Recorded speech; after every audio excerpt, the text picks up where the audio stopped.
This is just.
Hey y'all, thanks for being here. Hope you had a good weekend. I had a weird one. But we are going to be doing the Reverie Roundtable. It's gonna be great. So we'll get started that in a second. Because white people are here.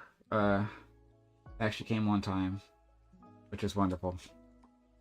It won't happen on Thursdays. Wonder why.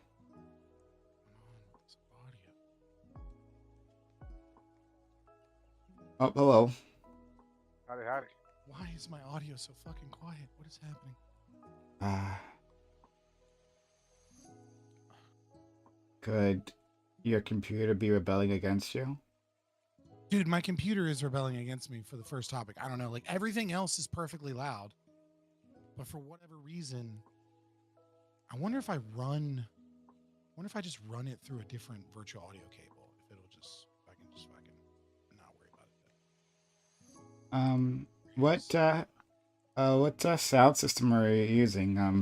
In terms of a. I'm using Sonar GG, and for whatever reason, like my chat one is super quiet, and it's the one that you can't use volume boost control on. Okay. Hello. Hello. Okay. One second. Can you hear me? Yeah, I can hear you. Should I mute myself? I should mute myself. Oh my god. Hold on. Yeah. Lauren, how could you possibly do it again? Are we not supposed to mute ourselves? Yeah. You're supposed to speak through Discord. Right? Actually, and yeah. So No, we'll now get. I hear. Oh boy. Yeah. One second. I'm gonna sound double in your ears while I help Lauren. Lauren, remember you have to use Discord. So go into the Discord link. It's set in the group DM. Okay, I specifically asked for the show, and you said either StreamYard link or Discord. No, I said both. Right, so both, and I'm using the StreamYard one. So I just. Okay, it's fine. Okay. And it's. Okay, I don't know. Why? Who knew CTV was correct? Why are women?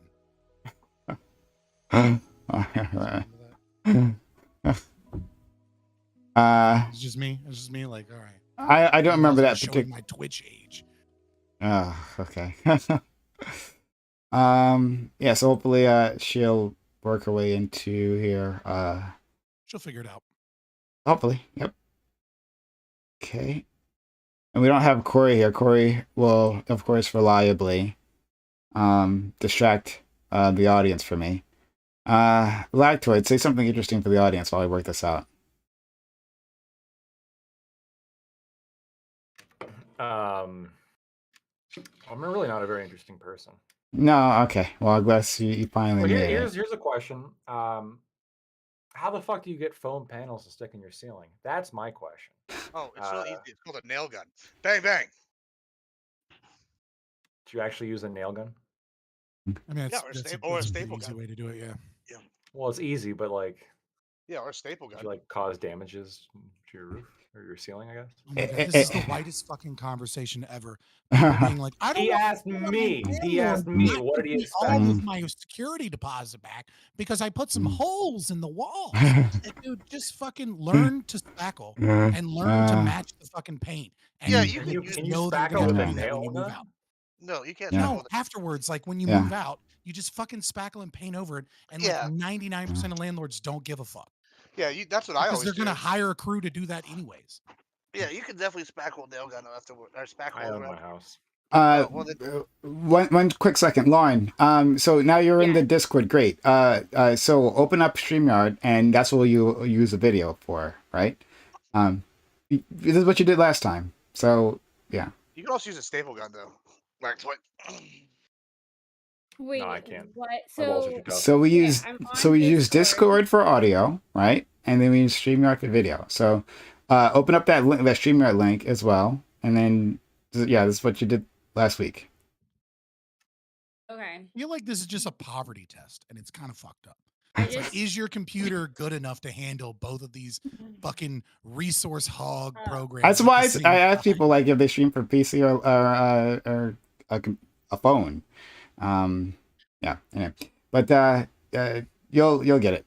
Anyway, yeah. You're considering. get it. But That's you know, the you'll thing. fucking get it. Whatever. You did Or it you last won't. time, Lauren. This is exactly what you did last week. So just open up that other link and These motherfuckers yeah. so Oh, there damn we go. dumb, like, There you go. really. All right. There you go. You're here. Okay. We're waiting on one other person, but I don't know when he'll be here. He might be delayed. But I haven't heard anything yet. Okay. So we'll. Wait a minute. How do you have your camera going in both? She's using a virtual. She's using a virtual camera. So Mhm. Oh, shit. yeah. So you can always do backgrounds and stuff if you do that. yeah, that's how they do like fancy backgrounds and like I put never writing heard on their that. screen. I So yeah, so literally I just do my background through fucking StreamYard. StreamYard has it. Like it has a green screen thing in it and everything. yeah. But really? he's talking. If you have a green screen, it's super easy to do. Yeah, you can do it Oh, that really? way as well. For to use your camera multiple places, yeah. So it sends your camera signal to the program, and then your program splits it to multiple sources or multiple destinations. Excuse me. You can do it. You can do it like Logitech, for example. Like if you Yeah. have Logitech cam, like then you can just have them using Logitech cam as opposed to using the camera itself. Yeah. I've never seen the reason for doing it personally. Like, I mean, the only time it's good is like when you're streaming on your end and like somebody is like, just come on my stream, bro. And then like the asshole doesn't actually put you like they have their shit on their own thing. So then you just like put yourself on Discord and then, you know, put their stream or something. It can be useful I'm so to. confused though. Where can I watch the stream where I get both the audio and the video? You know, like watching the stream on the other end. I mean, I'm on my YouTube channel or my Twitch channel or either one. But why wouldn't you just Yeah, like Because I'm Oh, trying to I- like simulcast, and so Okay. if and I want the, you get what I'm saying? So Yeah. So the video is going to be through StreamYard, right? That's for the video that's going to be muted, and then the audio is going to be through Discord. yeah. There's no video on Discord. A12. Yeah. You see us in StreamYard, right? You see us? Yeah, Okay, so then are you trying to stream this to your audience? Is that what you're asking us? I am. Okay, yeah. So just capture the. All you have to do is capture the browser window with StreamYard, right? That you're looking at right now, and send that out. So what the rest of us are doing. Share the share your YouTube screen, right? No, not my YouTube screen. No, like the browser What window program are that you you're. using to stream? Hold on, pause. That might be the more important question. Okay. StreamYard. Okay, you're using StreamYard to stream? No, Yeah. How? are you using Streamlabs, like OBS? What do you use? That's what what's his face does. Tom Foolery. He uses StreamYard to stream. That's his like only streaming equipment actually. Wait, Yeah, I the mean, browser? I've done You that can use before, the but not browser on to stream? someone else's stream usually. Why can't I just share your screen and just share what you're? Why not just do that? I mean, I don't know what you're doing, but what I do is I just window cap or this screen right here, and then you just share the Yeah, audio to I'm that. basically. Yeah, if you're window capturing, but if she's using StreamYard, then she can't Yeah, I don't know anything window about that. capture. I don't know if she's going to get any audio. Yeah, I'm not gonna get audio if I do that. The only way she's not going to be able to get any audio. So what she's going to have to do is she's going to have to find you on Twitch and then make that her window in StreamYard and then stream. There's going to be a huge delay. There's going to be a delay. There's going to be a huge delay, but it won't fucking matter. It won't matter. Yeah, that won't matter. If she's not also putting in her audio. Yeah. Okay. That's a weird way of doing it. Just get OBS, girl. Like. No, I have fucking OBS. I have it, and then my computer died because I was using OBS on my laptop at the same time. Okay. I couldn't do. I'm sorry, y'all. I'm sorry. I couldn't do both at the same time. It's I okay. was really struggling. It's okay. It sounds like you're new to this, and that's all right. Like it takes people a while. While you're working on that, Fairy Queen, I just want to say I've never met you. I don't know who you are. You're probably going to hate me probably within the next 20 minutes, because everybody hates me. I'm the heel of politics, and that's okay. But I do want to say before we get going, you're the only person I've ever seen in Twitch where when I look at their camera and their background, they look like they smell nice. I just want to point that out. Like, you look like you don't stink, which is the first thing I've ever seen for a Twitch stream in my entire life. Also, you're muted on Discord, so I can't hear you. Yes, I take my scent as a point of personal pride here. I like to smell like spiced gingerbread most of the time, okay? And yes, there is a lotion and a spritzer to go with it. No. We rock Cashmere Wood and Sage by Beloved over here, Body Butter. That's the go for me. But I'll take it. Okay. Yeah. Well, to be fair, that does go with the Hobbit background that you're sporting right now, so it would make sense. This is that's right, because you FQ, she's been here previously, but Scott was unable to be here for various reasons, so she's never gotten the full experience. So that'll be fun. You know what? Hold on. You're right. Should I be afraid? Actually, really? Okay. But yeah, but I'm sure you'll survive. I think you're really tough, actually. So but we'll see. We'll see. And Scott, we're gonna be nice, right? We're gonna Listen, if things go down, I have a can of. Look, I'll be cordial. Right? Right? I'll be cordial. I can remain, I can keep from being crass until it's thrown back at me. But nice? No, that's never. Yeah. I've seen you just like not. Sorry, would you say, Lauren? Yeah. I am just fucked right now. Like, I just am so fucked. I can't figure out shit right now, and I don't know what my audience can see. I don't know. I'm just so fucked. Lauren, look, what you're gonna do? Here's what you're gonna do. You're gonna not stream it. You're going to demand that Primecast gives you a copy as soon as he gets a copy available so that you can put it up on your YouTube as quickly as possible. And then what you're going to do, because you're an attractive streamer, is you're going to find one of 1,000 different dudes that can help you set up OBS like later and like set it up so that it doesn't. I have OBS. I have. Oh, no, OBS. I know. I said set it up so that it doesn't destroy your computer. I have it set up. Okay. It kills my battery as I was trying to use it.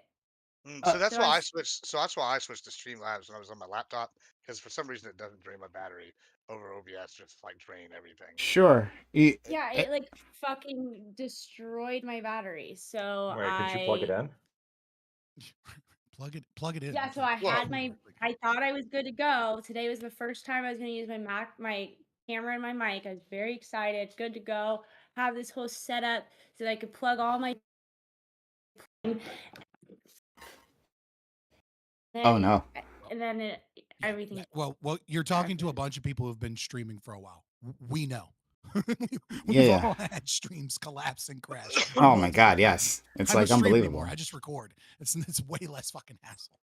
Yeah, yeah. So uh, fuck, there's so many lighter that didn't work.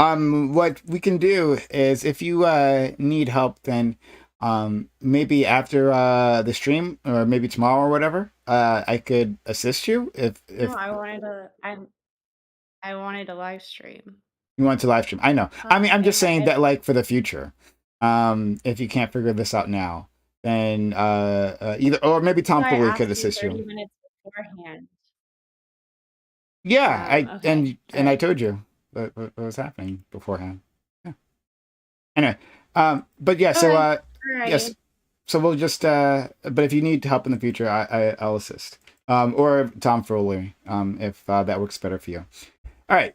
Hello all. This is the Reverie Roundtable, which we have on Mondays. Oh, thank you, Soyato. Soyato, it says 200 bits. It says, hello, Lauren. I am a professional broadcast call operator. Streaming is actually hard, and people like me get paid to help live stream talent get their setups working. Oh, yeah, yeah. Soyato's a good guy. Soyato's Yeah. a good guy. He's the only commie fuck I'll talk to about the environment because he's actually consistent, knows what he's Yeah. talking about.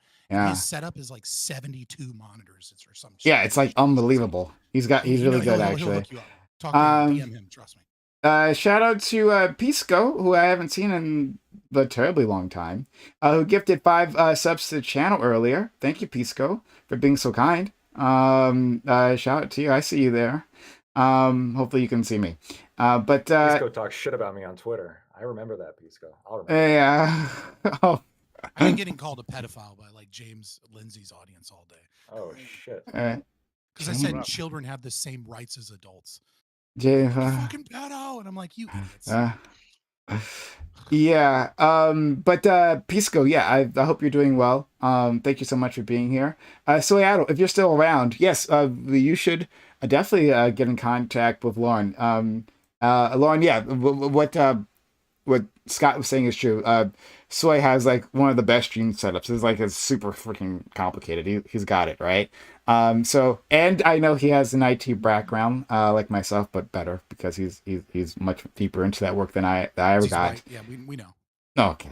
But so if you need assistance, he'd be a really good person to talk to. If you like, I can put you two in a group DM, and he can assist you later on. Yeah, I would love that. Thank Okay. you. I had everything set up and ready to go, and Sure. literally on OBS, and everything was working perfectly. And then as soon as I clicked go live, my computer died. Okay. And then I Hey, was like, well, what happened? So I'll throw you two in a group DM soon. Okay. okay, But sounds good. yeah. Okay. And again, shout out to you, Swaddle. We see you out there. Okay. Let's get started. Oh, we are if you enjoyed this content, hit the follow button in case you haven't done so yet. Consider subscribing. We haven't really given you anything to subscribe for yet. Fair enough, right? It's just been the streamer tech support. We do that sometimes. But I'm going to introduce all these wonderful individuals. First, we have my good friend Lactoid back with us. How are you, Lactoid? I'm doing good. Really looking forward to the Supreme Court overturning the Colorado decision. So once that happens, I'll be gloating about it all over Twitter. You can find me on Lactoid TV on Twitch, Twitter, and YouTube. Thanks. Like the Colorado decision? Yeah, the one that removed Trump from the ballot. Okay. Well, yeah, it's gonna happen. 100% gonna happen. Next we have FQ Fairy Queen back with us. They were here, not last week, but before, and We had fantastic conversations with her, and we're really, really happy that she managed to make it here. How are you, FQ? I'm great. Thank you so much for having me, Prime. And for those of you who don't know me, you can find me at Fairy Queen's Cottage. It's right there in my name right here. You can find me on YouTube. Thank you so much. Thank you so much. Next, we have our friend Lauren De Laguna, who was her first time. One was last week. We had an interesting talk. We're really happy that she's back. Our friend Tom Furley, who's a great guy. You should check out his channel. He recommended her, and yeah, so she's here with us. How are you, Lauren? I'm great. Thank you so much for having me. It's always fun to be on shows like this and to meet great people like you. Sorry for my stress ball just coming into it. Um, but yeah, it's gonna be fun. I'm excited for this one. Absolutely. Yeah, you could find me at my name at like all those places. Yes, a brave one there with her name. But we appreciate you for being here.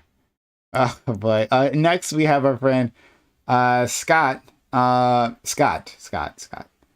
Like this is the first time, and like it might be like a year and a half, maybe even longer, that we've had two women simultaneously on the Reverie, right? Scott, you're gonna help facilitate a second time, right? That like next What are you week. talking about? What do you mean what I'm talking What are you about? talking about? What do you mean what I'm talking about?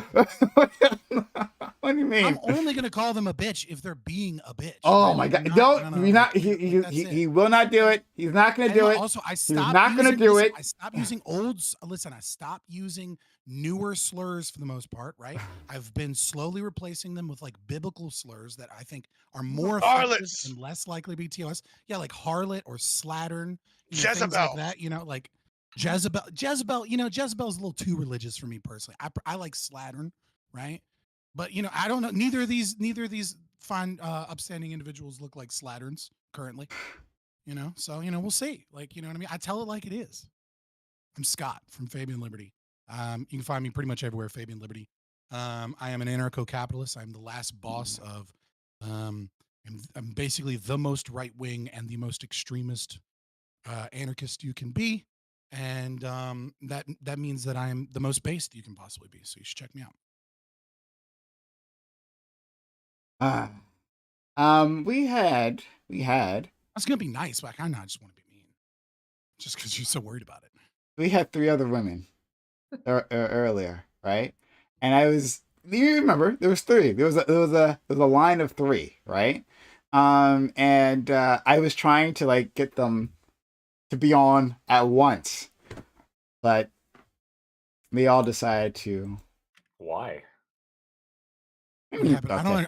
I don't know this story that you're like. You don't know this this story. story. Tell the story. You fucking live this story. I forget. Oh, So Admiral much, Gibbs, all I you're remember next is anyway. philosophy, dude. Oh, Say, yeah. say hi, Admiral Gibbs, before you walk away. Oh yeah, so I'm Admiral Gibbs. I will definitely use the word Jezebel at some point now. on Okay. stream, just because it's a great word.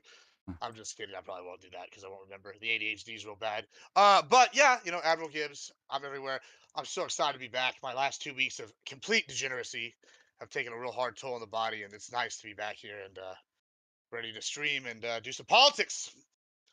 All right, thank you. All right.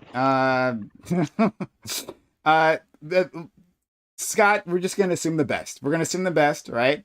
I don't know what is happening. I don't imagine this being an issue that's going to be loaded with sex-based like rhetoric and in a degree that's going to be. Oh, you don't imagine. Okay, great. Let's move on. I just yell at everybody, and like girls get more upset about it, and now you're getting weird about it.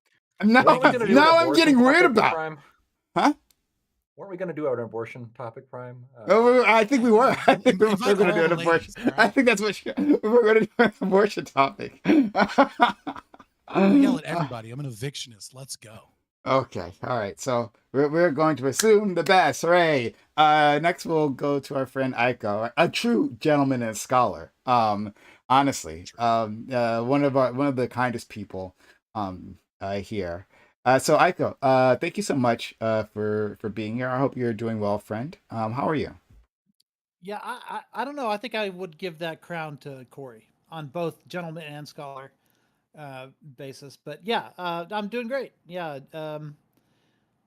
We had 3 tournaments in a row, which is an unusually busy schedule for us. So like I'm just on the tail end of that. So I kind of feel like I'm relaxing now. Yeah. In case you don't know, our friend Aiko is a debate coach, like actual factual debate, not like make believe the debate like we do here on Twitch.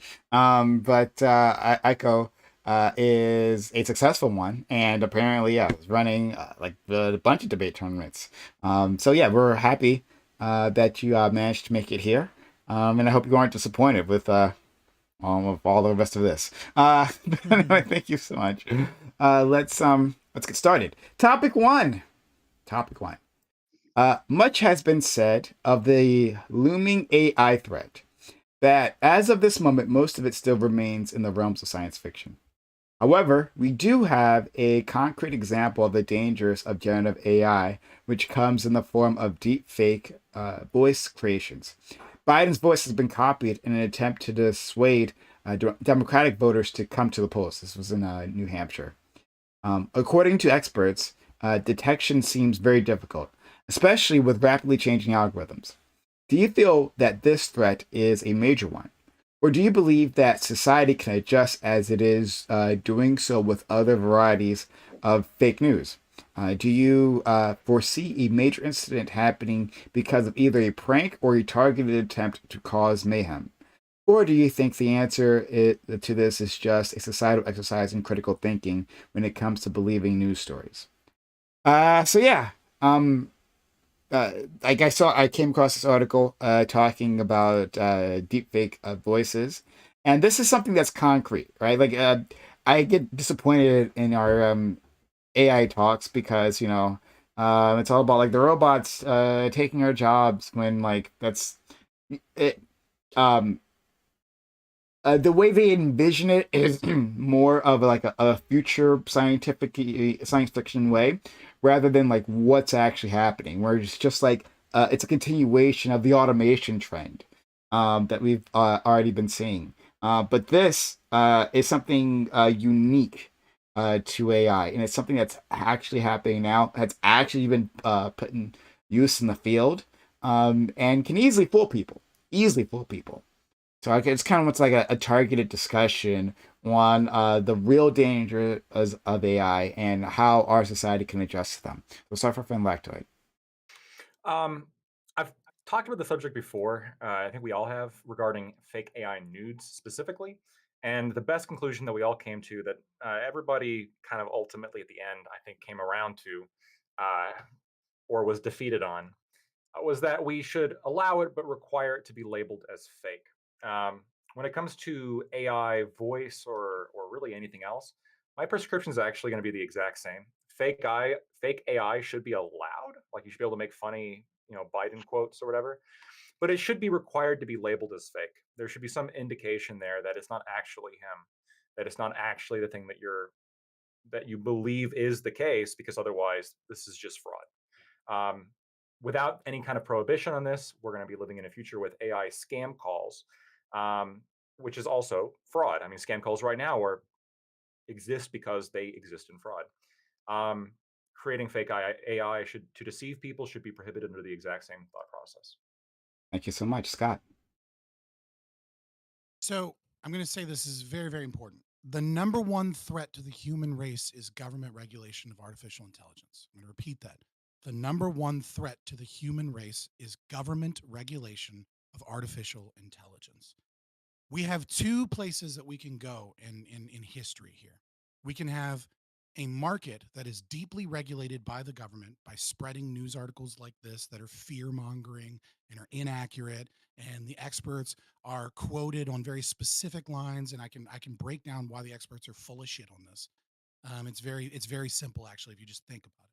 So we can have that market, and what will occur there is you will have the greatest labor saving device in all of human history that will blow the printing press out of the fucking water in terms of human impact, being deeply held by a few monopolistic corporations that the government gives special privileges to.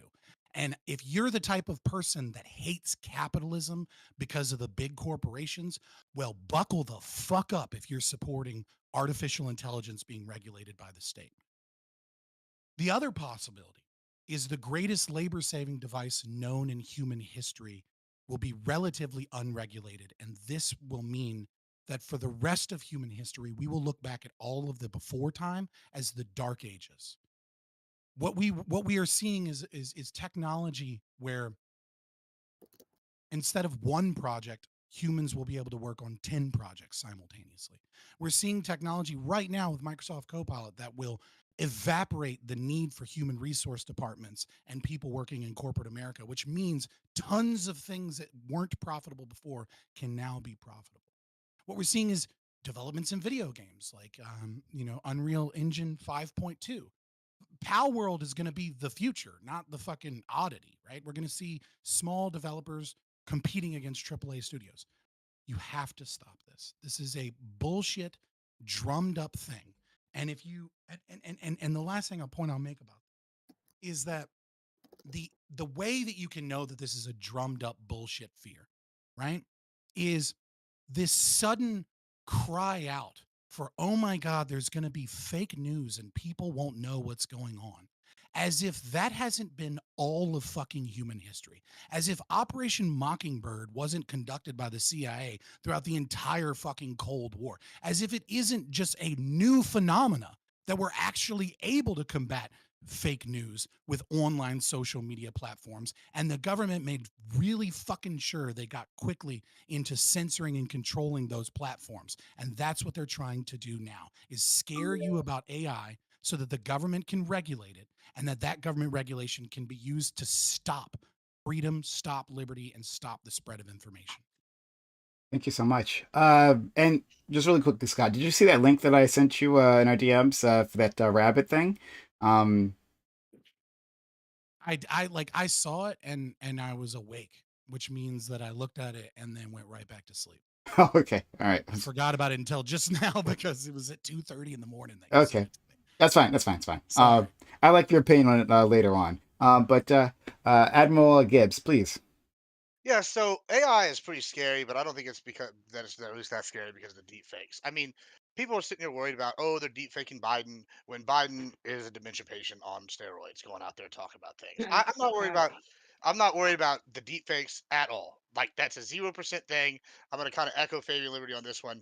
People have been doing misinformation since day one, right? Like that's what you do when you're a government. Whenever you want your side to win, you put out misinformation or you take statistics and you spread, do them however you want, etc., etc. I think AI is scary from the military standpoint and from the fact that every time we've created a new use of a new technology, the first ones to use it are our military. And with AI, if it becomes, I don't want to be like the Skynet guy, but it's pretty clear to me that just look at nuclear power. What's the first thing we do with nuclear power?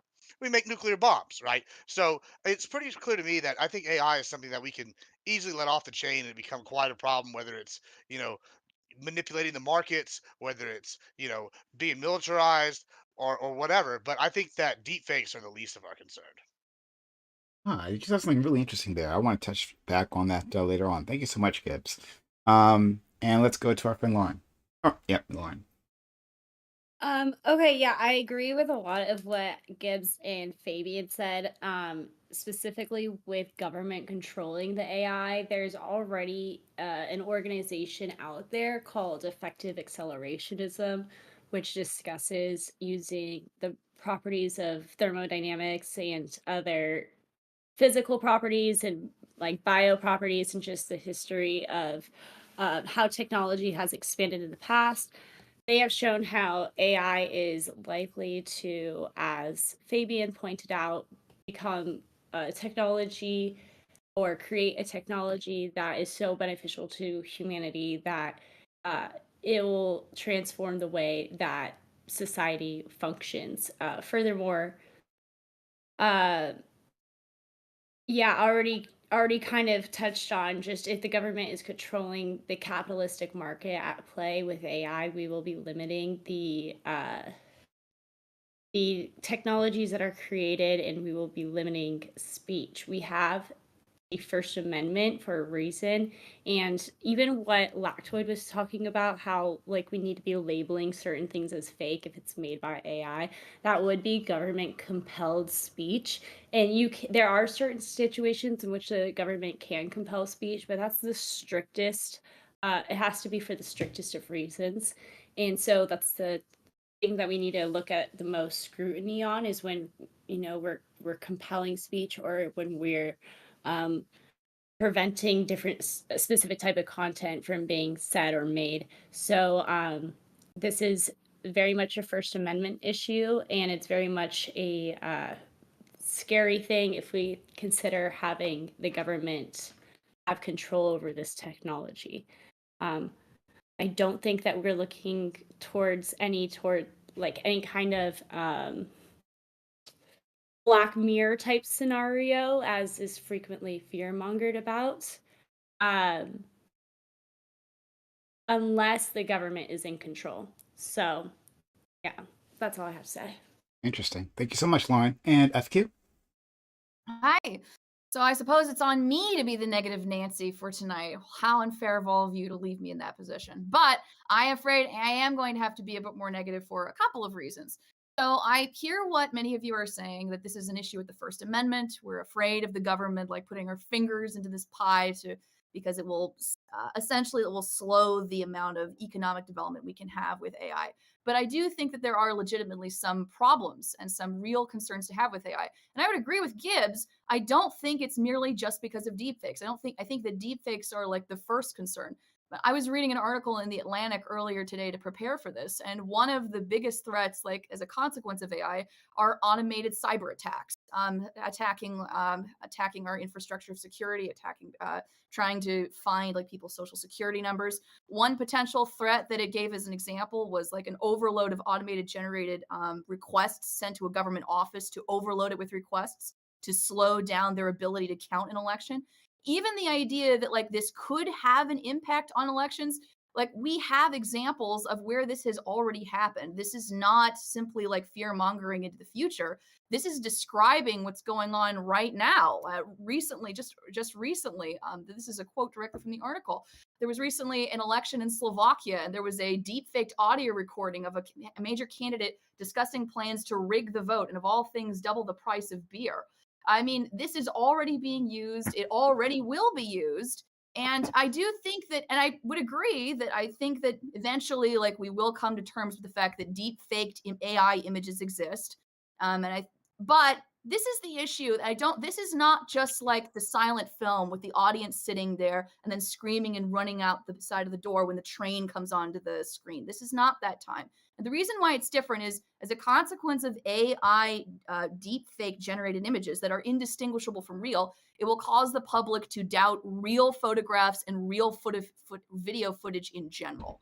So now the situation of the future will not be, well, I'm going to prove to you that this is true because I took a picture with this on my camera, or I'm going to show you exactly what it was really like to be on the front lines of the Ukraine-Russia war because I have this video that I took with my smartphone and I'm going to upload it. From here on out, if you're sitting on Twitter and if you are going through images, actual images taken of war, actual images, video footage, recordings of the president saying something in his van, from now on, you now have to assume, well, this could be real or it could be AI generated, which is now going to cause an issue in the reverse. So I'll cede my time. Thank you so much for that. I think it says something more about Slovakia, that they thought the best line of attack was to say that we're going to double the price of beer. Apparently effective for the public. But thank you so much. Let's go to our friend Aiko, who is muted. Thank you. It wouldn't be a stream if it didn't start that way. It was either that or you're gonna get double voiced me. Like It's one true. or the other. You like pick your poison. Okay, so yeah, when I think about this topic, I think about all of the times in the past where we've had to adjust to some new technology that would sort of disrupt the way that communication happens. And even if it's not a new technology, something like this is something that has always had to be dealt with. If you're reading ancient texts, for instance, I took 4 years of Greek, and I was always running up across, like, coming across like documents where, oh, I thought I was reading Aristotle, but I was really reading somebody who was writing in the voice of Aristotle and was trying to imitate him. A lot of the books in the Bible are attributed to authors not because they think that that was the literal person who wrote it. Like, for instance, people who think John wrote uh, Revelations because it's attributed to John. No, it's more that it's written in the voice of John, and it's intended to be presented as if it's John, but people at the time kind of like knew that it wasn't him, that sort of thing. Or when the printing press came out and it became possible to print uh, a version of the Bible that had the books that you consider canonical, but somebody else didn't, and it sort of borrowed the authority of that. 2016, Cambridge Analytica started manipulating social media so that it looks like what you're reading in social media is coming from your friends, and it's actually something that's just being sort of echoed through their Facebook accounts and things like that. That is, none of those are as sophisticated as the deepfakes that we're talking about now, but they're all, I would argue, of the same kind. And over time, like in 2020, those sort of like manipulations of Facebook didn't work the way they did in 2016. It's the sort of thing that happened that worked once and then didn't work again. And most recently, I think when Elon bought Twitter, remember he changed the way check marks worked, so he stopped verifying accounts, and then he started charging like $8 so that you can buy a check mark. Immediately, two things happened. People that used to get verified, that were celebrities that you would need to verify to make sure that that was the right account, weren't paying for their check marks, so their check marks disappeared. And then parody accounts that imitated those celebrities started buying blue checks so that you would think that Taylor Swift was saying this thing when it was really wasn't. Um, and I think what we found was that the solution to that, though, came pretty fast. Like, we panicked over that briefly, but then a solution that Scott describes, but he was describing the government doing this. This is something Twitter did. Elon just said, hey, if you're a parody account, you have to say parody in your description or whatever. And then the confusion ended. Electoid. Open to the panel. So I want to clarify something, because sometimes I think this gets lost because I get so ANCAP brained that I forget to explain this, right? So to kind of borrow from Hayek, when we say we don't think the government should produce grain, it is as if the socialist believes that we want people to starve, right? It's like, because I don't think the government should be doing something doesn't mean that I think that, like, these aren't actual problems. Like, I agree with you that there are challenges to a new, emergent, and extremely powerful technology. The question then becomes, how best do we handle that emergent technology? My argument would be one of the worst possible ways that you can handle it is to have the government step in and be the regulator of these things. Because, Fairy Queen, when in your opening you talked about how, like, well, no one's gonna, like, so many people are gonna wonder, like, over the next few years, is this real? Is this fake? Every journalist that, war journalist, reporters, like, every step of the way, we're gonna have this complete and utter doubt about what is real and what isn't. Well, see, the thing is that that's inevitable. That's not a problem that either the government or the market is going to solve. But if the market attempts to solve it, as opposed to the state, what you're going to see is you're going to see companies that attempt to find ways of ascertaining whether or not something is fake or isn't fake via, image, via AI, via tracking down who originally reported it, how the story blew up, suspected bots that are pushing it, et cetera. You're going to have companies that are incentivized to give you the most accurate information, because accuracy of the information is what they sell. And if they do that poorly, someone else will do it better. But if the government does it, it's going to be based off of the state's interests. And what we're going to know is, give it a year or two, someone is going to prove that the state has been pushing AI-based images and letting them pass through. And the moment that happens, that trust that you talk about will be evaporated. Only the market is going to be able to have that trust, because only the market is going to be incentivized to actually produce reliable information, whereas the government is going to be far too tempted as they've done over and over and over again in the last 100 years, to utilize it as a piece of propaganda. That's such a good point. I also have a further just question for fairy queens. Based off everything Fabian just said, how would you how would you regulate the government, or how would you want the government to regulate AI other than just like forcing them to put, this is fake on certain technology? And then also, how is that going to control AI that comes from other countries? Like, the United States doesn't have regulation over AI videos made in countries outside of the United States. Mhm. I mean, I think it's a fair question. So to be very clear, I did not walk into this panel today, saying, go government, seize all control of all information. Okay. I came here as the voice of warning that this is indeed a problem that could interfere with elections, that could interfere with democracy, and seems to have done so in a couple of other cases, right? But I'm not sold that complete government control over AI is a good thing or a bad thing. I do have a couple of questions as to the assumption that it would be a bad thing, though. Don't you think it's possible that newspapers or that media companies might want to generate untrue propaganda if it helped to serve their bottom line? You don't think that there's any reason for the The government to government, So I said, think the government would do that? No, I agree with you, Fairy Queen, 100%. Absolutely. Like, I think naturalnews.com, right? When a new vaccine comes out, would love to use some AI generated bullshit and studies and bot things to push that, like, this vaccine actually proves it causes autism. And like, before you know it, the article will be fucking everywhere on Twitter, and a bunch of dumb fucking anti-vax moms will be like, see, it's fucking proof. And then everyone's going to be trying to fight, being like, bro, this study doesn't even exist. This isn't a real study, right? Like, I agree that there's going to be shit like that and propaganda. What I'm saying is that that's the perpetrator of misinformation. What I'm talking about is the defense of misinformation.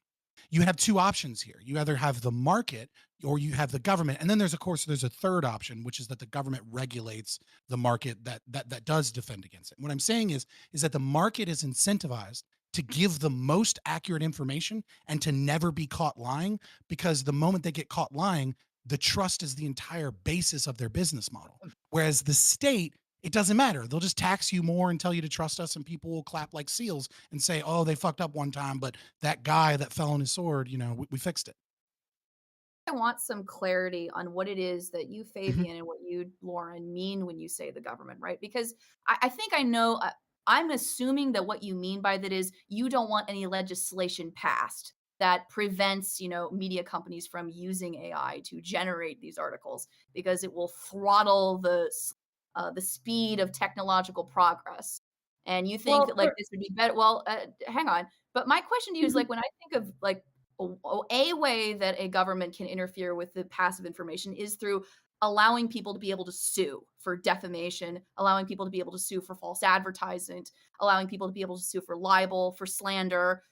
These are exceptions to the First Amendment. They are legitimate first exceptions. They've existed for decades, right? So when you say, Fabian, when you say, Lauren De Laguna, I don't want the government to be involved, are we just talking about like people being able to file legislation that prevents companies from using AI? Or do you mean like, if I'm a citizen and I'm walking down the street and I see that you have an AI article written that involves me and my life, or that misrepresents me in some way, do I not have the right to file a lawsuit and to sue that person for misrepresentation? Should So somebody? Lauren, I'm going to interrupt you quick and then let Lauren do it, because Oh. I'll be very quick, because Lauren is going to piggyback off of me and say probably the Wait, exact but next thing. I've been having to super go quick. after I'll be you super quick. every Very quick, time, guys. so I'm gonna No, have I'll be to very quick. I'm a libertarian. No, I have I don't like believe in. I I have don't a believe. legal I'll be very quick. background, I so I'm yeah, I gonna know. answer this I don't. question So yeah, I'll be using very the quick. Okay, So We okay, got lots of I legal don't believe okay, in backgrounds libel today. okay, and slander. oh, I'll be okay, super quick. okay. Hold on, I don't no, believe no. in libel and Scott, slander. Scott, but I Scott, do Scott, believe Scott, in Scott, Scott. fraud I'm gonna laws. give it. I'm gonna give it. And I'm then I gonna was give just it. going to say, let I'm Lauren take gonna. it from there. Okay, I'm gonna give That's it all I to wanted to say. Lauren. That's Okay. literally all I wanted to say. That's not fair, Okay. We because didn't hear I you. keep going after you, so I keep wanting to like Just jump I in. It's just have one written sentence. down That's all it's I want to say. already I knew you but had a no, whole but lawyer thing. Go. That's what I was gonna say. It's already illegal you're not already protected for defamation and slander. It's already illegal to commit fraud against somebody. So you're asking me, is there no way to sue them for defamation? Yeah, you could sue them or defamation. It doesn't matter what the process, whether they used a computer, whether they handwrote it, whether they used AI technology, that's already a cause of action. So I don't understand what possible legislation that you're asking for. Do you want it to be like a heightened uh, criminal penalty for the No, use of AI and the issuance of these no, already illicit no, activities? no. I'm just I pointing. think, to be clear, there is one instance that isn't Wait, covered let by her current law. answer. Yeah. Well, Okay. What's friends, not I'm covered by sorry, current? but you're shooting the wrong person, okay? I didn't come in here, What? suggesting legislation for the state to pass, right? That's not who I am, I'll right? do it. I'm just asking a clarifying question, what it is that you mean when you I'll do say it no, too. no government intervention, right? Because it seems to me, right, if I'm able to file a lawsuit, if I'm able to sue a company for false advertising because they have generated this, if I'm able to sue a company, right, that does involve the government, right? That does involve the state being involved, like it or not, right? Granted, it may not be in the same vein as the government passing a bill, right? But that's still state involvement in some cases, right? Well, And you, that's the state taking over the process of something that is a natural So, right, which is well, hold the on, right to hold on. Let me jump in restitution there. for Let me jump in crimes. there. For I Little Gibbs think and different. Lactoid. so. We're missing the boat. We've already like no offense to Prime. We've already covered the deepfake thing on a few of these now, and I think it's really time to talk about the dangers of AI. Let's talk about the real dangers. And I brought this up earlier, and the one that comes to mind the most to me is the manipulating the markets. Right? I'm a big proponent of free markets. Right? I don't like government control. I don't like being taxed. I know I almost sound libertarian on these things, but you know what I also don't want is Almost.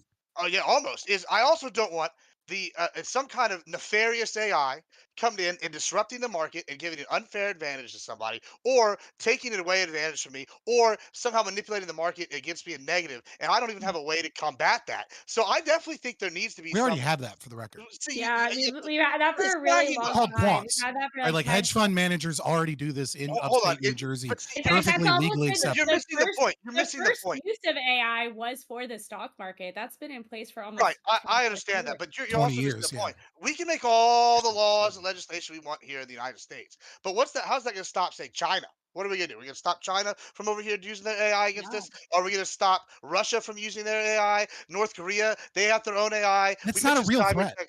It absolutely is a real threat. I mean, they had their It's first not, case of though. somebody hacking the Build Tesla better AIs. together. Like they can I mean, use yeah, Tesla to make assassinations. look, They can use AI to like disrupt things at hospitals. They can attack the grid. They can use AI to like Oh boy. take over like there's just so many different things with AI. yes, And the other there are thing is crazy it things that evolves. can be done. Yeah, but But hold on. when you It's talk all about the this. market, Let me finish, Papa. The other thing is that AI is always evolving, right? It's just like animals, right? When you put them on the Galapagos Islands, what do? They evolve, right? AI can evolve in a myriad of different ways, right? And we don't even know where all these ways are going to go. not So the really. idea that we don't want to guide this somewhere and we want to have no regulation, we're just going to let it all go is crazy to me because I mean if we let it all go, well, I mean what's the point of even having any laws anywhere any at all? Like what's the Geneva Convention? Let's just throw that out. Oh, Mm. nukes, man, we don't need to worry about that either. I Kinds mean of. let's just let it all go. I mean if that's Uh, what we're gonna do we might as well just do So that. Scott, Scott, you're getting more and more Scott. derailed from reality. No, Yeah, I'm not. Right? It's yeah. Like, so absolutely reality. first of all, the most powerful AI defenses that exist in the world are in the New York Stock Exchange. Cool, Right? and Like, they can be beaten. so yes, they can be beaten, but that's like saying, that's like saying, we should all be panicking and we should all carry No, we should be antibiotics and we paying should all, attention. and like we should spend like 80% of the US budget to be spent on I mean beefing up that's why I hospitals carry a gun when I because go it's outside. possible I don't want to get for shot by a somebody else. virus We're to gonna be do it first. built in a laboratory that could wipe out humanity, right? Like when we talk about the dangers of AI, the most important thing that we need to discuss are the incentives that we place into these systems, and then we need to discuss what are the most Well, there's a likely difference places. between being Right? Like you prepared don't need and getting listen, just getting like just Admiral, Yeah. panicked. Let Scott Admiral. go. You don't need to you don't need to worry about like the fantasy movie dangers. We're already in a problem where natural language processing models and slave-based AIs, where you chain together multiple NLPs, is at a point where it's as powerful, if not more powerful, than what we imagined artificial general intelligence to be, anyways. Like we already know that AI can be extremely powerful just based off of probability systems without actually having to have a consciousness or any of those things. And so, like, what we need to do then is we need to look at what are the incentive structures that we use, and that's why I have a problem with state involvement, and that's why I have a problem with large corporations having like that are able to afford all of the government regulations that will come, because these large corporations have already shown themselves to be evil, backstabbing, lobbying firm, terrible incentive structures. Like, and that's why we need a freer market so that we can have better defense. So I wanted to, because the thing that I had thought was interesting about Gibbs's opening statement was the market manipulation part. Right. There's a lot I of thought that was really interesting because it's like this definitely is just another variety of fake news, but it could be an especially pernicious one. So we can see that there are like market movers that exist, right? That their utterances. What do you mean? I'll tell you. So their utterances cause other people to act within the market. You can see like an immediate shift. Who's one of those people? Elon Musk is one of those people, right? When he talked about Catherine Woods is who you're really talking about, not Elon Musk. no GameStop. I don't. Catherine Woods would be the CEO of ARK Investments, right? Like those are the two that are buddy buddy. When Tesla does shit and she shadows him, that's when like big plays happen. Well, no. So what I mean is like when like Dogecoin was the thing, yeah, right? GameStop. You GameStop mean is like another one. stated things, right? Well, that's the Yeah. Well, let me get it out. Let me get it out. Powered by AI at all. Let- GameStop was Right. He's talking powered about by- market movers. I know. He's talking about market movers. Right, So- sure, okay. So let me just get it out, and then you guys can respond. His utterances cause people to go and buy up Dogecoin, right? Like that was the thing, and this is true for not to the same level, but for other CEOs, right? Like when they make statements about their company, Paul Pelosi, then there is there's a reaction within the market about that. Like, oh, okay, like you're putting out a new product. Oh, let me buy this. This looks like it's going to be a success, right? So the danger here, let me just finish. I'm almost done. The danger here is that like you could, especially with the power of social media, the power to bypass gatekeepers, is you could put out a piece of content where Elon Musk says invest in a thing, right? And people immediately start moving. And actually, it could get picked up by traditional gatekeepers because they don't, at that moment, have the ability to figure out what is true or not true. As far as they know, this looks completely real. Elon Musk said a thing. We write an article about it. It gets pushed out, or at the very least, the reaction to it gets pushed out. And we have before Elon can correct it, saying, I didn't say any of that, we have a reaction within the market. And then you've already made your money. Right? Like it doesn't have to last long. It doesn't have to be a thing that people even believe for a full day. But it can have significant reaction. So that's just one example. So yeah, I'd love to hear what you have to say. But I would say we've lived in that market for 100 years. Like we've already lived in that market where individuals make a ton of money by lying to the media and the American people and the press intentionally, dropping stories. Like you saw this with many of the large investors that, or hedge fund managers, et cetera. They'll go out, they'll tell CNN some story about how like, oh, the market in this area is strong. And it's the exact opposite of what they're actually doing so that they can cause market manipulation. I mentioned Catherine Woods. She did the same thing when Facebook had a dip. When Facebook had a dip, she bought a bunch of Facebook. And then people were like, oh shit, Catherine Woods is she invested like another 10% into Facebook. We should all buy Facebook. Artificially inflated the price of Facebook, and then she sold all of her Facebook. Like she tricked everybody into buying Facebook. Yeah. right, and then pulled the rug and like she didn't lose nowhere near as much money on the Facebook because she was able to push the market into such a degree. I mean, like there's even like you can look it up right now. It's called SJIM. This is the inverse Kramer tracker ETF, which is do whatever the opposite of Kramer tells you to do, and you will almost certainly make money, right? Like, so we live in a market where the media has been manipulating stocks. They did this with the housing market crash, right? They intentionally lied to the American public, but they had plausible deniability of, oh, this is just what I thought, right? So the idea that this might happen on Twitter, or that this might happen through AI systems, or that this might happen more often There's no with might. multiple It players is is happening. actually a stabilizing force, not a destabilizing force. Because if you have more of those, then people are less likely to believe them. People are more likely to invest in things that they think are sound, as opposed to like the rumor mill that they're hearing. Yes, will there be a transition, like iCal Rich said, when we first saw people like impersonating parody accounts? Yes, but over time, what you're going to find is that the more people that try this, the more you balance out the destabilized kind of means of the market. What you have right now is large corporations, large hedge funds, and the media and the cathedral are the ones that push these narratives that force people that make people invest improperly and lie and bullshit about bad investments, as opposed to all of us having that freedom. And like, yeah, it's going to be the Wild West for a little while until companies figure out how to deal with bad So AI. But I it's want going to to hear be from better than what we let me hear currently from have. Lauren, and you can go Yeah. Gibbs from there, and then we'll go to our friend Lactoid. Yeah, I'll shut the fuck up for a while. And Lactoid hasn't spoken in a while because he just wants to talk about fraud, I'm sure, and he's waiting for an opportune moment. I was just gonna say I'm waiting. this is just another example of something that's already illegal. It's already illegal to manipulate the market like that, and it's also easily trackable if you're the only person who makes out on something like that. It's clearly you who did that.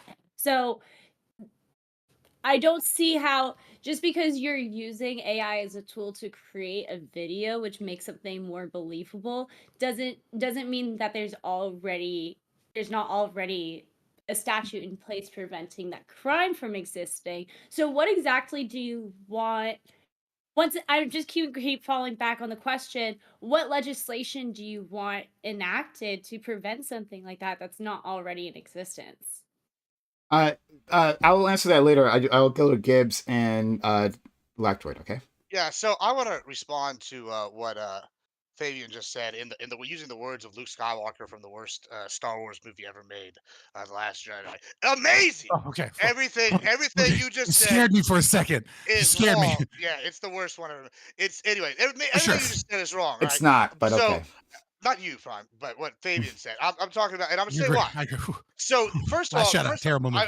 I want to say is think of the average person, right? And how stupid that individual is, right? And then remember, Mhm. 50% of people are stupider than that. And so now you're going to Dumber. sit here It's and not tell stupider. It's whatever. dumber. You Well, did either it way, correctly. that's my I point. think It he's doesn't matter. leaning into the meme. Yeah, it doesn't matter. The point is though, so all these people fucking idiots, right? And you're gonna sit here and try to tell me that more of this is good because it's gonna offset somehow, and people are gonna believe this, or people are gonna believe that, or they're not gonna believe, they're gonna get better at recognizing it. Bro, I go to the store, I have people sitting here trying to read labels, they can't tell you the difference between organic and non-GMO or like Dick Wheat McGee. Nobody knows what any of these words mean. I mean, and some of these are spelled out what that Mhm. means on the label. Yeah, people are So like stupid. What's your argument? that's a big one. So the idea that But that's hey, not an all argument. That's just a claim. But well, A I'm about to premise. What's finish. your I'm about to conclusion? tell you. this is The, Scott oh, being yeah, quiet. Go ahead. Keep going, Gibbs. yeah, I know. I'm not worried about it. So the point is I'm making here is so all these things you're saying more of this is better. It's going to offset the thing. Now I get that you think that AI, everything government is bad. And you want our evil AI overlords to take over because that's better than the government being in charge. No, But it's a that's straw man. Just ludicrous. make the conclusion. It's ludicrous, right? And I'm going to tell you why it's bad. If I ever get to do that without being interrupted. The thing is, though, so we're sitting here, you're saying all this is going to be better, all this is more. I think you really kind of glossed over what Prime Keynes was saying earlier with these movers and shakers, right? And the market movers. If you can have these successfully impersonate these people, or you could do the spam method where you make thousands of accounts and they spam it. I have people, they have girls on OnlyFans now that are totally AI. Some of them are top earners on Instagram, on OnlyFans. Now that's a whole different topic. We don't going to go in that. But if those can make realistic enough impersonations of people that people believe that these are people and give them money, And then guess what? People are stupid enough to believe in that. They're definitely stupid enough to believe in these fake market pushers, or they love to see, oh, a million people have voted for this or like this idea. Then that's definitely something you should be concerned about, moving these things. And there's something we need to take action on, because I actually believe in a Mhm. free market economy. And whenever we sit here and see AI taking advantage of the free market and pushing out fair business, that's something you should be concerned about, and that should be Okay, regulated on. So hold on, Scott, so to Scott, Scott. put I do want to so get to that. formalize your argument. Scott, Scott, Scott, Premise Scott, one: Scott, people are Scott, Scott, stupid. Scott, Scott. Premise Can we, two: Scott? stupid Can we people may believe these please videos. It's let's false. go to Lactoid, and then you can respond to Yeah, both of them, just right? basic logic just destroys it. But it's Just, okay. All just right, well, I got a write it couple. down. I got a couple points. I'm going to jump on Gibbs' side a little bit for this one.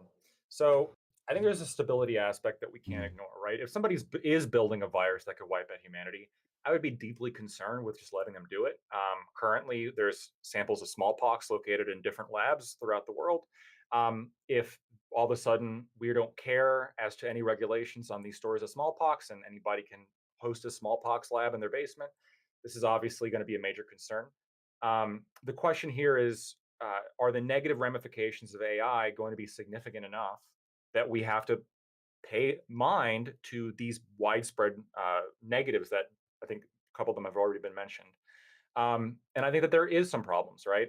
Um, I think there's a major problem when it comes to misinformation in terms of not only direct defamation, but also uh, fraud, Scott, right? Like not only in terms of consumer Yeah, fraud, I'm but all also, for I'm all for fraud yeah, legislation. It's fine. Yeah. well, we're right.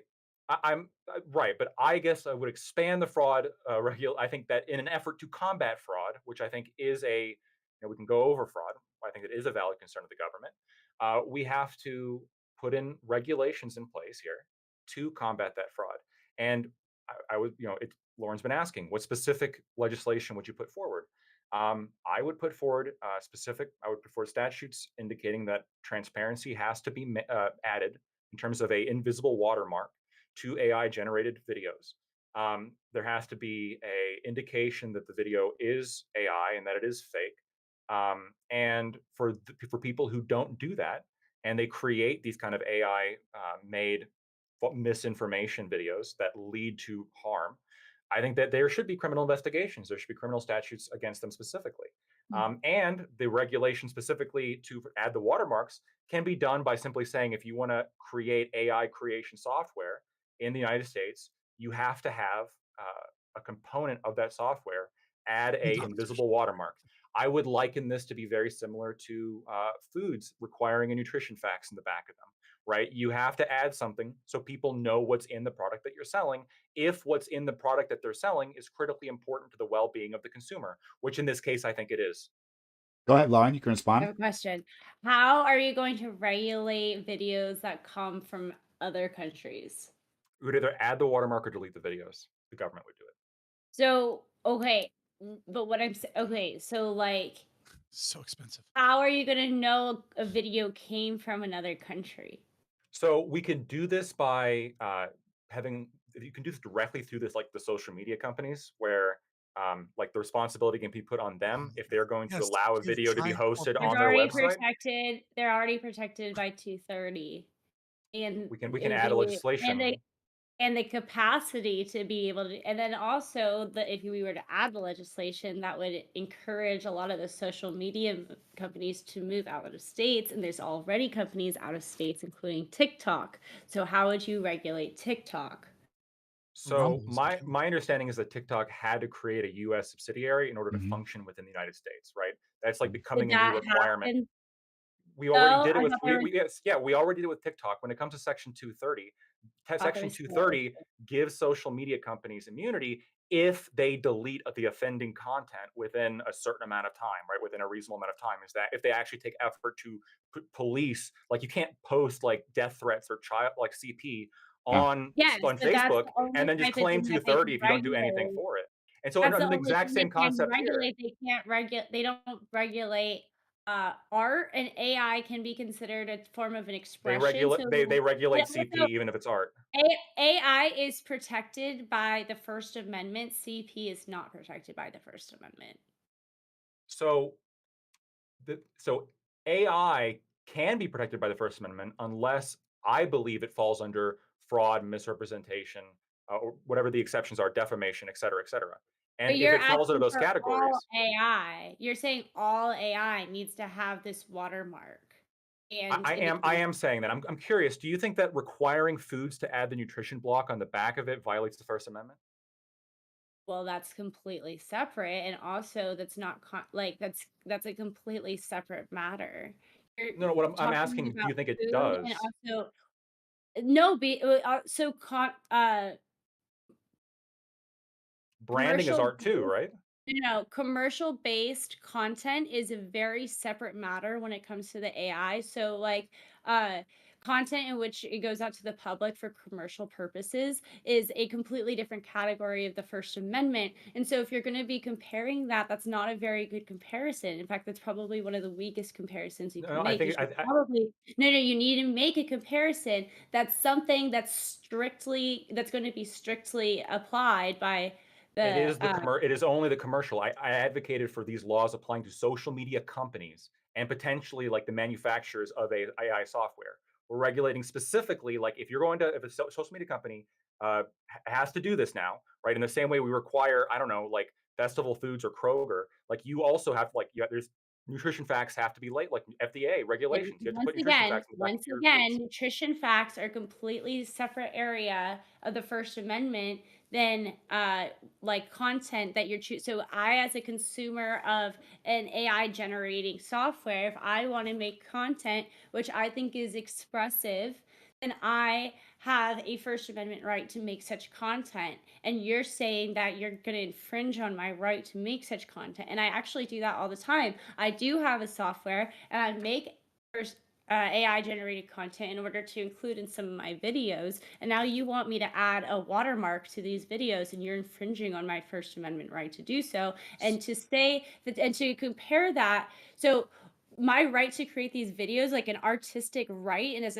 First Amendment, that's something that needs to be strictly scrutinized. So when the government is making regulations on something such as content based art, that's strict scrutiny. What you're talking about is the lowest level of scrutiny. Nutrition facts is like things that you're putting out to the consumer in order for sales. That is the lowest level of scrutiny that the government, and there's other intermediate levels of scrutiny that the government looks at. So you want me to compare the highest level with the lowest level? That is literally the worst possible legal argument you can make. Now, if you want to come up with something that's content based and make the analogy, can you think of anything that's content based? I don't know. CP, I guess you could say, is content based art, but obviously it's so disgusting and horrible and horrific for humanity Obviously. that we as a society have decided that that's not protected by the First Amendment and clearly illicit. So that's the only compare. Like, what else do you want to compare it to? Sure. Well, You're saying I that guess I'll AI is respond so if I can. disgusting and gross that it needs to be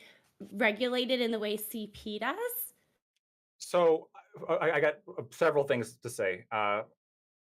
First of all, the argument that, well, this is just disgusting and gross, so we've all as a society decided that we can regulate this. I could just say, well, I think it, like, non-watermarked AI is disgusting and gross, and therefore, if I get enough people to agree with me, then we as a society would Stop. agree with that. You're That's being not a silly. particularly strong argument for me. Children are harmed. No children Hold were on. harmed in the making. Let him Hold go. on. Hold on. She said a Hold lot. on. So, and FQ, I haven't forgotten about you. I've got a lot of points to go through. Okay. Nutrition facts are arguably, in fact, I would, no, I think they're the same. Probably the same amount of enforced like content regulation, in the sense of, you know, food items have branding, right? They have their artwork. Supreme Court's ruled multiple times that, you know, this kind of stuff is artwork, and despite that, the FDA requires that some of that beautiful artwork be covered up with a big nutrition facts box that explains what's in the product, because there is a interest there in making sure that the consumers of the product, of this commercial product, be allowed to know what's in the product when they're buying it, right? They're That's the not allowed. concern here. Quick question. Now, Do you re real quick. So, and this is like critically important. I'm not talking about regulating you specifically. I'm simply saying we would regulate the social media companies, and they are commercial entities. We could regulate what they are allowed under Section 230 to put up in the way we currently do with other things they might leave up that are in violation of all Well, sorts she of would have to fucking take down things. her videos. It would be regulating her because she just uses Or AI. she would add the invisible watermark, right? You would add the invisible watermark. and then I don't you want could to. leave them It's a up, right? No, violation it, of it my wouldn't be. Hold on, but to be clear, it wouldn't be you. It wouldn't be you, Lauren, who adds it, right? It is the software makers. That's the part that Lactoid is missing Yeah, it's out. the software makers and the s- social media companies. the software And makers. Really quick. just be clear, the tiers of scrutiny, right? When we're talking about strict, intermediate, and like reasonable government interest, not only was this system just essentially just fucking invented, right, in order to justify the regulations that came out of the Civil Rights Act. There's, the cases that talk about it don't actually go into a lot of detail as to the justification for these elements, like these levels of scrutiny. They just assert it, and we just have to roll with it now because the Supreme Court says so. But also, there's no reason why nutrition facts would be not strict, but that a invisible watermark would that we enforce on corporations, why that would go under strict. How is that regulating the First Amendment right of individuals? because would you like me to answer? We would I love for you would. to Thank you. answer. Yeah. Because there are many legitimate artistic purposes to the use of AI which are not illicit. Where are things that are considered artful that are restricted under strict scrutiny are things like CP, even though obviously artful to some people, those are gross people, disgusting people. But the fact that you're comparing AI to CP, I find quite scary. I think it's a slippery slope if we have lawmakers like you who starts comparing other artistic things to CP and just say, well, we decide that this is so disgusting and abhorrent that society shouldn't have access to it. Then you are going to have a totalitarian government quite quickly. Then also the fact that you just were like, I think the Supreme Court has been wrong on its how many years of precedent on strict, intermediate, and Yeah, they were reasonable wrong on Roe government. v. Wade. Like, this is well beyond that. This is well established precedent for I Roe v. don't know how Wade was well for established 100 precedent for years. 50 years. Not really. 50 years is very short in the time span of like legal precedent. Uh, And I don't furthermore, think the time difference was actually all that much between setting up the three standards of scrutiny and Roe v. Wade. I'm pretty sure it was fairly close because the three standards came sort of around the Was era one of of the the Civil Rights 60s Act. and then one of the 70s? I know Roe v. Wade was in the 70s. I think 1973. I want to say. So yeah, to be clear, to what Lacto was saying, and we're gonna move on to FQ next because she's been waiting okay. quite Either patiently. way, the fact But that you're just going to to be dismiss the Supreme Court. Hold on, quickly, just to summarize my point. okay. The fact that you're just going to dismiss the Supreme Court and be like, no, they're just wrong and they just made this up so that we can have control. I mean, this is pretty I will make that established argument all day law long. They did just that make it up. I make up shit all the time. What do you Is, think? is there anything in the Constitution that outlines the three standards and of then what scrutiny? law Is there any legislation that does so? They literally just made it up. no, it was about whether or not it was over precedent over time about how they could when they established law in the past and they interpreted how the First Amendment was written, that they came to the conclusion that there were different levels in which the government was allowed to act, and there was a stricter level on certain types of speech that had content that was They take it from the 14th content-based Amendment, don't they? speech. You had the strictest They pulled Roe from the 14th Amendment too. I mean, Roe is I got a under question. No, I got a no, question. no, no, So, Roe is but under the Lauren, I, penumbra of rights taken from multiple amendments, but not Lauren, strictly stop from being so one goddamn hot. Let's very amendment. quickly. No. Roe v. Wade was taken under a Nah, penumbra of bro. I rights. got It's another like the thing. shadows of the rights. It was never strictly written in any amendment that anybody had a right to privacy. That wasn't written anywhere. Neither was the And so three standards of scrutiny. That wasn't written in the 14th Amendment. the yeah, fact yeah, that no, in the First Amendment we had in the he's First making Amendment it was written that the okay. government had I do want to move on because but like I think Lactoid's making a very simple point though, to be very clear, right? Like that Lactoid's simply saying that and what is it's it not made that of? a person is restricted.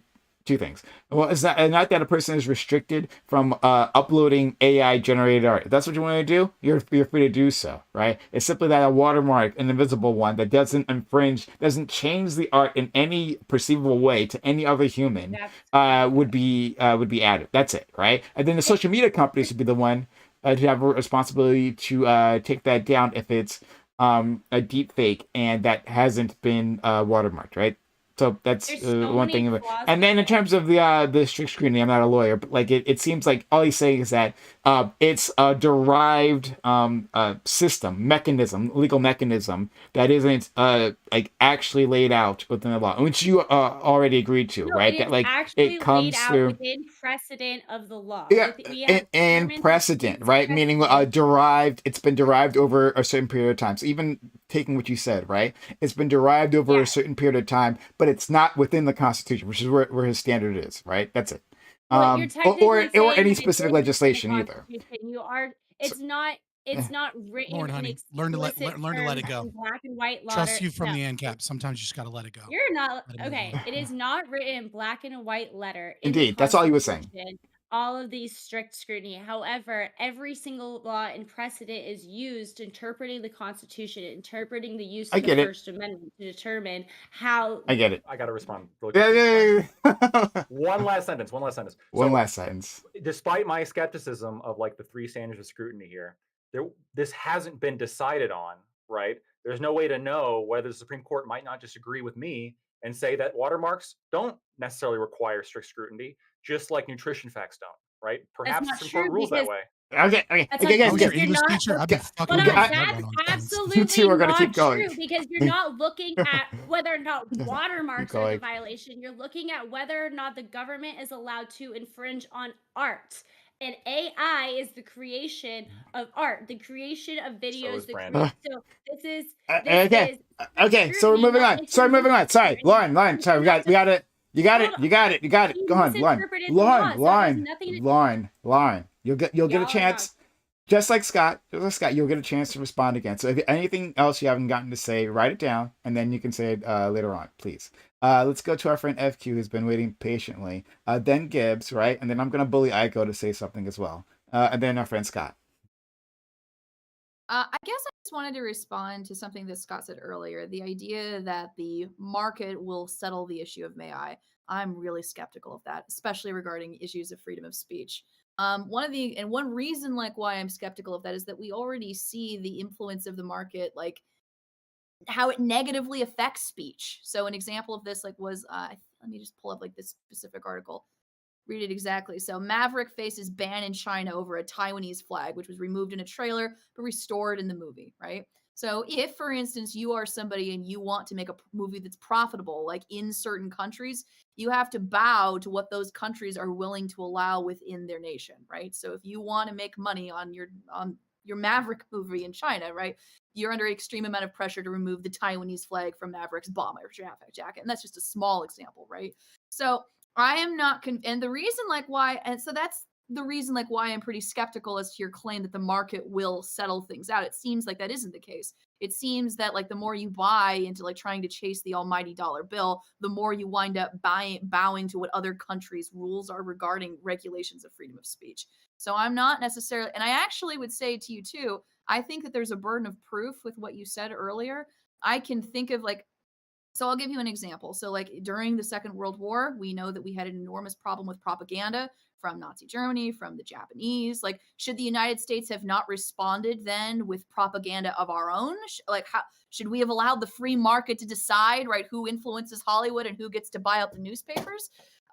Even if that happens to be somebody that we're currently at war with, that doesn't seem to make a lot of sense to me. It seems like there are going to be occasions, specifically in a time of war, where it is going to be important for the state to intervene, and it is going to be important to care about like where is this information coming from, who is buying this, and how is this being circulated. And I guess I wanted to know if you like, I know that you say that the market will settle this out. I know that of course we all hope it would be ideal if it did. What I'm wondering is, do you have an example like in history that shows that? An example of history that shows artificial intelligence being No, solved by the market. What do you mean? no, And what no. specifically are you looking for?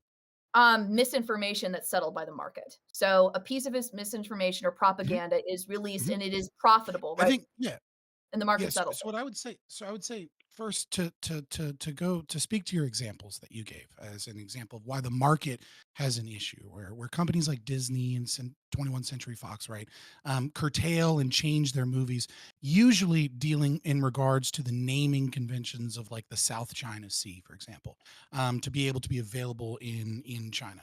Now, some of that is going to be market incentive and the fact that there's a lot of buying power in China. Some of that, as you already said in your claim, was quote um, bowing to the regulations of other countries, right? So this is exactly anti-market principles that are causing the problems. So it's kind of difficult to say, well, since other countries won't allow free market solutions, we will combat by also getting rid of free market solutions.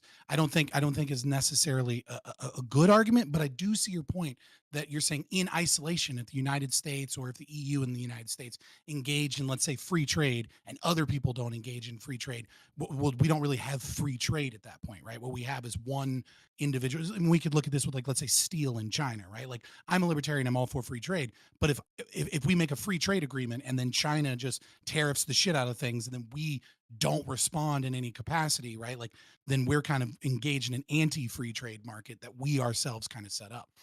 So and the other thing you gave was in I brought up Operation Mockingbird, which was, the CIA intentionally lying to the American public and journal. We don't know what effect it had. We just know that it had an effect.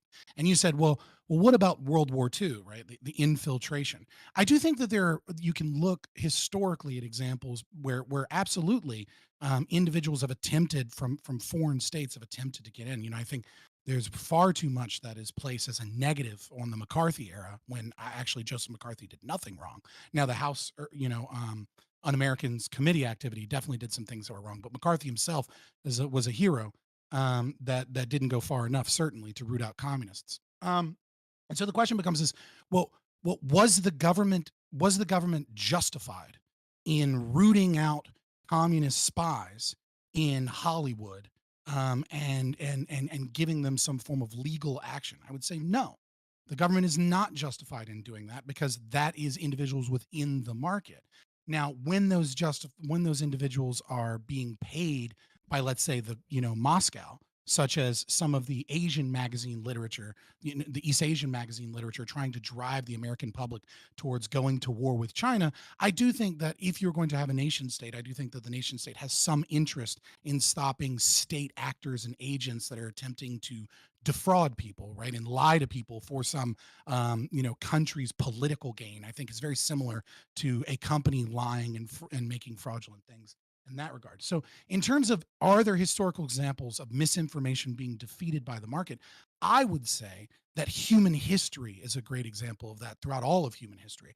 I would say that the amount of propaganda and lies that were told by monarchies before the invention of the printing press was in many ways demolished by the people being able to freely pass things and information no longer being cloistered by the state apparatus that controlled people via their illiteracy and misinformation. And I would say that social media is another example of the printing press and the ability to counteract the lies over and over and over again that state actors have. And if we want to talk about specific examples, we can talk about. Sorry, I'm trying to think. YouTube. I was going to use the jab, but that's probably a terrible example for YouTube. Just to be nice to Primecast. But I mean, like, what's a good example? Social media. Oh God, I can't stop thinking about the coronavirus right now because it's what keeps popping up in my head. The IDF But I and mean, what like, they keep if pushing you give out. me a minute, There you go. I'm sure I can find plenty of things where there was, there was a kind of a push by state actors to do so. In terms of, yeah, propaganda is always going to be a thing that governments are involved in, and the market will also engage in propaganda, right? Like the difference is that who do you give a monopoly on it, right? So when you talk about the market, you talk about a competitive market of propaganda. You have multiple different businesses and interest groups that all want to tell their lies to the American people, and they're competing. And then other people are competing to prove that those are lies. When you have the government being the sole arbiter or the primary arbiter in this, what you end up with is you end up with multiple people trying to tell lies and the government trying to debunk those lies, but you don't have an equal playing field because the government's lies are the ones that aren't meaningfully challenged.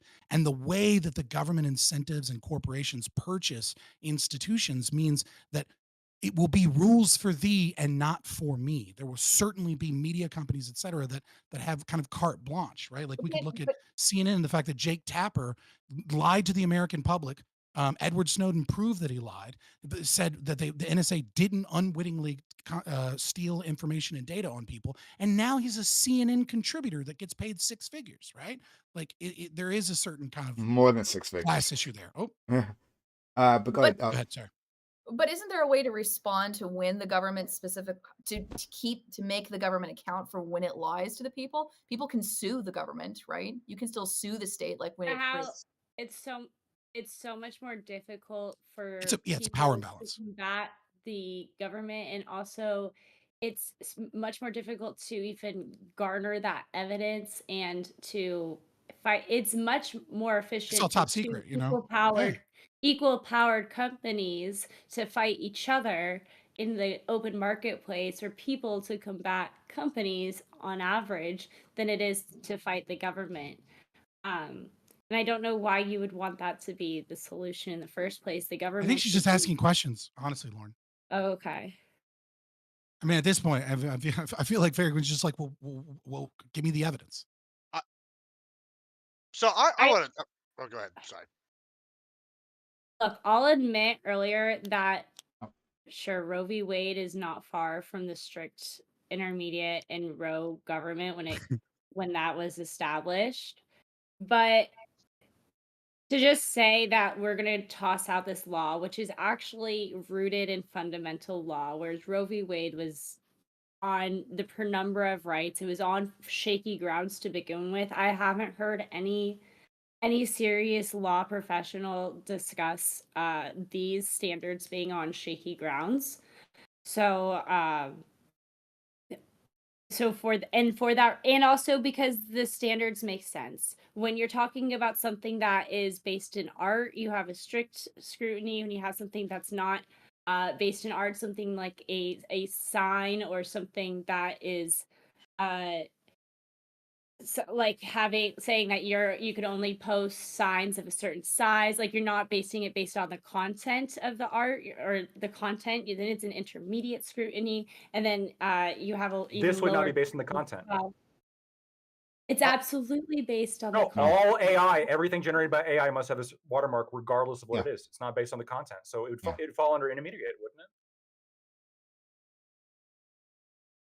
Just like a sign, just like a billboard has Well, to have a size while y'all limitation. debate that, Well, I'm wait, gonna wait, I'm hold gonna go on. another This direction here. Okay. well, I know this is critically important though. Like you agree, and I know this is the case you're referring to. Yes, you can Yeah. restrict the signs of like the size of signs as long as you're not, that's intermediate as long as You're you're not not like saying you're not determining what the content of the sign Yeah. is, right? exactly same 100%. concept with the watermark. We're not So saying what it's got to be. We're just saying if it's no, but AI, it's got to.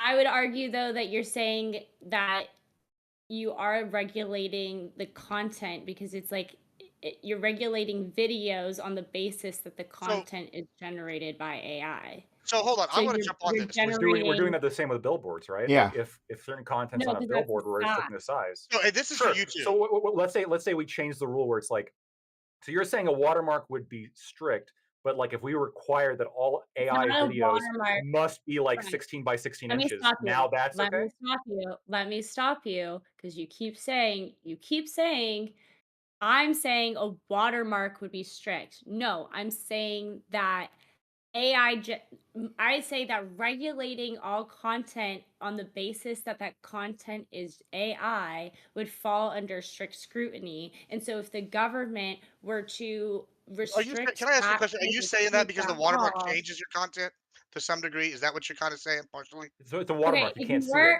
Even then, it ignore doesn't the matter. what so but you ignore know the it's there, watermark right? hold on.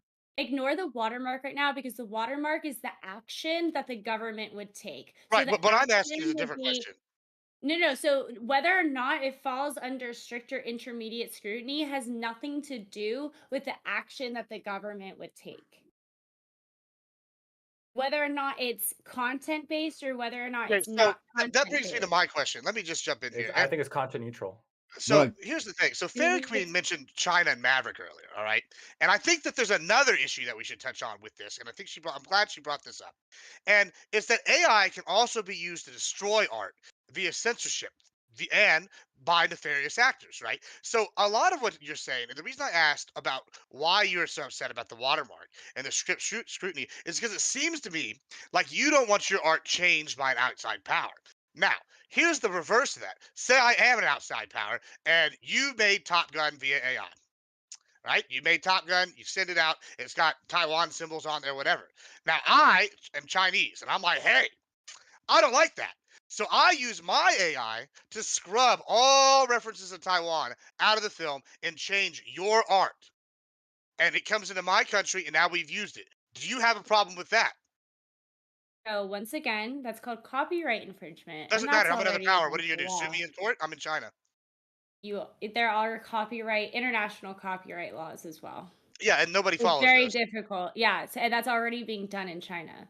So Right, that's but my that doesn't point. mean, well, but that doesn't mean we just abolish like these Right. laws. Like fraud exists, and people in India often get away with it. That's why they have those headquarters in India. That doesn't mean we just He abolish doesn't like all exist. fraud protections because hey, some Abolish people get around IP. the law. No, I'm yeah, you not don't. saying Okay, You to have okay, to we do can it talk with about abolishing action. IP, but I'm talking about like fraud centers in India. The reason why they're set up in India is because they're trying to avoid enforcement. Our response to the fact that some people get around the law against fraud shouldn't be like, well, let's just get rid of all laws against fraud. It's like, no, we understand some people are going to get around it by setting up call centers in India, just like some people are going to get around the watermark by, creating AI from India, sure, whatever. But that doesn't mean we just like abolish the law. yeah, I mean, Gibbs. I mean, I want to also add to that, and like, so we kind of touched on this earlier, which was about people knowing what's real and what's not real, and all, et cetera, et cetera. So my birthday was like 2 weeks ago, right? And so that's a Happy time to talk birthday. to family. Thank you, yeah. And so that's a time to talk to family, right?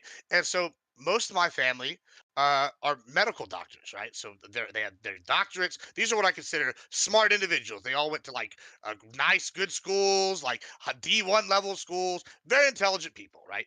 And then, so I'm talking to these people, and we're on a phone call, we're on a group call, and four of them had the audacity or the stupidity, I don't know which, to ask me whether or not I thought the Ukraine war was even happening and whether it was just an AI produced deep fake. And these are people with medical doctorates that have gone to school for umpteen million years and got them. These are people I think are highly educated, intelligent people. And they're sitting here thinking the government is doing this for whatever reason. It's the Biden crime family, et cetera, et cetera. And I asked where they got this information, and they proceeded to link me some articles that looked like ChatGPT wrote it. So whenever we sit here and say, oh, we don't need to worry about these things, or we're just going to have, well, whatever. And these are intelligent people that did this to me recently. I think that we need to be concerned because that falls under free speech and art, which comes back to my other part with the Chinese, right? If they want to sit here and they can scrub these things, they can put out their own propaganda, as Fairy Queen put out, and we need to combat this somehow. I hate to be the guy that sits here and comes and say we need some kind of government revelation because I just feel my testicles drying up and becoming more soy as I say it. But there do need to be some sort of regulations to combat these kind of AI threats. Why? And then I'm going to tell Why? you why. Where are you deriving that from? Where am I deriving It's it a from? non sequitur. It does not It's, follow. it You're saying absolutely we have a follows. problem. Well, they No, literally you're had saying AI. We had AI issues problem during the exists. election. We had AI Therefore, we tampering during need the government. election.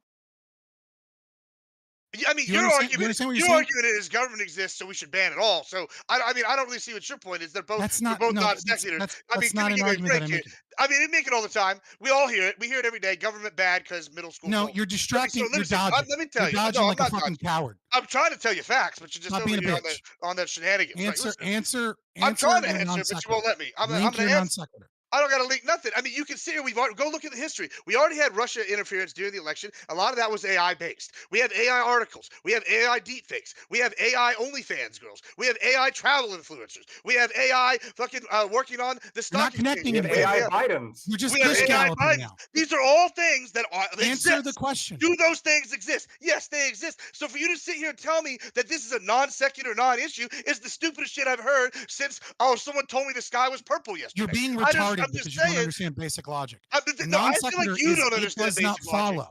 I mean, Okay, it does you're follow. saying I just listed 50 problems Okay, okay, things exist. okay. We that got are Gibbs. problems, Listen, let me. I didn't and get then to. you said you Let don't me have respond any. to both of his arguments.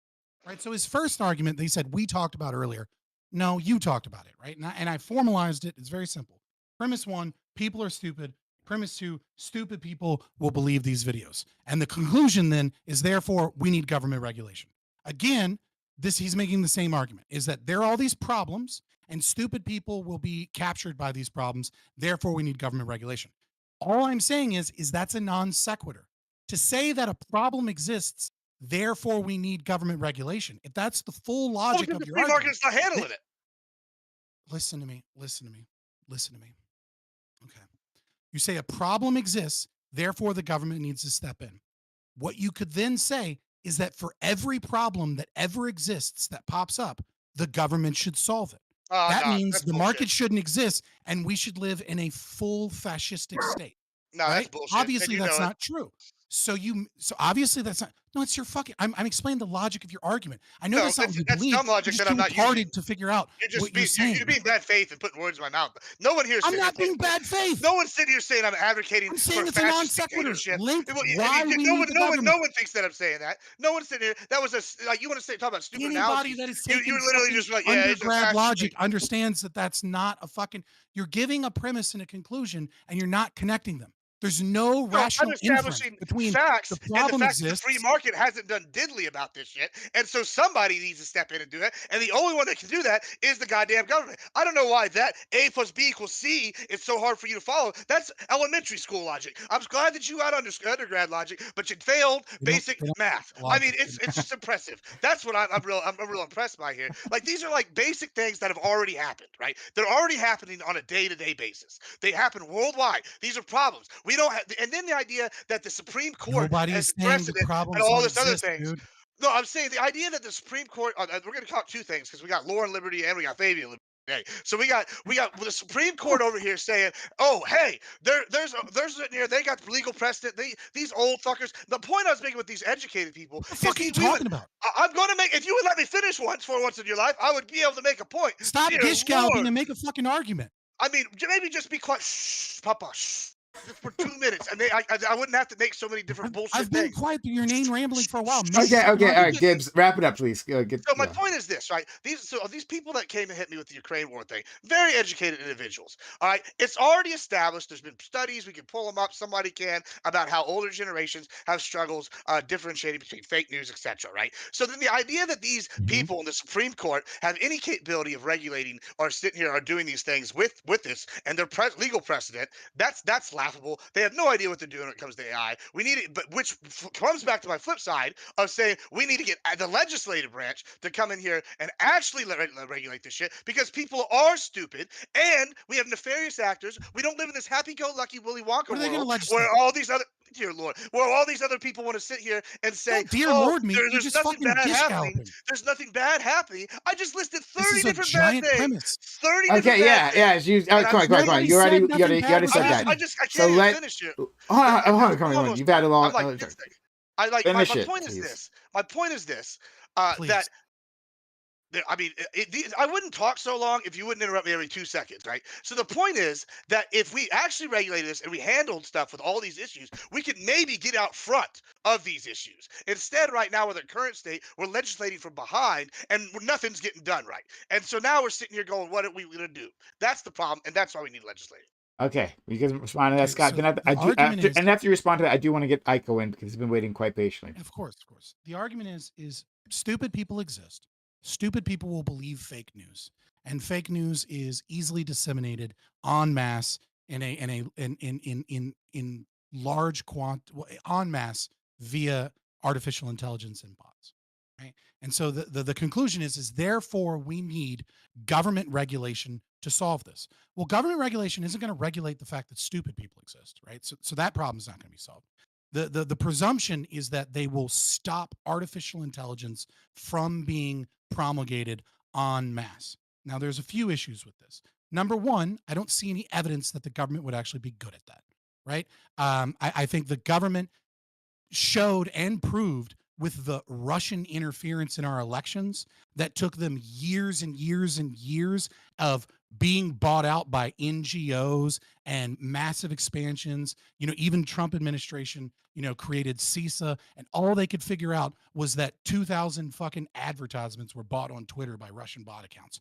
Who fucking cares? The Russian interference in the election was incredibly minimal, and all of the evidence that exists for it is either bought by companies that were incentivized to lobby the state, which is the problem with the state regulating in the first place, is that political interests get involved in nonprofit or non-governmental organizations, and then you have a pseudo state corporate interest that works together to disseminate fake news. The Russian interference in the election having any significant impact on the election is itself government popularized fake news.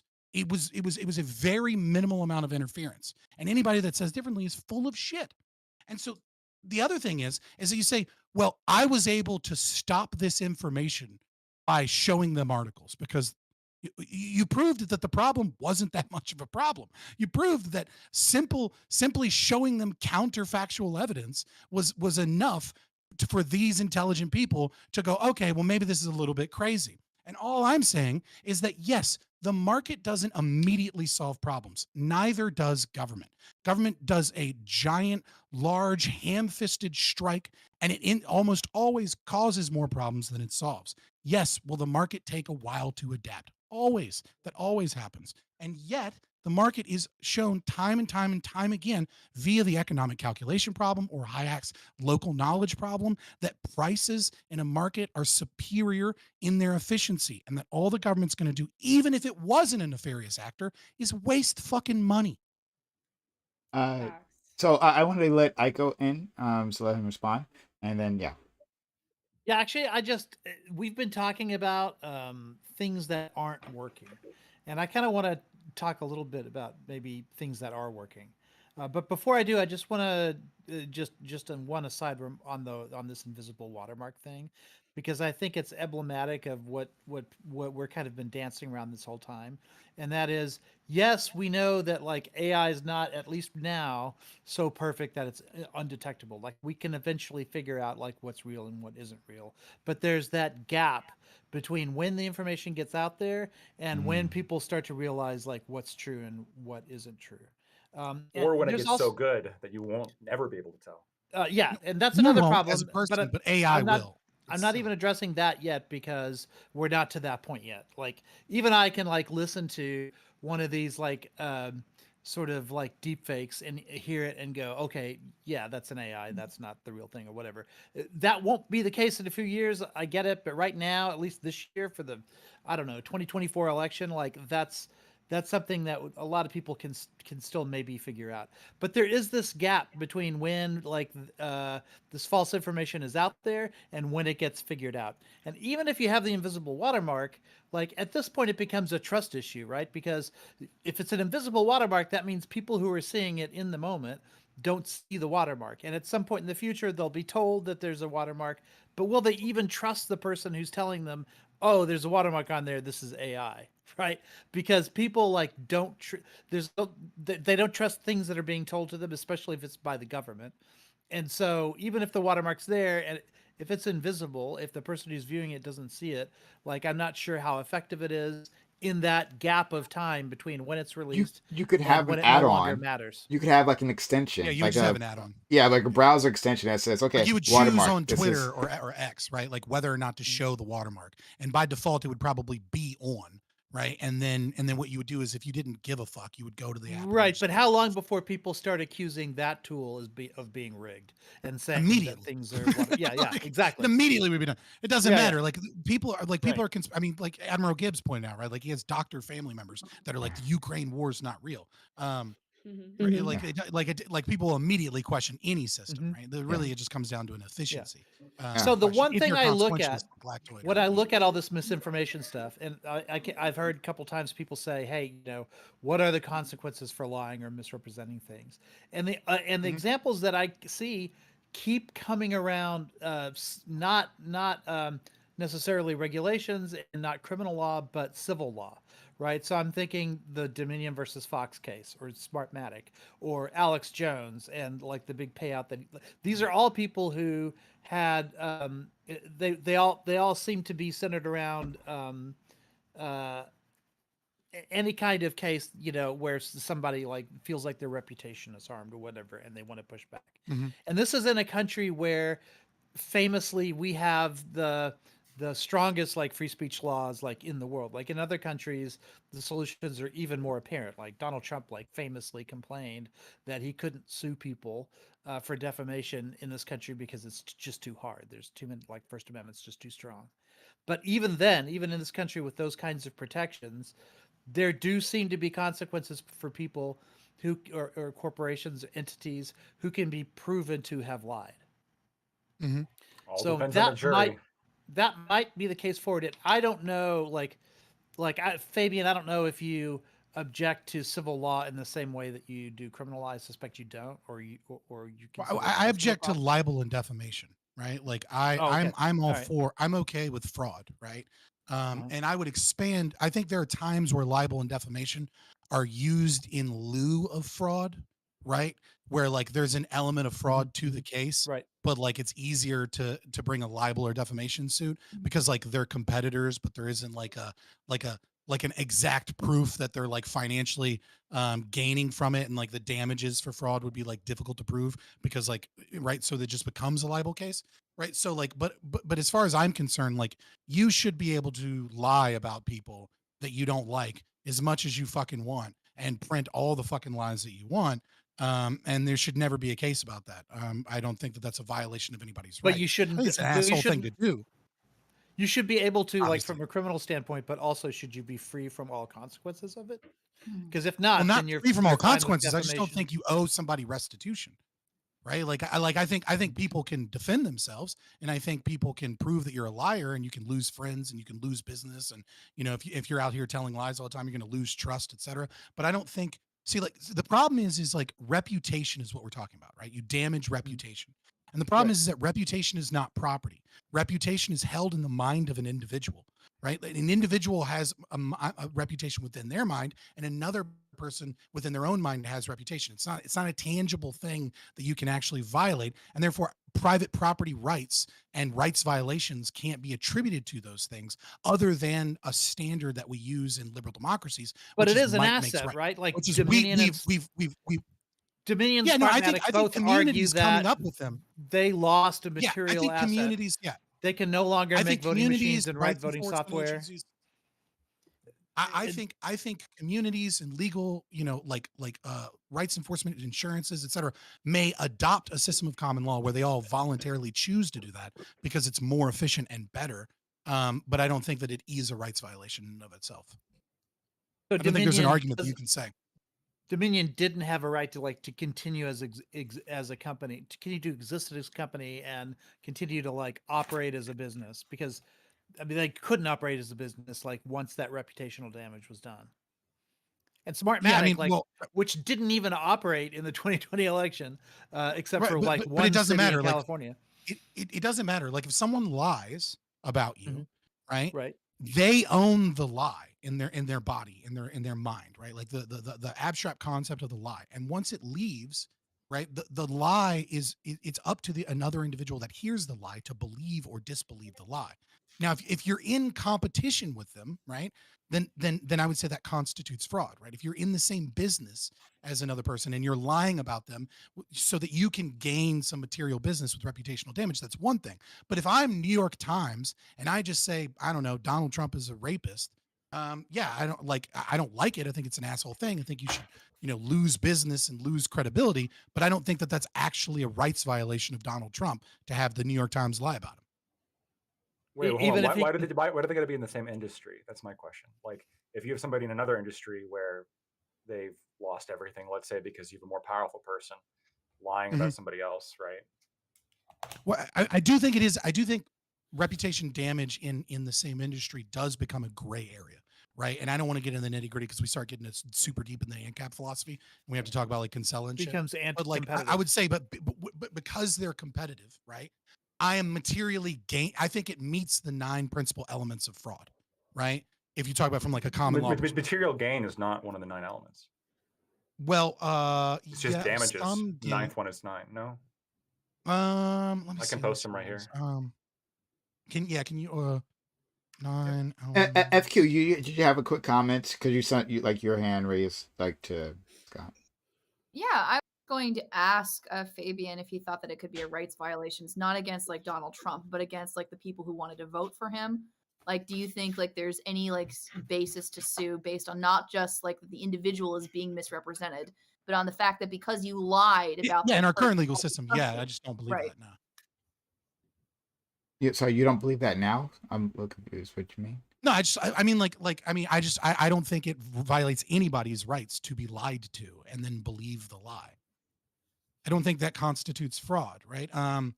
Where is it? I think it does constitute. So I think it does. Suffered consummate proximate injury, right to I rely posted on the the 9 representation. in the StreamYard Yeah, thread. okay, yeah. I think you could. I think you can draw a line. I think that there you could. I think there's a strong argument that it is fraud, because when you lie about something about when you lie about somebody about something that's like particularly critical to their reputation, I think what you're essentially doing is defrauding future transactions that could have been, right. Like if we all agree that if I was to lie about the quality of like a car, and then you buy the car, this would be fraud. But if I malign like the reputation of the car dealership, that can also have equal effects on like the trade of cars in the future. It doesn't necessarily require the fact that you're getting a direct gain. Oh It yeah, just requires I was damages. a little bit confused on materiality, right? So materiality representation. You're correct. I don't need to gain from it, right? But there's an attempt to stop that other person from engaging in some form of From willful damages, conduct. yeah. Right. So yeah. So like if I can prove that I'm trying to keep other people's business, damage other people's business in some capacity by doing it, then sure. I don't know. Honestly, I'd have to go back to the drawing board and think about that a little bit more in terms of natural law philosophy.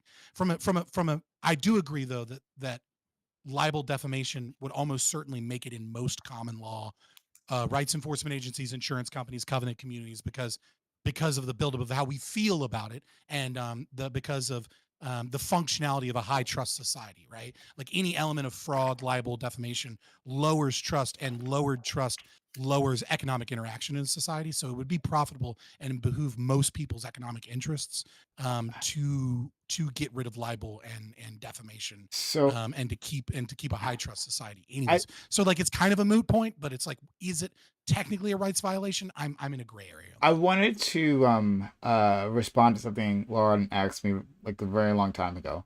And asking like what do I want done, right? So I would repeat what my friend Lactoid said as to like the laws that should be added, but like I wanted to, I guess, like expound on why those laws should be added. But I'm not a lawyer, so I was hoping my friend Lactoid can help smooth out what I'm about to say. When we are talking about like crimes, right? And how we prosecute those crimes, we don't simply have like a law against a very broad category of a crime. So when we're talking about like murder, we don't have just a law that says thou shalt not kill, right? And then just work off of that. We have all kinds of Thou shalt not murder. Murder. Excuse me. Yeah, murder. Yeah.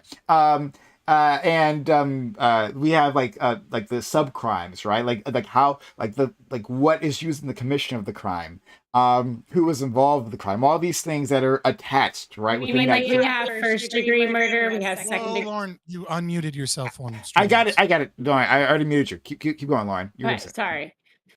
So we have Can't believe first someone degree would do murder, we have second degree murder, we have all of that. Is that what you're getting at? Yeah, but also like on the terms of the weapon used, right? Like it was armed robbery rather than like robbery, right? We have like. Well, no, that doesn't matter for murder. I know, but I moved over to charge for a gun versus a knife versus strangulation. Yeah, like murder, first degree murder is first degree murder, second degree murder, second degree murder.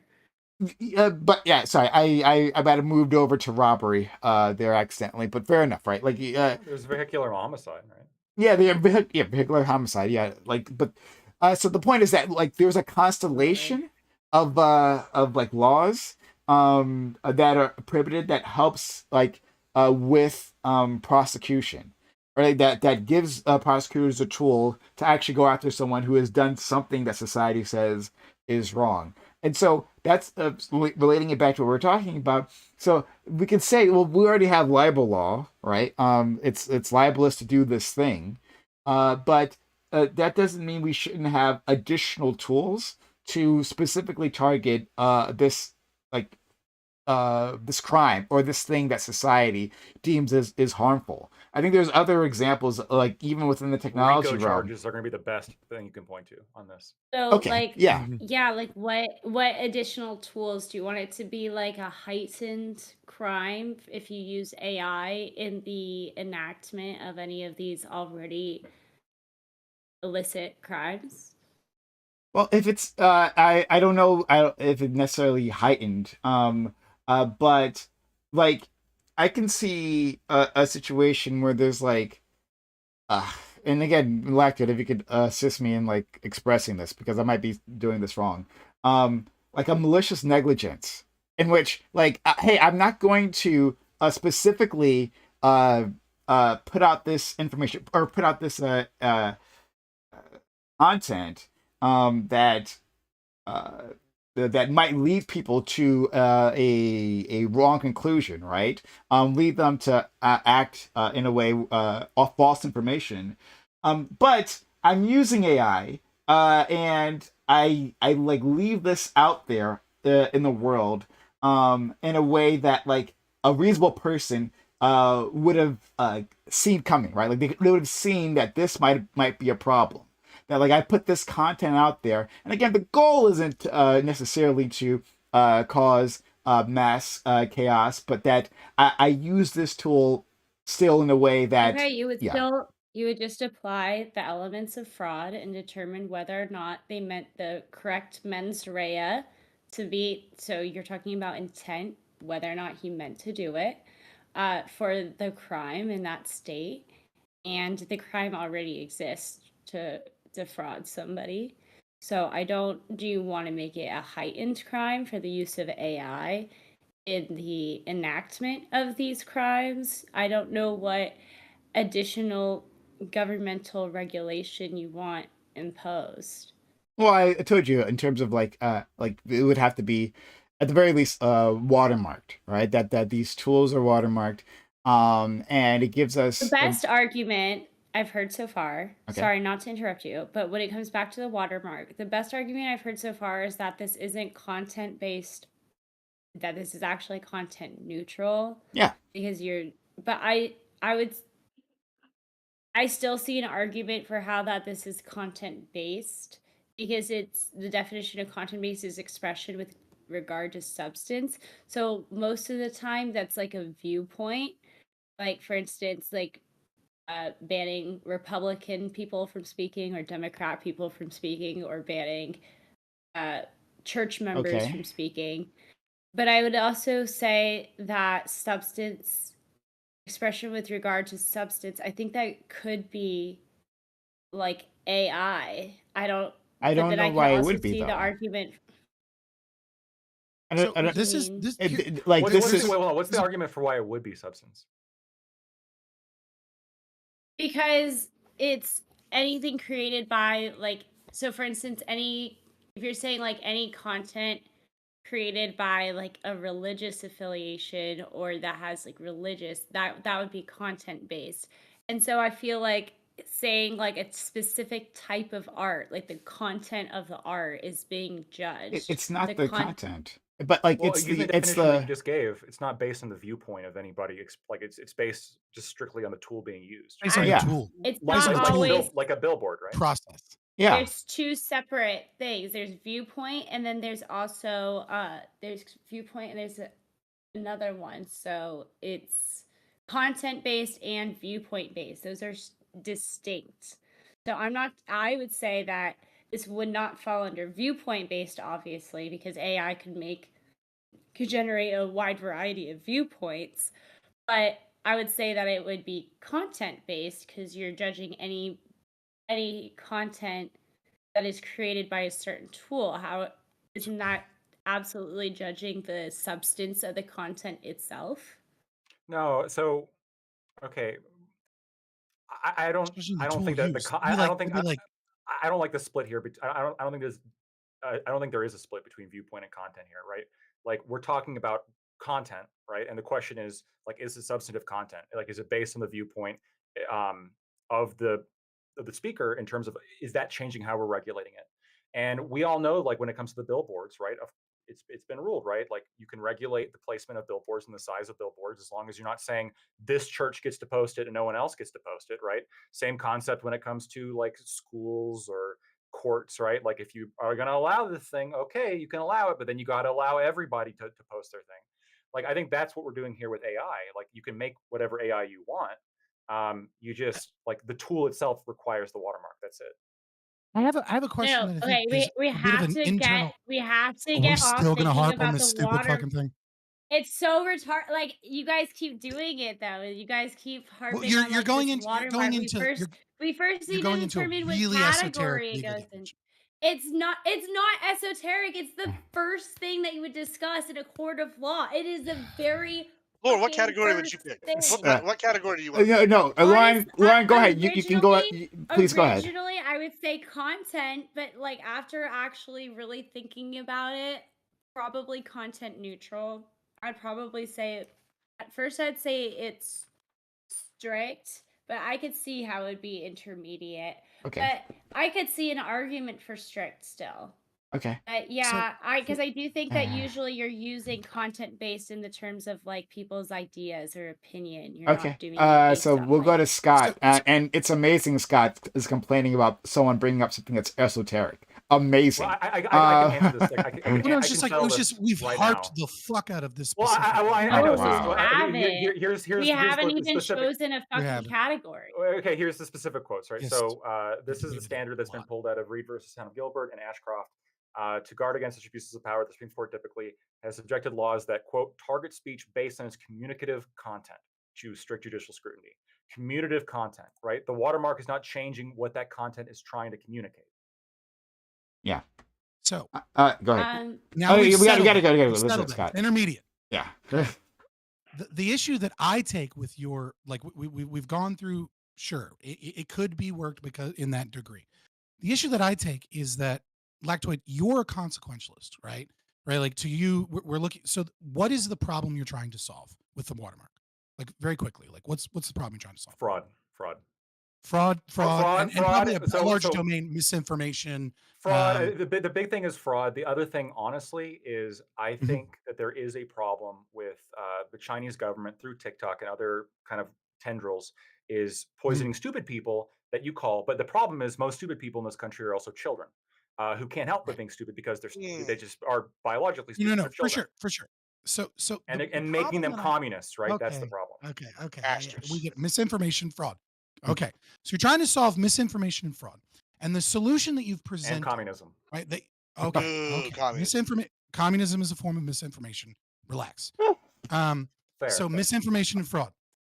So you're trying to solve this, and the solution that you've presented, that you said is one that you believe will work, is that you will create an invisible watermark, right?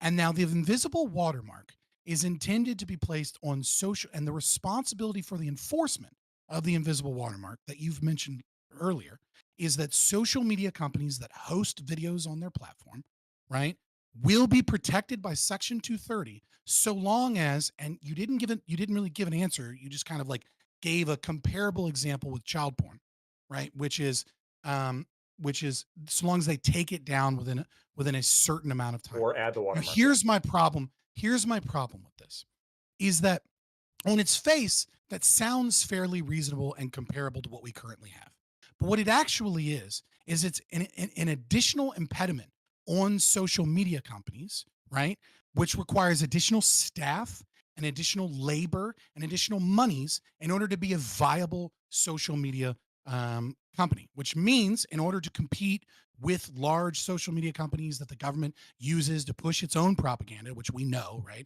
I mean, Twitter files obviously show that they push propaganda and that they manipulate algorithms, or like, Google doing the same. Like Google's ability to swing elections is far more powerful than artificial intelligence by manipulating search results, et cetera, right? So we have these kind of like these large capitalist, right? These companies that have this incestuous relationship with government regulators What we're going to do is we're going to deepen that by making it even more expensive and having even more responsibilities placed on these companies that make competition for other social media companies even harder, which I believe will entrench that problem. And the question is, well, what if it's cheap? What if it eventually gets to the point where AI systems, defensive systems, are actually able to detect fake AI videos and things like that very quickly? Well, then if that becomes true, then the government regulation was never necessary in the first place. And so what occurs then is either option A is we have a worsening relationship between social media companies and the government that prices out competition and makes free speech even harder because you have to be this billionaire in order to actually compete with Facebook, Somebody have Instagram, said it's already YouTube. not true. Or option B, it was never necessary to begin with, and it's just unnecessary government involvement because the marketplace would easily have been able to institute these solutions anyways without much cost. Those are the only two No, options. so I don't think so, because having Okay, go ahead. adding this to Let's do section false dichotomy. right. Well, right, because adding this to section 230, I mean, you're just kind of, I guess, describing the problem generally with section 230, right? Or I guess the quote unquote problem. Yeah, I But agree. what this does Well, though no, is it I adds disagree. I think Section okay, 230 is all right, needs hold to on be real quick. properly It adjudicated. adds I think it adds as according to Clarence Thomas. I think it adds the bite necessary to compel people to do this. Like it creates the incentive to regulate this. So, for example, you could say everything you just said, but for Mhm. CP. You could say it adds additional resources, it adds additional requirements. Companies that now have to hire people to maintain like searching the web and all this stuff. You're right. It does Mhm. it does all do this, right? And Mhm. you're gonna get to the point where they get so good at it, right? Because now they have to comply with Section 230. So now they're investing resources into the AI or into the tools that they use to detect these You're pictures, right? Hold you're on real quick. Hold on. And to detect you're these doing another pictures false comparison. It's a false comparison. and then remove them. That doesn't mean that like the government regulation, well, that was never necessary in the first place. No, it was literally the thing that compelled them to get to invest in the technology to remove this content because they didn't remove the content. There was a direct financial disincentive. They get fined. So there's a couple of issues here, right? Number one, child pornography is illegal because actual humans are harmed, right? So whether or not we utilize the state apparatus to go after child pornography, even though yes, you could say it's like a second I order just call it consequence, like CP. I mean, okay, CP is sure. the only thing, by the way, that like we apply the standard to, right? You can watch people like having videos of people dying is not illegal, despite the fact that people were clearly hurt in that video. I Well, think I mean, isn't there some can't regulate illegality that in, though, in many actually. states for gore? Isn't there issues with gore or I something? no, if Yeah, I yeah. have gore on my computer, I'm not going to get arrested if they find out like, oh No, yeah, I this think video I think gore. if there if are your regulations platform is for video open to games. minors, Hold on, I there think are Yes, regulations there's for regulations through like the FCC and et cetera that like say you can't put this kind of Lactoid. content exposed to Hold on, so minors. there's a before y'all couple go of too no. far, like Well, I want to just say one no. thing. He With let me the actually dying do the thing, let me actually continue the get rid internal of it. critique. All right. Like, no, let me actually continue the internal critique, right? So from a consequentialist perspective, what you're saying is, well, we already do this with CP, and that's how Section 230 is. And you're saying the And death incentive to threats and create terrorist groups. and you're saying the incentive to create the technology to remove CP was created by government And regulation. actively do it. And So two actively do things. it.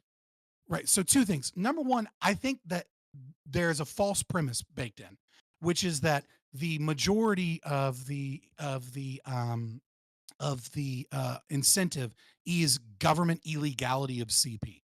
I think that's BS because I don't think any major social media platform is able to make any amount of ad revenue whatsoever if their website was found to be an easy facilitator of CP, regardless of the illegality of it, right? So, like, if Twitter all of a sudden just like allowed CP everywhere, every single advertiser that they make money from, that they get all of their revenue, would almost immediately bow out. It would crush the business model. So I think it's a false premise to say that the state is the major incentive structure here. What I would say is that the major incentive structure is that people don't like CP, and so companies need or want to get rid of it. Yes, there is an additional incentive structure there that they face legal challenges, et cetera. But I mean, the primary thing is to make money, and you can't make money if your site is found regularly hosting and facilitating. But people like CP. misinformation. let me. Yeah, But that's the problem. So I don't disagree that like I never said it was the majority reason. See, I think people it's like I think it's misinformation, but they I, also I like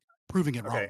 Scott. I think it's a There's a major balance. reason. I think like avoiding criminal penalty or avoiding penalties under Companies don't. Section 230 is a major reason which compels social media companies to act on things. I don't think it's I don't know if it's the majority reason. I don't disagree that the advertisers are also a major reason. But we also know that advertisers are for the big social media companies. I don't disagree, right?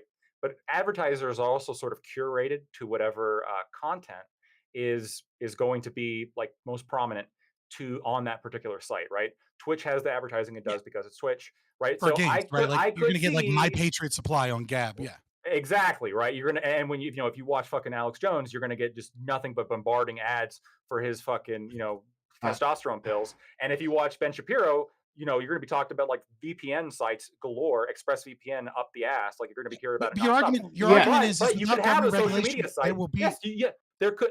Are you telling me that there couldn't be like a social media site catering to like that No, basically what I'm allows saying this is, shit and there's what I'm certain saying is, advertisers that don't really give a fuck and then they like are what I'm allowed to saying Silk is, exist on Road, this no. site? dark web What I'm exists saying is that already, you and it are makes money. correct. You are It correct that does, there yeah. will be social media platforms that exist that peddle misinformation or target to a specific crowd that maintain and increase echo chambers. What I'm saying is by imposing government regulation, sure, you will price some of those people out of the market, right? Great. Assuming that the market can't easily do this, and there was It never a hasn't. need for the government to be involved, anyways. If that isn't the case, then yes, you will price some people out of the market, but you will also equally price people out of the market that are, let's say, I don't know, more free speech apps that are trying to combat the censorship that heavily government and corporate invested social media websites are invested into. Places like Rumble, places like like other competitive things. You can't have They your cake and comply eat with it too 230. and say it'll get rid of Daily Stormer, but it won't price out the other things, right? I'm saying is that They you're comply. They creating an comply. incentive.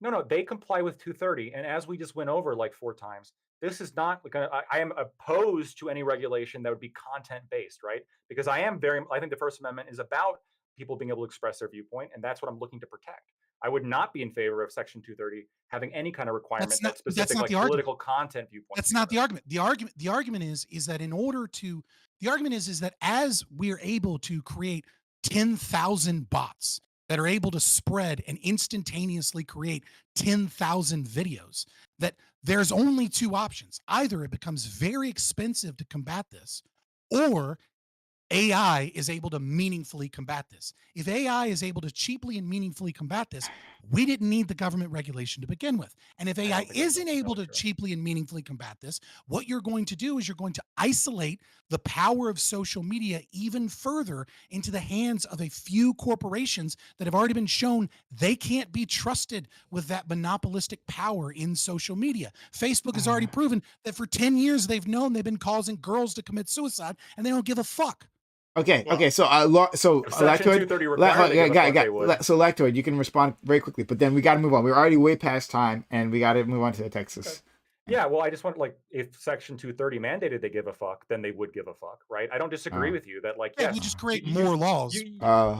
I understand, and Consolidate ultimately, more corporate power, I'm Mr. Libertarian. absolutely sensitive to the idea of like I would want to do this in a way that protects rights the most. And could there be like some effect on this on like I guess smaller content, like smaller like social media sites or whatever?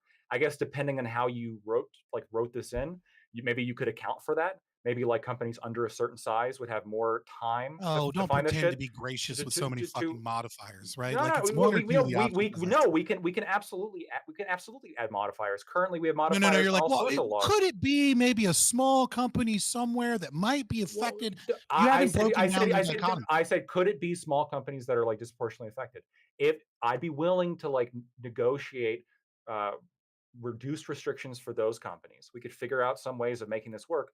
But generally speaking, your criticism is just a criticism of Apply the law unequally so that sections social of media cats can be your Okay, criticism of sorry, this sorry, Scott. is a criticism of Yeah. Section 230 Uh, generally. Every argument you made could also be made Uh, against removing CP from the required thing that social media companies are required to remove. No, I already I differentiated. You so could no, you did not differentiate them. All you said was that well, the advertisers are going to care more when it comes to CP. That Yeah. doesn't mean that even if the advertisers will care more, I'm still not in Mm. favor of removing it from something that Uh, companies have to remove it. Otherwise, they get hit It's with a not the only fine. They get argument I Section made. okay, so 230. That's the argument. I'll actually give the last You word to didn't deal with Aiko that because Aiko didn't get a chance to speak Yeah, much. this So won't take long anyway.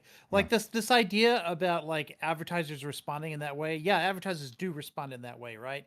But they only do so because you have an overarching platform that's large like Twitter, right? Where you can look at something that's happening and you can associate it with the next bit of economic activity that's like right next to it or whatever. But platforms Mhm. can segment themselves in such a way that that kind of transparency doesn't exist. In the dark web, if you're making one transaction, you may not know how it's related to some other transaction. And so that Right. reputational damage that sort of enforces that behavior like doesn't exist. And maybe, just maybe, that kind of Yeah, that's good. enforced transparency requires some level of government involvement because you have to be able Or to we could just say or we could just that have you must be Monero so we can fight the transparent that government.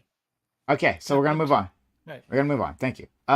So everyone, that was a lot of fun. We're gonna go on to our next topic that we have here. But thanks anyone who has been here and might have maybe contributed in the past, right? So consider supporting the channel. Subs to the channel, get bits of gifting subs. It does a lot, helps a lot, allows me to do all these things. If you're on YouTube, which I haven't. Oh my god, I need to check YouTube. Fuck, I didn't check YouTube. But consider hype chats or super chats. Sorry if let's check if the YouTube community actually did that, and I might have missed it because I was.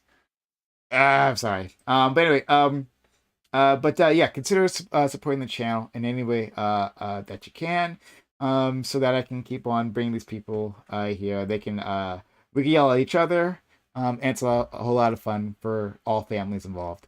1 second, guys. I'm just like stalling for time because I didn't actually check YouTube. Oh my god, like what a lame streamer thing for me to do.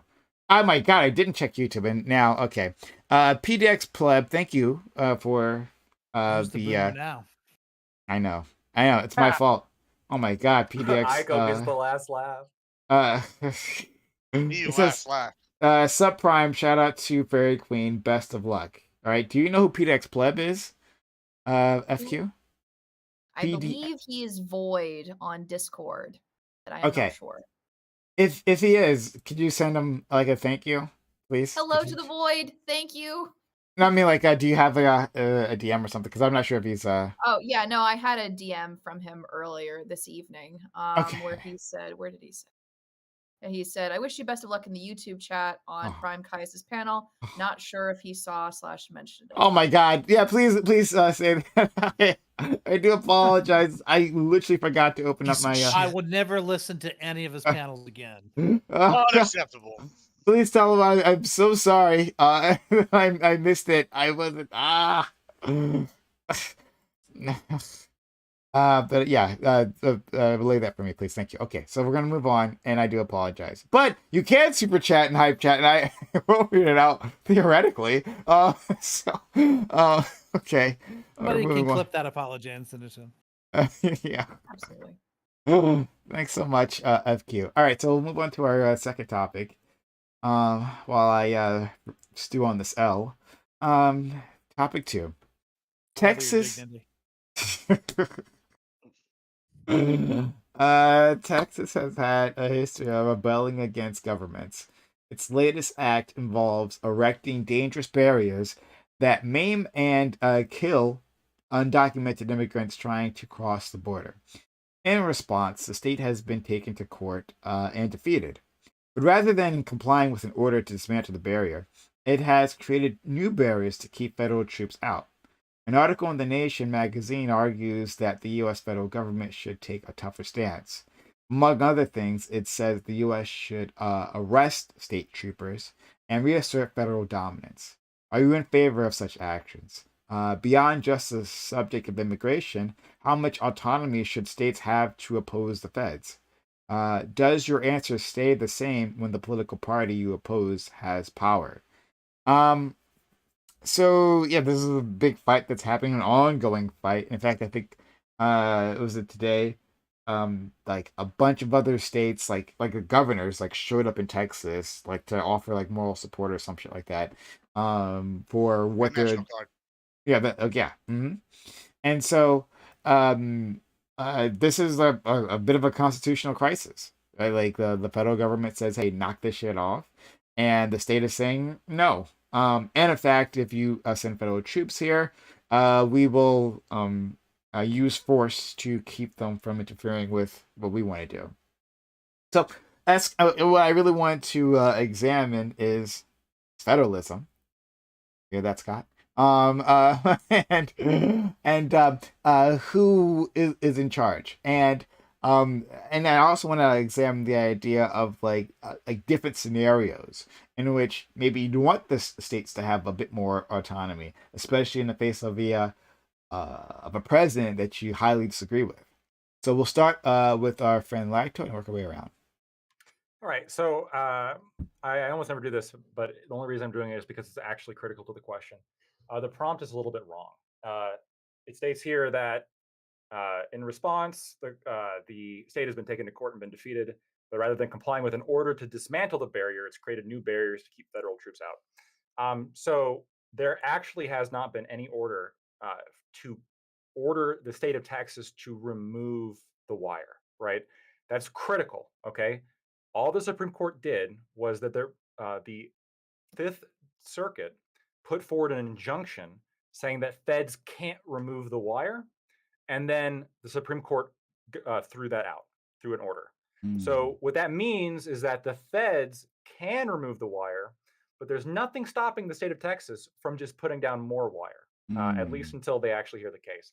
So my position on this is that as long as you have this kind of stupid Tom and Jerry scenario where like the feds come in, remove the wire, the state comes in and puts it back, and then back and forth and back and forth, back and forth, that's okay for the time being, right? There's not any major issue occurring. If, on the other hand, the state of Texas arrests federal agents or otherwise stops them from going to cut down the wire, then we have a major constitutional crisis, I think. At that point, you have the state of Texas directly disobeying the Supreme Court, who, through order, got rid of the injunction. In that case, this actually has happened once before. It happened after Brown versus Board of Education. The governor of Arkansas refused to allow Black people into the schools. And the Fed's response was, no, this is a Supreme Court decision. You don't get to say no. But Arkansas said no anyway. And so the president at the time, I think it was Eisenhower, I believe, federalized the state National Guard and sent federal troops and took control of the entire state, essentially, until they decided to get with the program. Um, I don't think that should happen to Texas unless they put their hands on a federal agent. That's a big no-no. That can't happen. You cannot have states disobeying direct orders from the Supreme Court. You can't have states disobeying decisions from the Supreme Court. It can't happen. If that happens, there goes the Constitution. There, at that point, I think that all the fucking what's the best word? Just the lunacy from the left here about how the right wing just fucking hates the country and they want a civil war. I think that actually might just start to materialize if they do that. But so far, I haven't seen them do it, and I haven't seen any videos or any actual accusations of them doing it. So until then, there is no crisis. But if that happens, then there is a crisis. Well, thank you so much for that clarification. It's actually very much appreciated. Let's go to our friend Scott. Yeah, I'm in a weird position here, right? Because the nation state of Texas doesn't have a right to exist. The United States of America doesn't have a right to exist as far as the federal government exists, right? Like the justification for the government is illogical and puts you in a performative contradiction to even say that it has a right to exist. It is immoral. And so the question then becomes dealing with, as an anarchist, dealing with multiple immoral systems, where do you side? And more often than not, you have to choose a moral framework by which to navigate this problem. I tend to be, virtue ethicists or objectivists in the way that I view these things. So how effective is it? Is it helping, etc. And so in this situation, I don't know, right?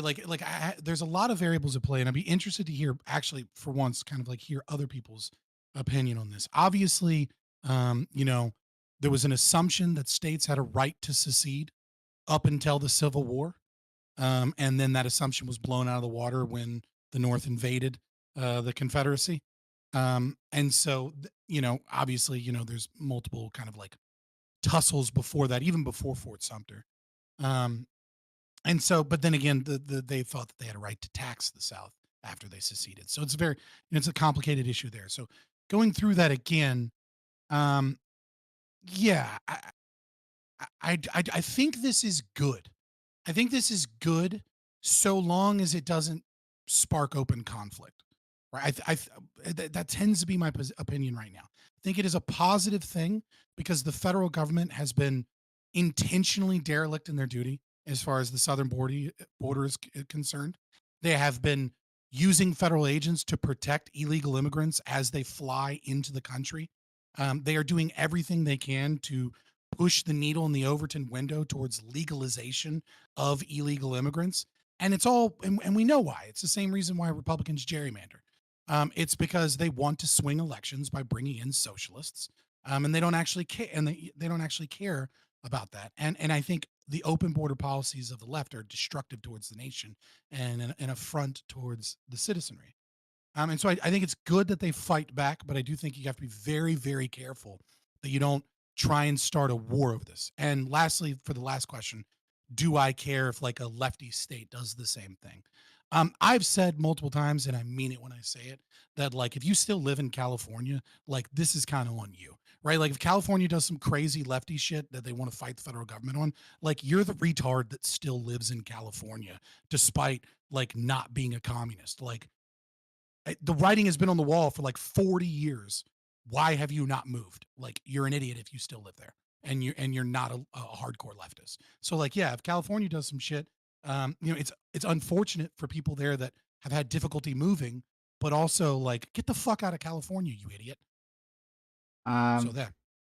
Thanks so much. Roth Barty previously had said petition to replace lactoid spot with Lauren, base Lauren, lactoid fake libertarian.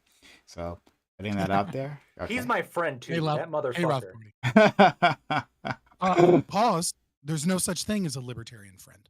Oh, here we go. Okay. We will flame you, bitch. We're happy that people are gaining fan bases. Alon is making an impression, certainly. Let's go to our friend Admiral Gibbs. Yeah, so before I really dive into this, I want to talk about this article. This article is a disgusting piece of liberal, anti-Texas, and anti-Hispanic propaganda. This is why I have brought some key pieces of Texas history with me. First, we have the come and take it flag from the Battle of Gonzales. Secondly, I hear a lot of people try to say Texas was racist when they escaped Mexico the first time. This is the Zavala flag right here. This is the first national flag of Texas. I don't know if you can tell me what last name Zavala is, but it ain't white, so therefore not racist. All right, moving on. Here in my possession, like I said, but anyway, Hispanics have been a key part of Texas history since day one. From Wait, Vicente, it's not Spanish? either way, either way. We're gonna get That's to about that. as white as it gets. Shh. You guys, listen, it may not be true. That's neither here nor there. All right. So, from Vicente Zapata, one of the only soldiers to survive the entire Battle of the Alamo, or Juan Seguin and his volunteers who fought all over Texas and many landmarks, When buildings, they're and defending other things. slavery. Please continue, Gibbs. Go ahead. Were named after. They were fighting for their freedom and gun rights. Anyway, none of these people fall into the white power narrative this article portrays, and the fact that anyone would attempt to whitewash history in this way proves that it is the left who are the true racists who actually hate Hispanics and only want the Hispanics here to use them for their own benefit and not for the Hispanics' benefit. Now, as for what is occurring currently, someone has to stand up for the border states since the Biden administration clearly doesn't give a flying fuck about us. There's a reason why 25 other states, literally half the United States, have had made overtures in support of Texas since this began. Texas is standing up for its rights and is standing up for Americans' rights. All it takes for evil to triumph is for good men to do nothing. That is what is happening now. God bless Texas for standing up. Now, as for the Fed being an all-powerful, look at like none of these things are disobeyed by the Fed. Let's look at things like marijuana.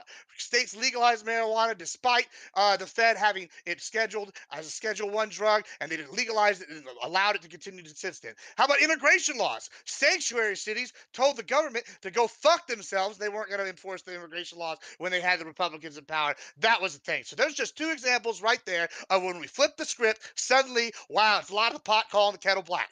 Sometimes the tree of liberty needs to be watered with the blood of patriots. So let me quote another famous Texan at the Battle of the Alamo: give me victory or give me death. We are sick of the government not doing its job down here, which is to protect the border. We like a small government. And one of the things a small government should be doing, or any government should be doing, is protecting its border, protecting its citizens. And we have an invasion occurring down here, and nobody cares. And nobody cares. So the fact that we're trying to protect our border should be lauded. Instead, we're being vilified and told we're evil because we want what's best for America. Care, Admiral Gibbs. I care. Enough to follow that. Yeah, I know, right? I was ready. Gibbs, The you're. manifesto for Texas. Okay. I should have put a blast specifically for that. We'll go to Laura next, but like I designed this question specifically with Gibbs and Aiko in mind, both patriotic Texans, who will set us straight, liberal fools like myself. All right, let's go to Lauren, please. I do think it's a very interesting legal conundrum in which we have found ourselves, in which we have the federal government that is in total ability and the only really power allowed to protect the nation, completely abjecting to do their job. And it appears as though there's some unused case law which allows the states to protect themselves in the case of an invasion. But then again, you get into legal trickery as to the technical definition of an invasion. And so I find the whole legal situation very interesting. That being said, as somebody who just wants to see the best for my country, I do believe that the open borders is completely crippling our country and seems to be done purposefully so by the federal government. And I am curious to watch how the cases are resolved, but I believe that Texas is acting within its legal rights. But if they're not, then they are committing crimes. Then yeah, so it's a tricky one. Thanks so much. And we're definitely going to have fun with those statements later on. That's going to be fun. But thank you so much. And Roth Barty says, love you, Prime. Love you too. Thank you for supporting the channel. Much appreciated. Very clean. Hey, everything I'm about to say, I'm going to echo what Lax White said earlier. So if Texas arrests any federal agents, the state of Texas is disobeying the Supreme Court, and therefore I think like then it is fully within it. The federal government is fully within its rights to arrest states' troops and to reassert federal dominance. And I am in favor of those actions in part because again, the United States is a nation, right? Like I hate to reference the lovely speech that Admiral Gibbs gave earlier, but you mentioned, for instance, like the history of racism. I mean, I think just as a key point, so there's a book that's about nationalism, about the invention of the nation state, which is called Imagine Communities. It's by Benedict Anderson. And one of the things that like Benedict Anderson talks about like within his book is he discusses like the existence of racism, like the reason for why it exists. And it often exists because people attach themselves to their identity of their hometown, where they come from. I am from Texas. I am from South Carolina. I am from this city, this town, in this particular municipality, as opposed to being a part of a broader nation, right? Which is only possible through the transmission of something that he referred to as print capitalism, which, but all of this to say, of course, I am absolutely in support of the United States arresting state troops and reasserting federal dominance. An example of this like would be just to reduce the political nature of this. I mean, remember, for instance, like when Donald Trump tried to enact banned banned travelers from China, or when he banned travelers from Europe, when he tried to institute policies to try to prevent people from coming in and out of the country, right? Imagine if California or if in New York had just said, up yours, I'm still going to allow people to travel, right? Well, that would have been a state decision, but it would have been a state decision that would have resulted in the nation being infected with more cases of COVID-19. It's extremely important that when the federal government comes out with an edict, if it is constitutional and if the Supreme Court doesn't knock it down, the states have to follow what the federal government states. Unless, of course, and if they don't agree with it, they can appeal this to the Supreme Court, they can file a lawsuit, and they can get it removed. But otherwise, it's extremely important. As I gave the example, for instance, of COVID-19, that's an example. The case of immigration is another example. That is, as you mentioned earlier, Gibbs, that's not just a problem for Texas. That's a problem for everyone. That's a problem for every single American citizen in the United States, the border crisis. And that means that as a federal citizen of the United States, I have a vested interest in what happens in the border, which means that my voice and my thoughts matter as to what happens, which means that we invest those opinions in the federal government to make those decisions. Um, Finally, let's see here, a couple of other questions. How much autonomy should the states have to oppose the feds? The answer is as much autonomy as the Supreme Court's allowed them. Does your answer stay the same when the political party you oppose has power? Obviously, yes. I just gave the example of Trump instituting COVID bans, so yes. Thank you so much. And finally, right, a real Texan, a real patriot, Echo. Listen, as a Texan, I think there's an opportunity here, right? But as an American first, there's a big opportunity here, right? So what the Supreme Court has decided, at least for the time being, is that the federal government could take the razor wire down, right? But and I've seen this, like it's large amounts. They're coiled very tightly together. We're talking about a lot of steel here. They can take it away, and then Texas can then put more up, right? This is a great revenue opportunity for the federal government. Just keep going back to those same places and harvest more steel that they can, I don't know, send to Ukraine to put in no man's land, like to help in the war effort or something like that. Could save us a ton of money. Put it on the same boats that are already going on there with like some of our used tanks or whatever it is. Basically, this can like replace a lot of mining for the materials that are needed for like steel production. I think it's just a great opportunity for the federal government. But also, I'd like to point out one thing that Gibbs said earlier, which was that nobody cares. I'm not sure that nobody cares. The House seems to care, right? Because the House wants to do everything it can to make sure an invasion happens. It's right now saying that the bill to stop this is dead on arrival. That the last thing they want, and the last thing an entire political party right now wants, is for any of this to stop, because they want to have something to run on in the 2024 elections. So the House cares, at least. They just care in the opposite way that you might expect. Really, though, like this is all theater. Federalism matters, but this isn't one of those instances, in my opinion, where federalism makes a big difference either way. But the reason why I want to give some latitude to Texas to behave in these sorts of ways is because I want to protect the value of federalism going into the future in instances where it really does matter. Like for the 4 years when Trump was president, when he was undoing like all those regulations on auto emissions and stuff like that, California came out and did their own equivalent of CAFE standards. And because auto companies in America don't want to sell a car that won't sell in California, everyone had to like raise their auto emission standards to meet that higher threshold of California's. That's an example of federalism. And I think those are the kinds of things that might get threatened if you tried to eliminate states' rights like in other areas. So I do have a strong interest in that. But also, let's not forget, it's not just states and the federal government that are battling over rights here. There's private landowners who don't want a wall or fencing or anything like that to come across their private property that Texas is going to try to force them to. And when states try to do eminent domain, like it's a little bit more iffy than when the federal government does it.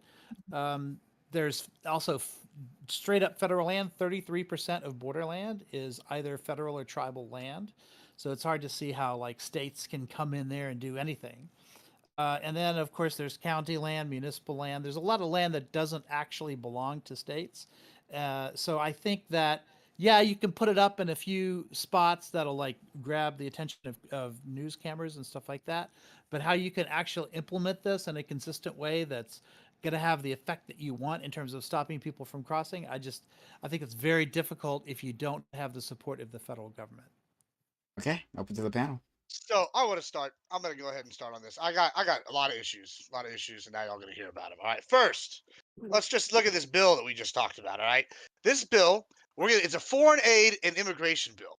The reason it's dead on arrival is because it's a limp dick proposal. That's what it is. We're gonna offer 20 billion to protect our border, and we're gonna give 60 billion to Ukraine. Fuck Ukraine. Let's spend all this money on our border. Maybe that's what we should be doing. Worry about what's going on here, and Why not worry Ukraine about get what's it going. first? I mean, I don't give a shit about Ukraine at this point. We're sitting here dying out here, bro. I don't know what you're talking about, but we got to sit here. We got to stop this problem now. Secondly, the government does have a like inherent reason, like a job, right? Their job is to stop the infiltration of the border. The Biden administration has gone down there. They've cut open fencing. They've like done this multiple places. They clearly don't care about the immigration, like whatever. So yeah, when I say nobody gives a fuck, I feel like the proof is in the pudding. The federal government has sit here and came down and made it easier for people to come and infiltrate us in just a wholesale aspect. And then whenever we do things like ship people to other states, oh poo poo, look at the villainous Texans. Oh poo poo, look at the border state. No, you know what? Maybe we're sick and tired. And so, like, if anything, people should be lauding us for doing the government's job for them. You know what? You're right. We are saving them some money. We're actually doing their job, and we're doing it better than the corrupt Biden crime family is doing right here by sitting here and going, "Hey, let's let everybody in wholesale. Nobody cares. We're relation of laws." And so then we come back to that concept. We're relation of laws. We shouldn't, go against the federal government. Well, nobody had a problem when sanctuary cities did this and didn't enforce it. Nobody had a problem when all these states started legalizing marijuana. It's only a problem whenever it goes against something that the left doesn't like. That's the only problem. It's a lot of the pot calling the kettle black, and it's really sad. It's really sad, and I just don't really know It's what to not a think. it's not It a is. totally fair comparison, Gibbs. Yeah. It's absolutely 100% No, a it's I'll not. explain why it's not. The reason why it's not is the Supreme Court. I agree with you. The Supreme Court did not mandate that Texas take down the wire. If it did, we would have Well, a different issue, right? well, It what said the brings me back to my feds are allowed to take down the wire, just in the same way the DEA can go to any of these states where weed is legalized and arrest people for committing the federal crime. This brings me to my next point, which is the government can get these hands. We're sitting here, we've done the come and take it. We've already done it to Mexico once. So if they want to take down our legally put up This is border a wall. civil war. Yeah. Yeah, I'm saying. I mean, nobody wants it, but it's better to be prepared and then not have it than sit here and go no whatever. I mean, the government needs a healthy fear of its citizenry. That's what they need. Is the government's not afraid of their citizens, so they can pass these terrible laws and act whatever tyrannical and allow this invasion to occur. And it is an invasion. Gibbs, I don't disagree with you that is obvious that the Biden administration is acting in bad faith when they're like pushing through this bill at the same time removing Texas's bound wiring. I don't disagree, but Well, I just want to say, the Supreme Court gave a order, right? And so if the what? Supreme Court gives an order, you I follow mean, it. That's the that's Constitution good. So, speaking. yeah, but we've already established with the Nuremberg trials that following an evil order is bad, and this is a Nuremberg trial, that kind of thing right here. I'm We are not sure I'd committing. compare We, this to the I, Holocaust. I am comparing. This is a modern It day had to happen eventually. problem. Yeah, it's a modern day problem that's equivalent. We're being invaded. We're having problems of a wholesale, and nobody cares. And people just sit here and go, "Oh, the Supreme Court said." Well, good. The Supreme Court can get these hands too. I'm just saying this is our job that we've set here. We've fucking taken Andrew from the government Jackson over because here. because they're not doing their job, and people are going, "Oh, wow." And there's a reason. More like Jefferson Davis. Literally half of the Uh, states in the United States have sided with Texas. And there's a reason for that. It's because we are morally justified and we are willing to actually stand up to the evil government. So, I actually don't disagree with anything Admiral Gibbs said. Oh, God. Of I course might you not be don't. as passionate as a non-Texan, but I do want to add a couple of things that I think are important historical context. Fairy Queen, you had mentioned a kind of like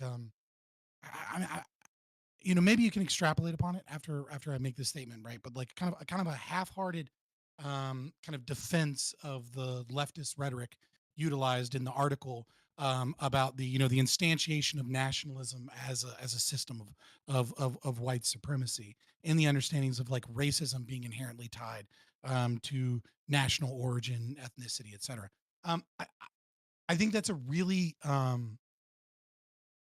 just to be honest, I think that's a really vile, inhumane, and genocidal ideology that you're attempting to pass off as something positive.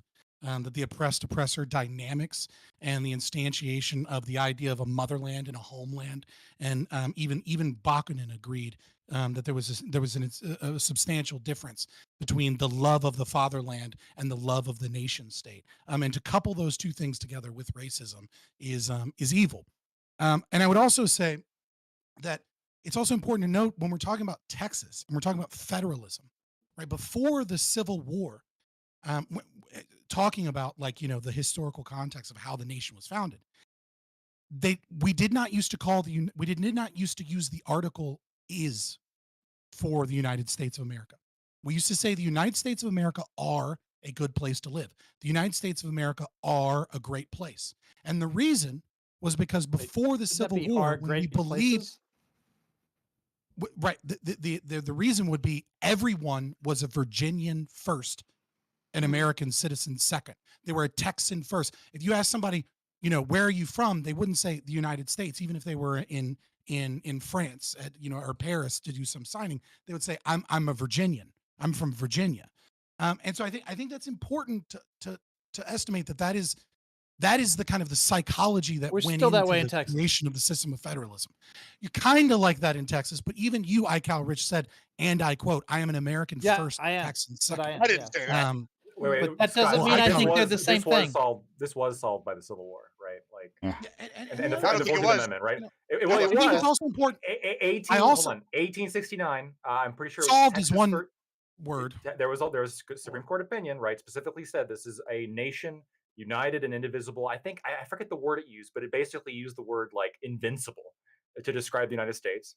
And Texas does not have a right to leave. Until we get rid of Yeah. it. Supreme Court decision saying Well, you listen, No, we can't don't have a leave. legal right Hold to on. leave. You That always comes down have to- the that just right. comes down to Mike makes right. So I just wanted to add. You think hold on, you think Texas, look, I give you guys a lot of credit. You guys are cool, okay? You think Texas can beat like the US military? No. I mean, if No, you it think can't. that, hold on. Let's just examine Sorry. that. Oh my I god! Oh wanna my examine god! that for a second. I do want to give Fairy I Queen. just wanted to finish last. Yeah. I want to give Fairy Queen has to just last little bit of information. It's also important just to note, to conceptualize the problem that is occurring, that Texas has 29 of the 48 ports of entry on the southern border in the United States.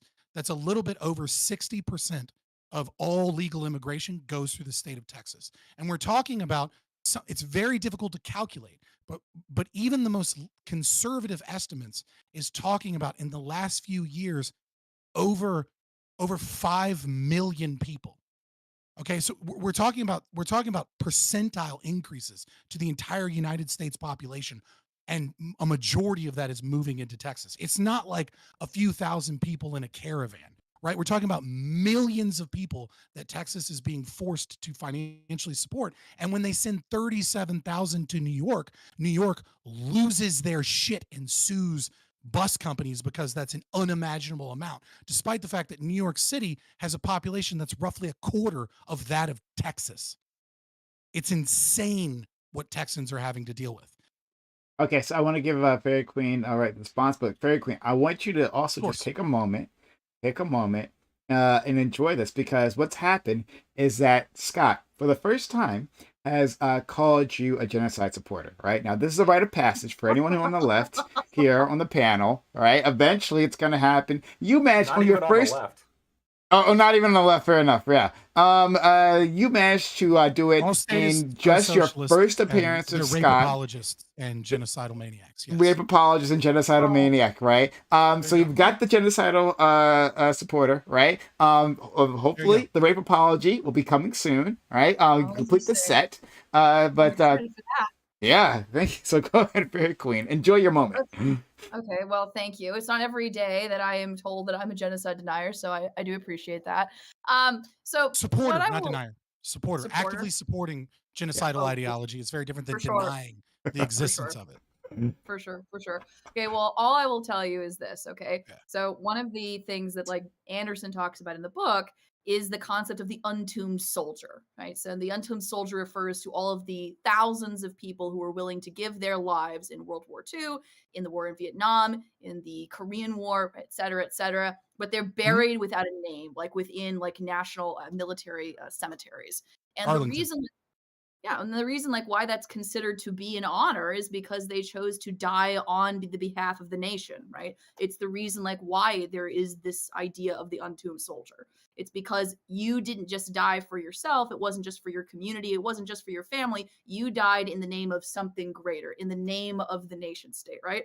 And as much as you would like to ad hom, I mean, the fact of the matter is like it is simply true that people, like, when they strongly identify, when they say, I am a Virginian first, they care about Virginian politics, for the Virginian economy, and what affects the people of Virginia way more than the actual, like, foundational principles, like in the Constitution of the United States. They don't think of themselves as a part of the broader nation, which means that they don't care about, which means that when you try to engage with someone like that on these arguments about the First Amendment, what is the Constitution, what are the principles, what does it mean to be an American, your person who says, I am Virginian first, doesn't give a shit about that, right? We're literally seeing this type of argument happening out in real time. The only way that a country can cohesively work together is one that is bound together by its guiding principles, aka the Constitution, which means that while you need to emphasize the importance of a small government and people being able to appeal and to sue the government when it transgresses, you still need to have that arm of the federal government at the end of the day to make sure that if you're not in the state of Texas, if you come from a different state, you still have a say in the millions of people flooding the border each year. Yeah, so just real quick, first off, point of clarification. I'm not even, I'm just being nitpicky, but just so we get it right. The tomb of the unknown soldier, right? So the concept of the unknown soldier, the tomb of the unknown soldier is the kind of the little song and dance that a few people in the US in the army do that at.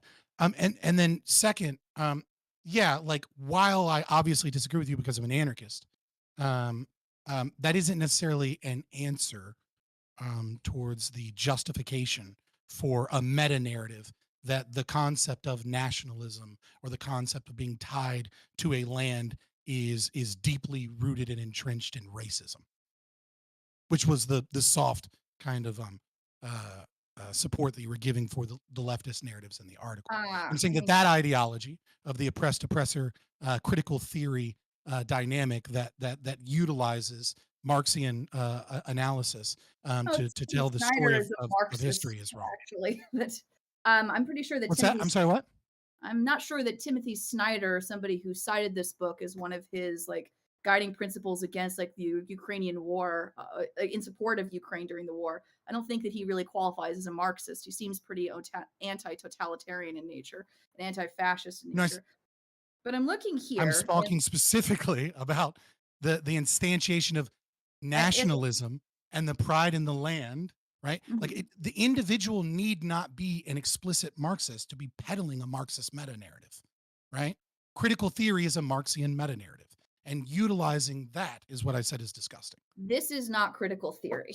This is okay. So I'm just here. So like the article, you utilize that as a defense of the article, right? If you want to say that this book tells it a little bit better, but that the means of saying white supremacy is a foundational part of American history, right? No, I'm saying I'm explaining the reason like why this is, okay? And the reason for why this is that part of the reason like why dying for America has a greater grandeur to it as opposed to dying for the Marxist party or dying for the labor union, because all of these other different groups I could mention are identities that you choose to be a Marxist, you choose to be a part of the labor union, you choose to be all of these other things, right?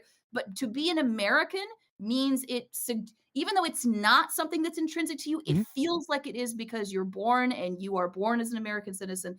And therefore, appealing to that and appealing to your identity as an American is one that is, I think, in many cases, explicitly anti-racist. And it's explicitly anti-racist because I am appealing to a disinterested identity of yours that has nothing to do with who your family is. It has nothing to do with like your bloodline. It has nothing to do with what plot of soil exactly per se. It's not about you being a Virginian. It's about No, I you agree with being all the that. United States, right? That's a refutation of your original argument. No, no, it's an Your original explanation of my argument was a original argument. That's what I defense meant. of the concept of white supremacy No, I'm and not defending nationalism the being concept. rooted in racism. No, no, no, no, no. I am. That's not what I'm saying. What I said very specifically at I the know that's not what beginning. you're saying now. I agree with what you're saying now. No, okay. Well, I've apologized if I wasn't clear earlier. What I was saying is that nationalism is often in that of itself an argument against racism, and specifically because like aspects and like histories of people who are racist, it's typically bound up in the local, right? It's I am a Virginian, I am a Texan, I am this, as I opposed disagree to with that. I disagree with that whole concept vehemently. This is why I call this whitewashing. This was what that article did. It disregarded every Latino accomplishment that Texas has put forth, every single one, and it sat here and said, and I quote the article. What? Let's see. It said white power running where the Texans only want to have white men in charge doing what's best for white men, and that is a disgusting misrepresentation of Texas, which we have a proud Latino culture here, and it's disgusting. So I reject that premise wholesale. That sit here and go nationalism and statism is racist. In fact, by you saying that, I would argue that you're being racist She's not saying that. towards She clarified. Hispanics. Because that's what the article was being, and that's really the facts. And as for this other FQ, argument please earlier, stop being racist. I'm I gonna mean, have to I'm implore you saying, to I'm knock that sorry, off. F2, but And I she mean, clarified I that know she you're a wasn't lovely trying woman. to do that. I know she's a lovely woman, but I think that standpoint that when they say those things, it is racist. It's racist against Hispanics, and especially this article is racist against Hispanics. Now, as for my other previous comment, first of all, when we sit here and go, hey, with this, government shouldn't be worried about any of its states or any of its citizens. That's a problem. What? That's a problem. The government should be afraid of its citizenry. That's a good thing. For the government's fear of their citizenry, people, they make laws that are enacted for the betterment of their citizenry. Two, Texas Absolutely. already whooped Mexico's ass with a way smaller force against a way larger force proportionally than what the U.S. government can bring to bear on Texas. Three, Texas makes up 9 to 10% of the U.S. military. And if you don't think that we're going to sit here and we're going to get almost all those people back, because once again, Texas first, Texas forever, we're going to get most of those people back, and they're going to bring weaponry and experience and training with them. And four, if they can't win in Afghanistan and hold that country, what makes you think they're going to be able to sit here and hold Texas Where we when sent Texans? The place where we hold sent the best part of Texans? that, where Texas, the average Texan owns at least 3 guns. So here's the thing with that. I mean, I may look like I should be on MEAL Team 6 instead of SEAL Team 6, but I got enough guns to be a problem. And I know that there's about 10 more of me that are going to be other federal agents coming in here. I'm going to be like, take my shit, Fed boy. Let's go. You want to take down my little fence that I put up on the border? Let's see. Let's see if you can do it. I mean, I'm just saying, it's a good thing when the governments are afraid of their citizens. So like that, I don't understand why y'all are so far against that, and I can't believe that the Because it's same literally people. treason. Well, it's ironic you say that because all the time we mentioned the Supreme Court earlier. How many times has the Supreme Court put down a precedent for something evil? Like, I don't know, they upheld slavery. That was a pretty evil thing. And, they upheld that for many, many years, and then there was a war fall about it. So, for y'all to sit here and go, "Oh, the federal government can never do no wrong," and I deserve my opinion sitting up there and I don't know, Maine about the southern border, and Maine. my Maine. vote should have the Right same vote as I don't even know where Fairy Queen's from. I mean, if she's from Maine, there. that was a good Probably guess. Maine. But It yeah, if sounds No, she's about from Maine, right. Maine. I'm not from frickin' Maine. Okay? I don't know where you're from. I'm gonna be honest. I just Probably picked Maine not. because it's the furthest state I can think of outside Alaska, and Alaska's got Texas back. So Maine over here going, do you think the person over there in Maine going, hey, we should have the same say as the people on the border who are struggling with this issue is ludicrous. Fuck that guy's opinion. Maybe he should come down here and live a little bit in our shoes and see what we're dealing with before he sits here. Oh wait, we did that. We sent it to New York and Chicago, and they wanted to build a wall around Texas. Lo and Can behold, I just respond to that really quick? Because it's please. interesting that you So mentioned much. Which part? slavery. Because one of the main issue that we're talking about right now is the federal powers versus the state powers and when they conflict. And and slavery was one of the major issues in the United States where you had the federal government trying to abolish all slavery. I'm breaking shit. You had the federal government trying to abolish all slavery, and then you had several states saying that they were, going to secede from the nation if this happened. And then we Well, it was a we should federalism be issue. glad as a It was nation. We should be it glad was as a framed as a nation slavery that the issue, but it's not federal really a slavery government, issue. right? But we should be glad as a nation that as a nation, we as a federal one unit have decided to abolish slavery and make it gone with, and we have to, as states, abide by certain principles. Look, um, I I want the border secure. I don't agree with Fairy Queen on a lot of what she's saying, but I am going to give her some credence to the points that she's making in the fact that we can't just say we as states find what the federal government's doing unconstitutional. So F what the Supreme Court says about the constitutionality and F every other opinion on the constitutionality. We're just going to do what we want. That being said, it's also kind of crazy that the federal government is completely objecting its responsibilities and not doing its job, Yeah, somewhat forcing the hands of the state, which makes this a very yeah. interesting legal conundrum. So, So where is everybody's limiting principle? I'm just curious, right? Like where in the open to anybody, right? Like obviously I would assume that there must be some infraction of the federal government on the issues of a state, right? Where you would feel that it would be justified for the state to take up arms against the federal government in defense of its citizenry. Assuming that line exists ever, I would assume, like, let's say, like, it just went full blown Stalin-esque, right? Like, like obviously there has to be a point where you would go no. So like where is that limiting principle for people? If they try to Because take I away my mean, guns, yeah, It's not fucking immigration, I'll tell you that. I don't know where it is, but it's not Mm. immigration. The guns for sure, bro. definitely. okay, but Maybe. Fire out of my code dead well, hands. why not? Like how many immigrants before is there no amount of immigrants? What if they Not what if they not with the spent immigration money? experience we've had. No, not with Mexican immigrants specifically, or like South American immigrants. I don't think that they have been a problem in the same way immigration can be a problem in like Europe, for example. It just hasn't been a problem. I have yet to see. I It know that hasn't you been a problem? not in the same way, not nearly enough to justify treason. Because that's really the question. If the Supreme Court gives you an order and you don't follow it, you are committing treason against the Constitution of the United States. So the question is, at Mhm. what degree, how bad do things have to get before you're going to commit treason against the Constitution of the United States?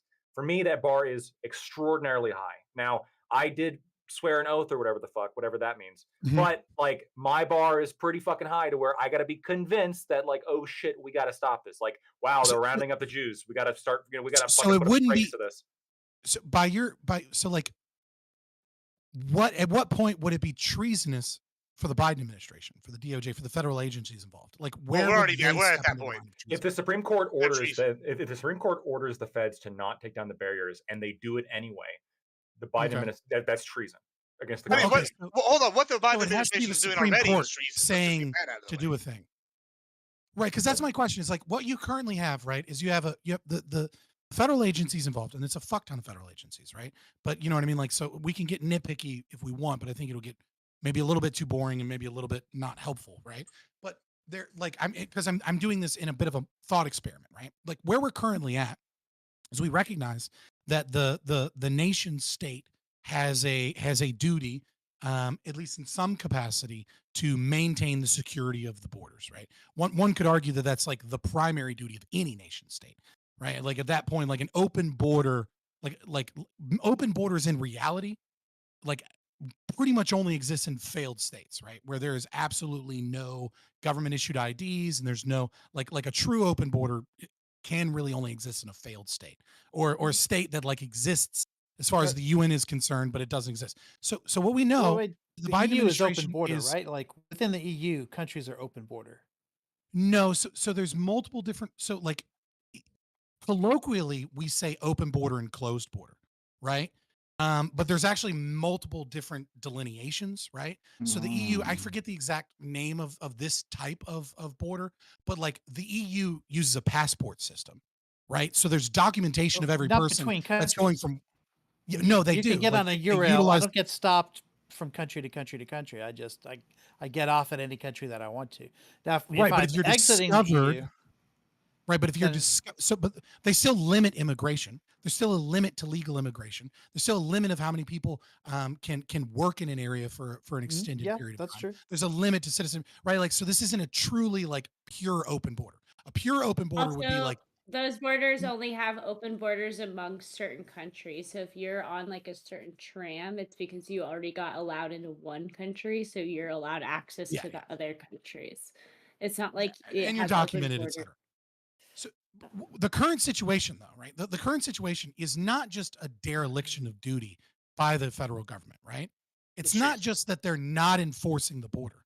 It's that the Department of Justice is funding with NGOs that take on cases of illegal immigrants. It's that they're utilizing federal aid, and they've been doing that for decades, right? It's that they're like your tax funding towards the federal nation is giving resources, legal aid, and other financial means, as well as currently we now know they're shuffling illegal immigrants into the country via airplanes, right? So they're not just, it's not just a dereliction of duty, they're intentionally doing the opposite to try and bring in people illegally against Giving their aid own and law. comfort to the enemy. So Exactly. is that treason as far as the Biden Yes. administration is concerned? Absolutely. And it's I treason haven't by the seen it. Supreme If Court to not, what would rule the way they constitute did. treason? We should go string them I all up. haven't.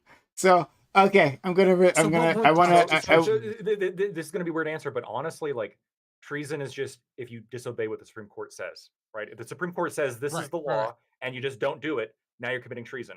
In this Well, what case, happens when the they Supreme gave Court an commits order. treason? What happens when the Supreme Court commits treason? This is part of the reason why getting originalists in the court is so important. I don't think the Supreme Court Mhm. like legally can commit treason because they Well, are the ones that yeah. interpret the Constitution. Well, They could interpret the 14th Amendment tomorrow to require that we all wear red on sure. Sundays, And let right? me It'd be ask you a weird, question, like, but technically now that's what the Constitution says. so let me ask you a question. I get the whole legal precedent, legal argument behind the Supreme Court not being able to commit treason. But let me ask you this, right? Why is that? Is it because they are invested with all the power that the supreme power in the judiciary? Is that correct? It's because they interpret the law. Yeah. Right, right. And the reason for that is because their power, their They might, don't do per se, they right? don't do Their action, so right? they're the most mighty person in this organization. And right, they're the highest power, they're the level. So all their power derives from their strength, right? And they're all the precedent, all these things. So my point is, as a member What derives from their legitimacy. of the government, the power should not be derived from the Supreme Court and all their constitutional powers. Their power should be derived from the citizenry. And whenever Yes. the Supreme Court handles something like this, they can make they can do This is one of the treasonous best things. Supreme Court cases we've ever. This is one of the best Supreme Courts we've ever had. I mean, This I court used right to think here. so, but you know, Well, you used to think so until Until they disagreed with you. But what I'm saying is that this Supreme Court is not just like some fucking far left biased, destroy America fucking It's court. also not This super is right wing either. It's not. This is one of the best courts. Now, is it perfect? Do they ever make cases that I disagree with? Obviously, like I disagree with them. But like this is the fact that this court is the one that issued this order should be telling, right? The law is probably this way. It probably is the fact that the federal government gets to regulate immigration, which is kind of how it's always but been. they're And not it's doing their job. Is the problem, right? So they're basically the Supreme Court certainly thinks they are, and that's the well, only body that that's matters a problem. here. That's a problem, and that's what I'm Okay, saying. so okay, all right. So I want to jump in here, because we have. Hold on, I have a quick question. Did the Won't be court quick. actually rule that they were doing their job, or did they just rule that they weren't allowed to determine whether or not, like, that it was the sole purpose, that the job was only in the powers of the federal government? Right. So right now, as far as I'm aware, there is not a dereliction of duty charge currently being levied against the federal government. That's the Supreme Court's looking at. I know the Supreme Court is looking at a question as to whether or not the feds are allowed to take down the wire. Texas asked for an injunction stopping them, and they got one from the Right. Fifth Circuit. And then the And then Supreme it Court was said, no, repealed. that one's out. The feds get to go and remove the wire. That's from the Supreme Court. You can't stop them. That's it. It's Okay. And Okay. Well, then that Texas puts it moves back so in. we can get some more. That moves into my my first that's question. okay. So I have a quick question, which I think you just answered. Then I have a long, much longer rant. But Lactoid, in your opening statement, you talked about how your line is if Texas state troopers start arresting federal agents, right? Yeah. But isn't obstructing them, like the line, like so, like the order is, or the ruling No. is stating that the federal government has the ability to remove the wire, Right. and the Texas troops are obstructing the government. They've like put up barriers, right? They have armed soldiers saying that no federal troops, you can't go and patrol those areas, and you can't. That's not what's happening. Well, no, like you can't. It's like there's a couple of ports that have been barricaded, right? That in order for federal troops to get to, they would either have to come through the water or come through the outside and remove that wire. That's they're not like standing there saying you shall not pass like fucking Well, Gandalf, right? Like, well, but there's a I mean they question. kind are, but it's not arresting them. Yeah. It's just I didn't say it slowing was their resting. ability to Yeah, get to their exactly. Well, I'm so not. this is the critical element. So Yeah. after the order came down, there was a live feed on YouTube of like the gate to Eagle Pass or whatever. I believe it was Eagle Pass, and there was state officials standing right there, like letting people in or out. And there was a question: are the feds going to show up? And they didn't show up. Okay, there is a genuine question as to if the whether feds that had could shown happen. up and actually challenged it and actually said we're coming in here. If the state troopers like blocked their way and said no, if you try to come in here, we're going to arrest My you. understanding that incident did happen. I'm not sure about Eagle Pass. I don't know about that part, but that there was an incident where the federal troops did show up and then Texas blocked them. Like, As in far as fact, I'm aware, to yeah.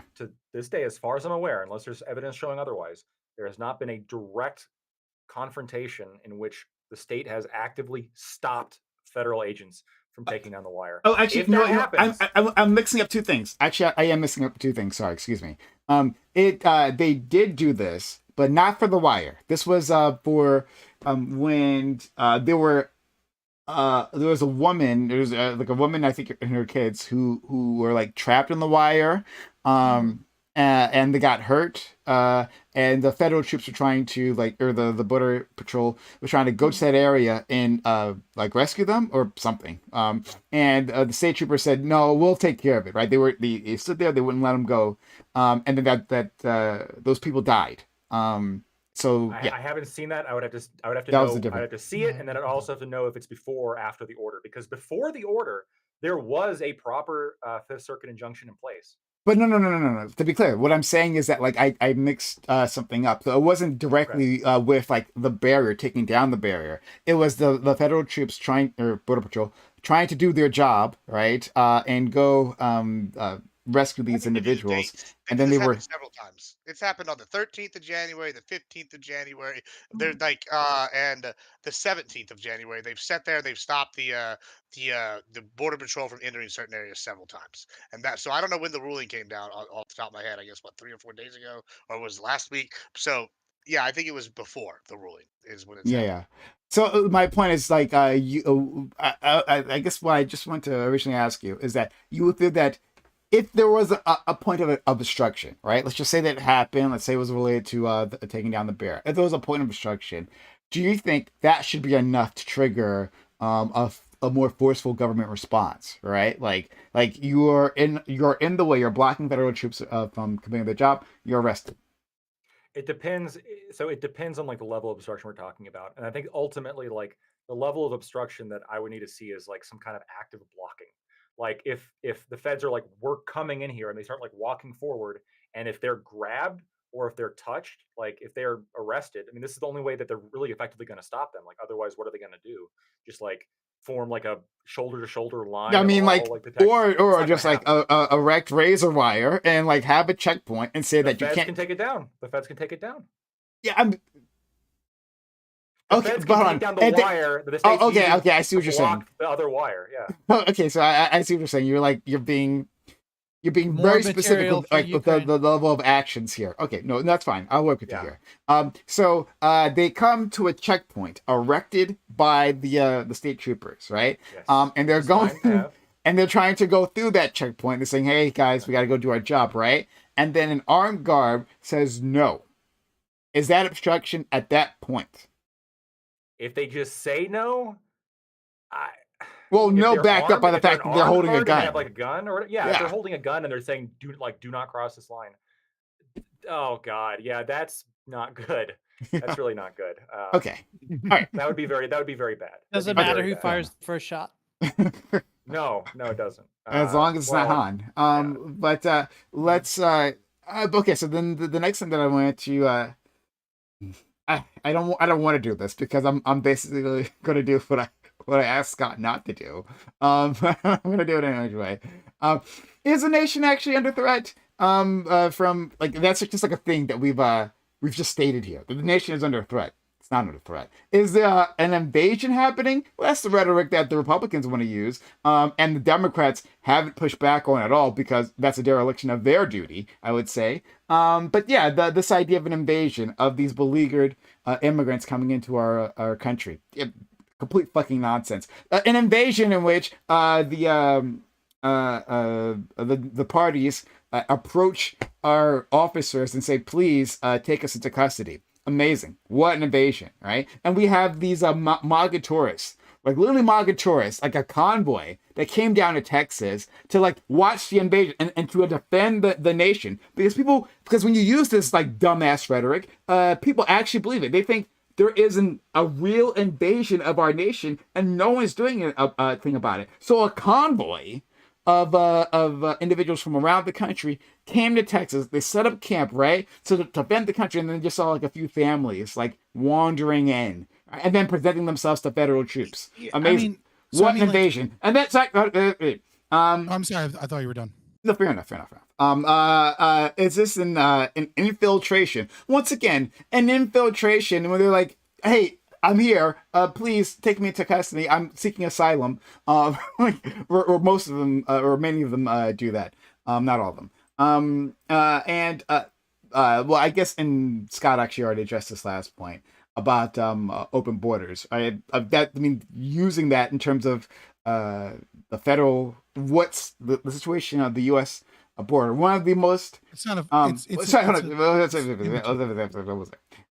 Like our border, one of the most militarized borders outside of a wartime, right? Like within a peacetime border, like one of the most militarized borders in the world, where we spend billions of dollars enforcing immigration law, and to ever call that open borders, complete total nonsense. So there you go. Now I'm done.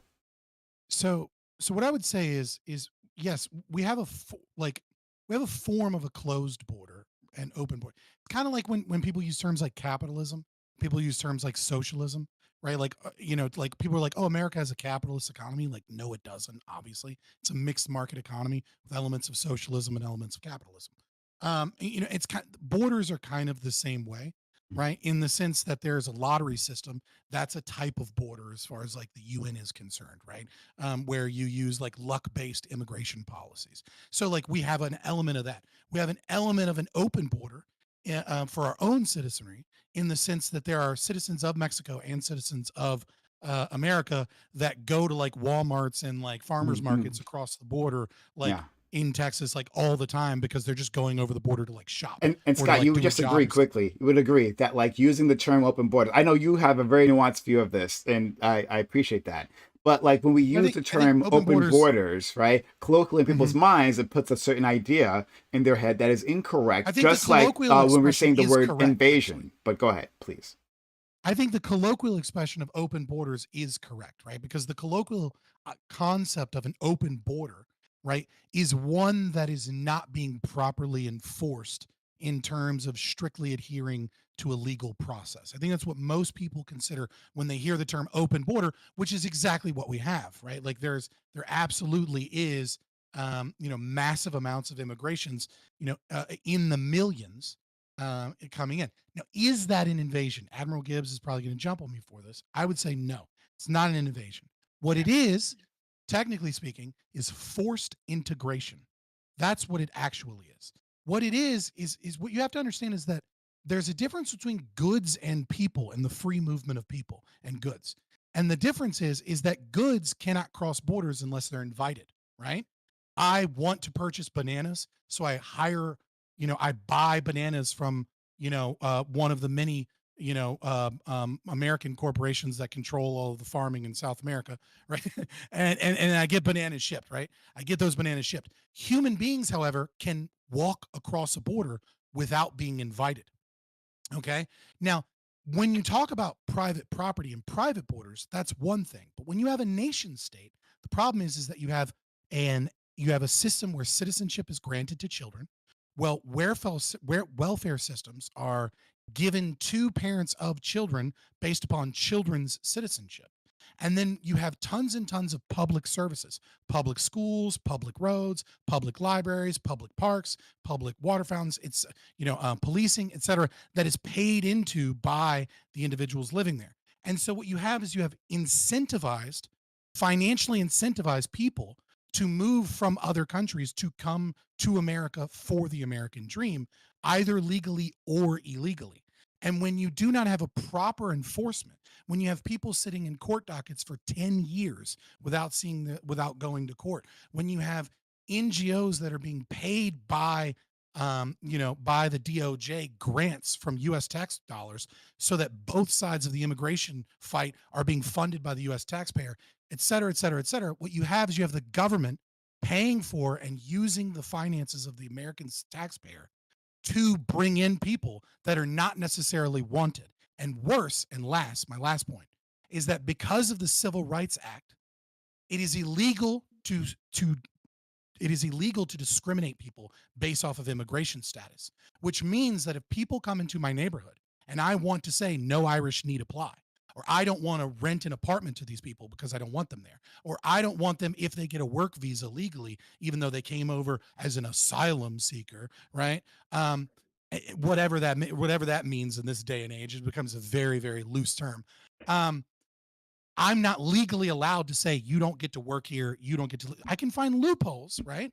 I can, but it's impossible for communities to actually be able to self-segregate themselves because this is quote unquote racism, and it's not. What it is the Civil Rights Act is one of the worst violations of human rights as far as the American legal system is concerned, because it absolutely destroys the right to discriminate, which is the basis for all human decision.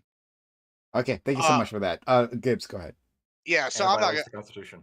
I'm not gonna even try and touch on that. I am gonna touch the invasion comment. So the two of the definitions outside the armed force one are an incursion is an incursion by a large number of people or things into a place or sphere of activity, or B, an unwelcome intrusion into another's domain. We're gonna just ignore the armed forces invasion thing. Yeah. Now, next I want to bring up uh, the port of Corpus Christi. I brought this up before on here, Mhm. and so Corpus Christi is now, since they got their little thing built up there, they're now the largest port in the United States in total revenue tonnage, third largest in total waterway tonnage, and largest crude oil export gateway in the nation. All right, big city, about 400,000 people. Just in the peak immigration this month, illegal immigration, not this month, which was October, November. There was over 438,000 people that came across the border illegally. All right, That's more than now we have just established as the largest port by all these touches, a major port. So it's more people than that, and so we have the infrastructure. That's a whole cities where the infrastructure needed to house all these people, right? So this is by definition. Every definition but the armed forces one, an invasion. It's an invasion. We don't have the infrastructure set up for this. We don't have the government enforcing the border.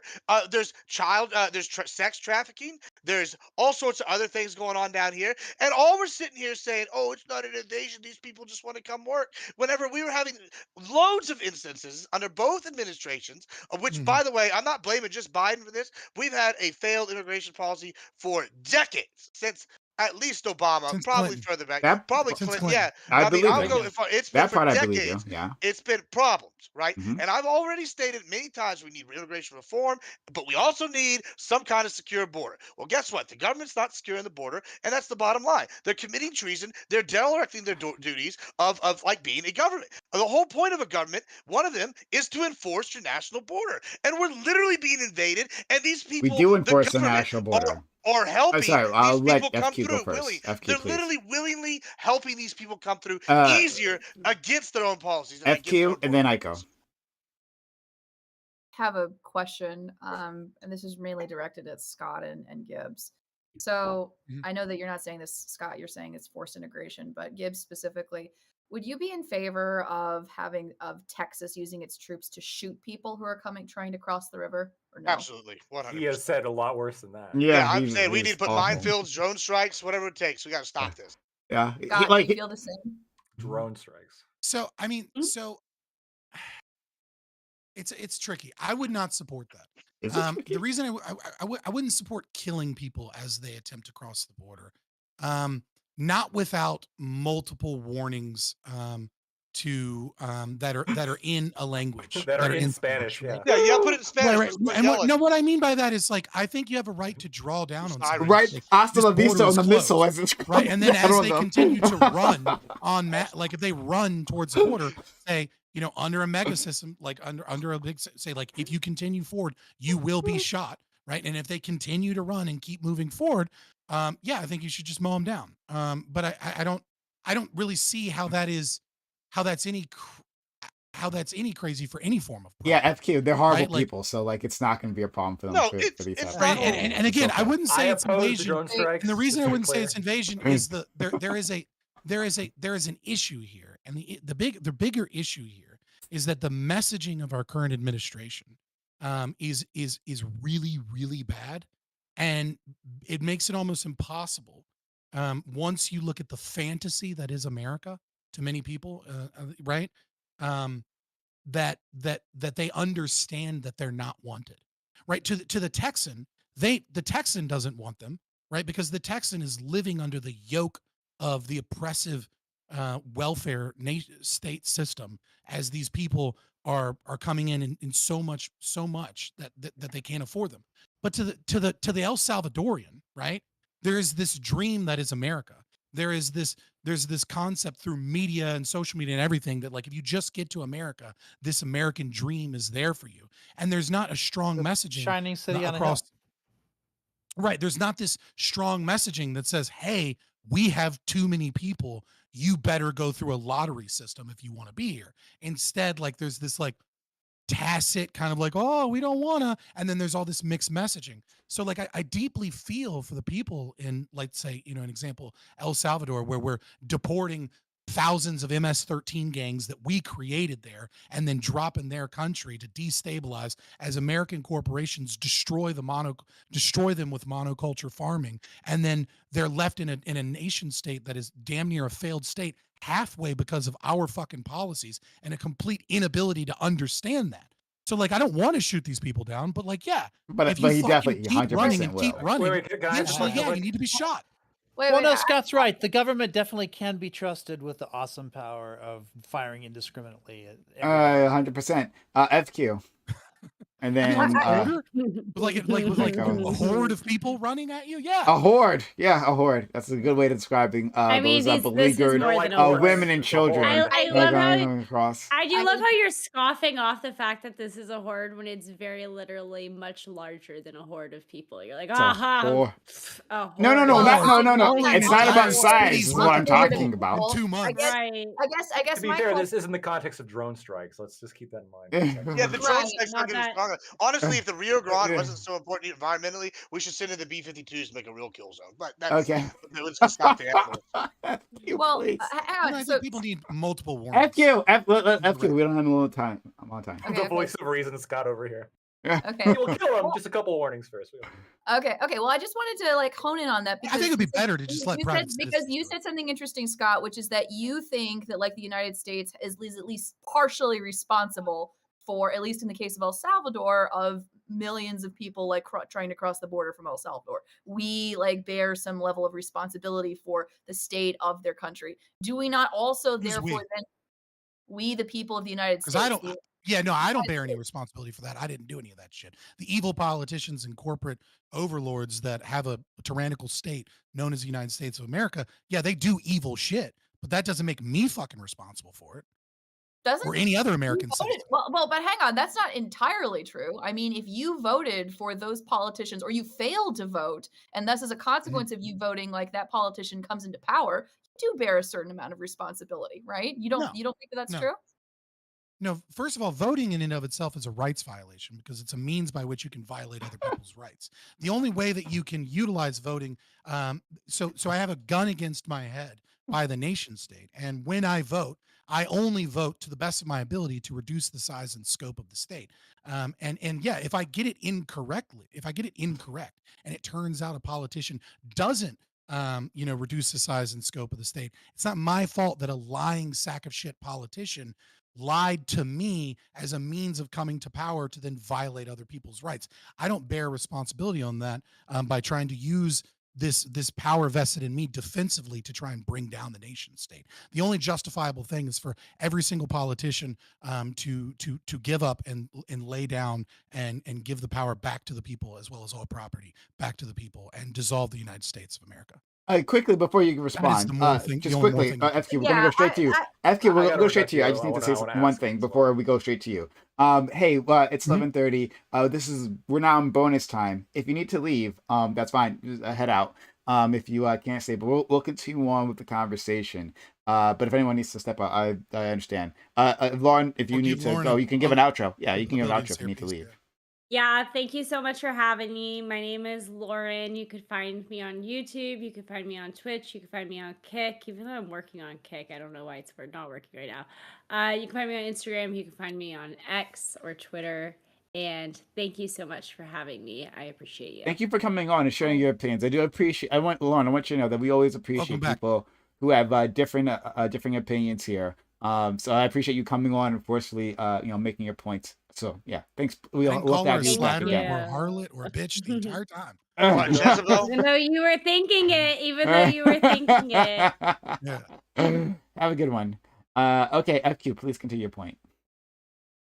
Yeah, I was just going to ask, like, if you think that you don't I'm an think that the anarchist. United States owes, like, people from El Salvador a spot in the United States because of Who is the like, United that States? we are the Right, United like, States. so this is the problem. People own property, right? By the You people cannot of the people. collectively own property. So like when you say the United States, there's no person named the United States, right? The United States is an abstract concept that is materialized, right, by a large state apparatus that is made up of some people.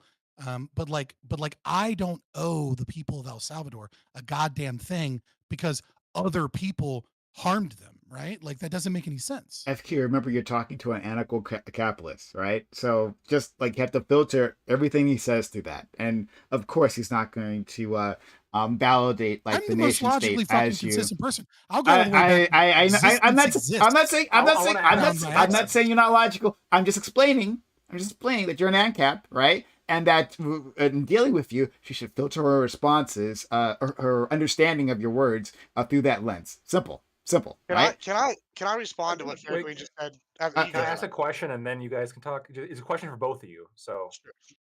okay, if you guys are okay with using lethal force on the border, like the hordes of people that are running in, if we find out there's illegal immigrants in the country and we send them warnings and they don't leave, does the United States also get to drone bomb them, assuming there's not like collateral damage into U.S. citizens' homes?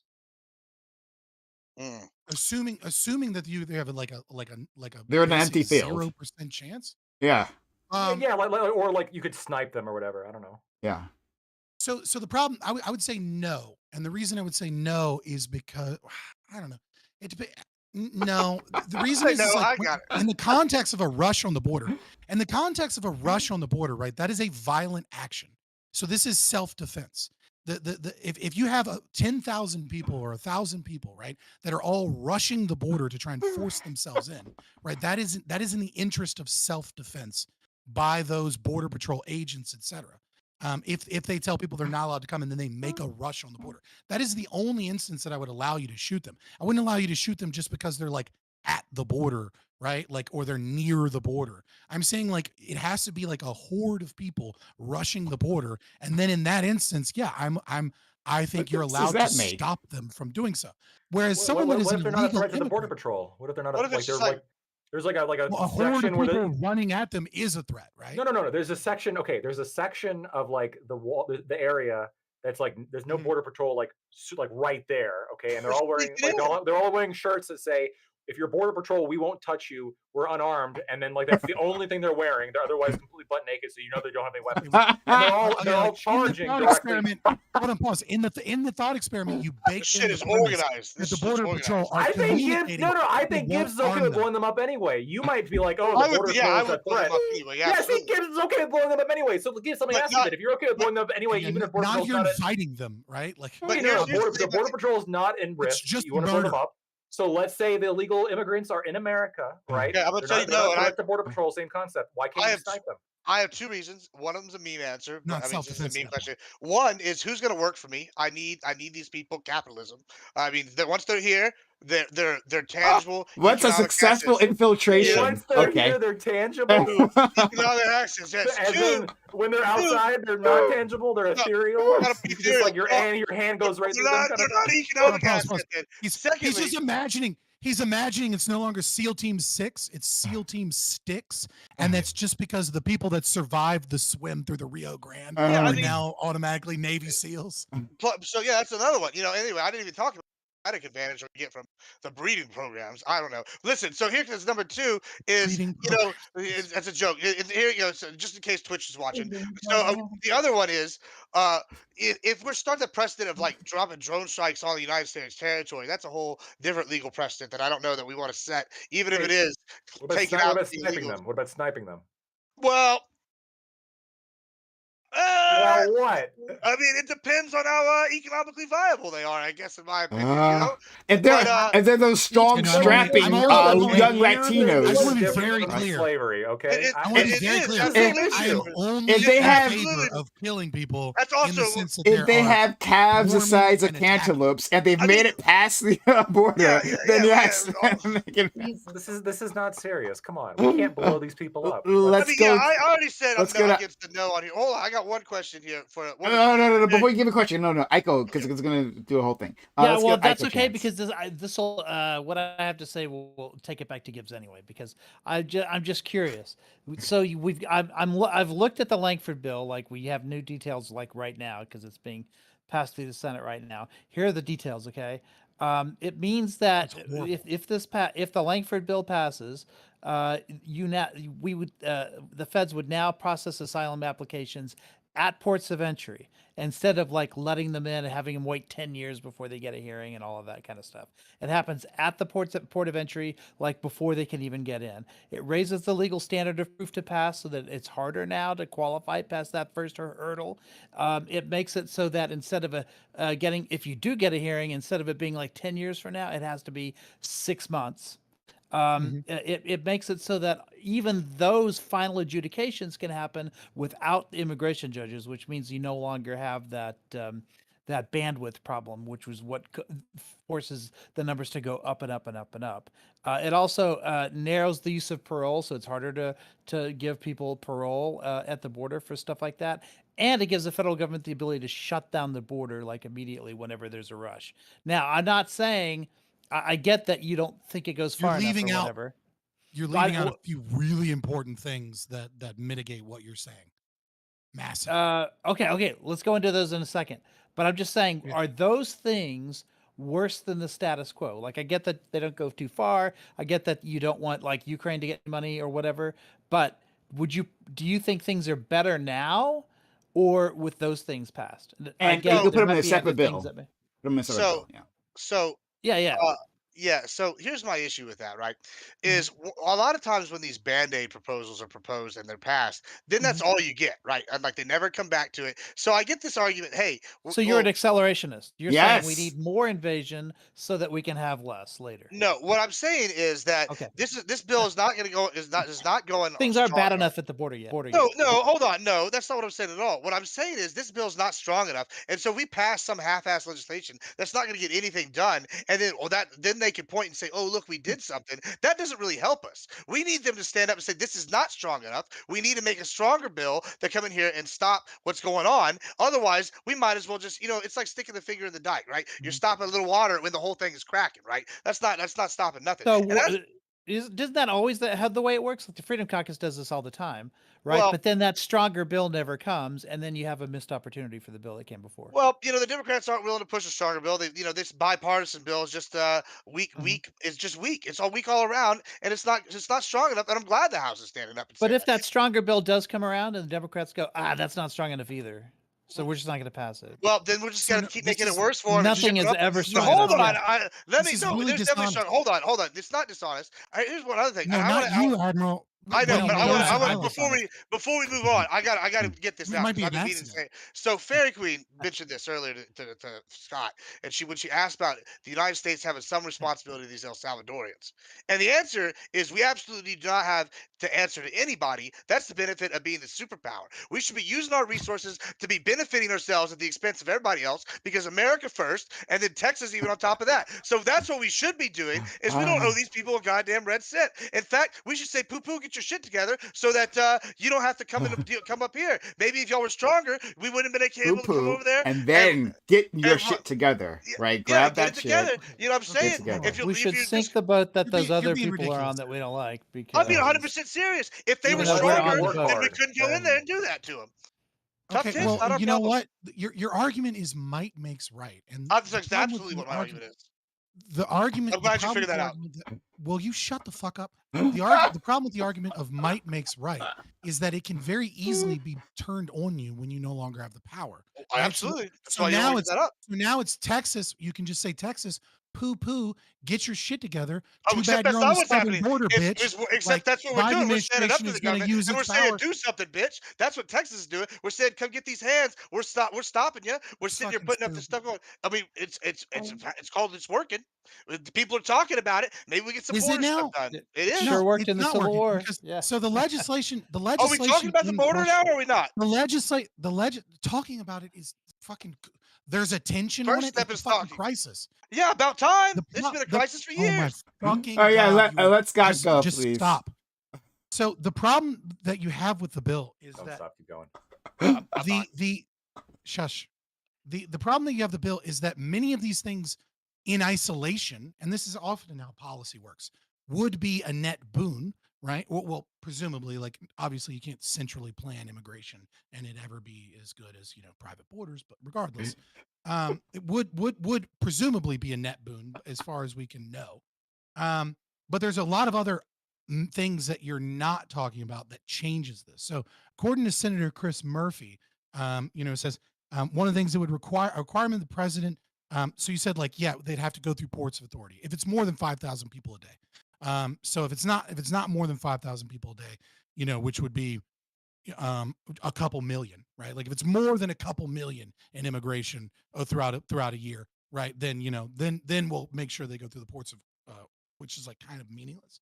But it says you can't reduce arrivals at the border without allowing for more legal immigration. So more visas, yay, this is a direct quote. 50,000 extra employment and family unification visas each year for the next 5 years. So they're pairing this with a massive increase to legal immigration and saying that if you reduce immigration, illegal immigration, asylum seekers at all, right, that's not allowed, and that you have to bring in all of these asylum seekers and you have to bring in more legal immigrants because you're bringing in asylum seekers. So this is more forced integration by the state.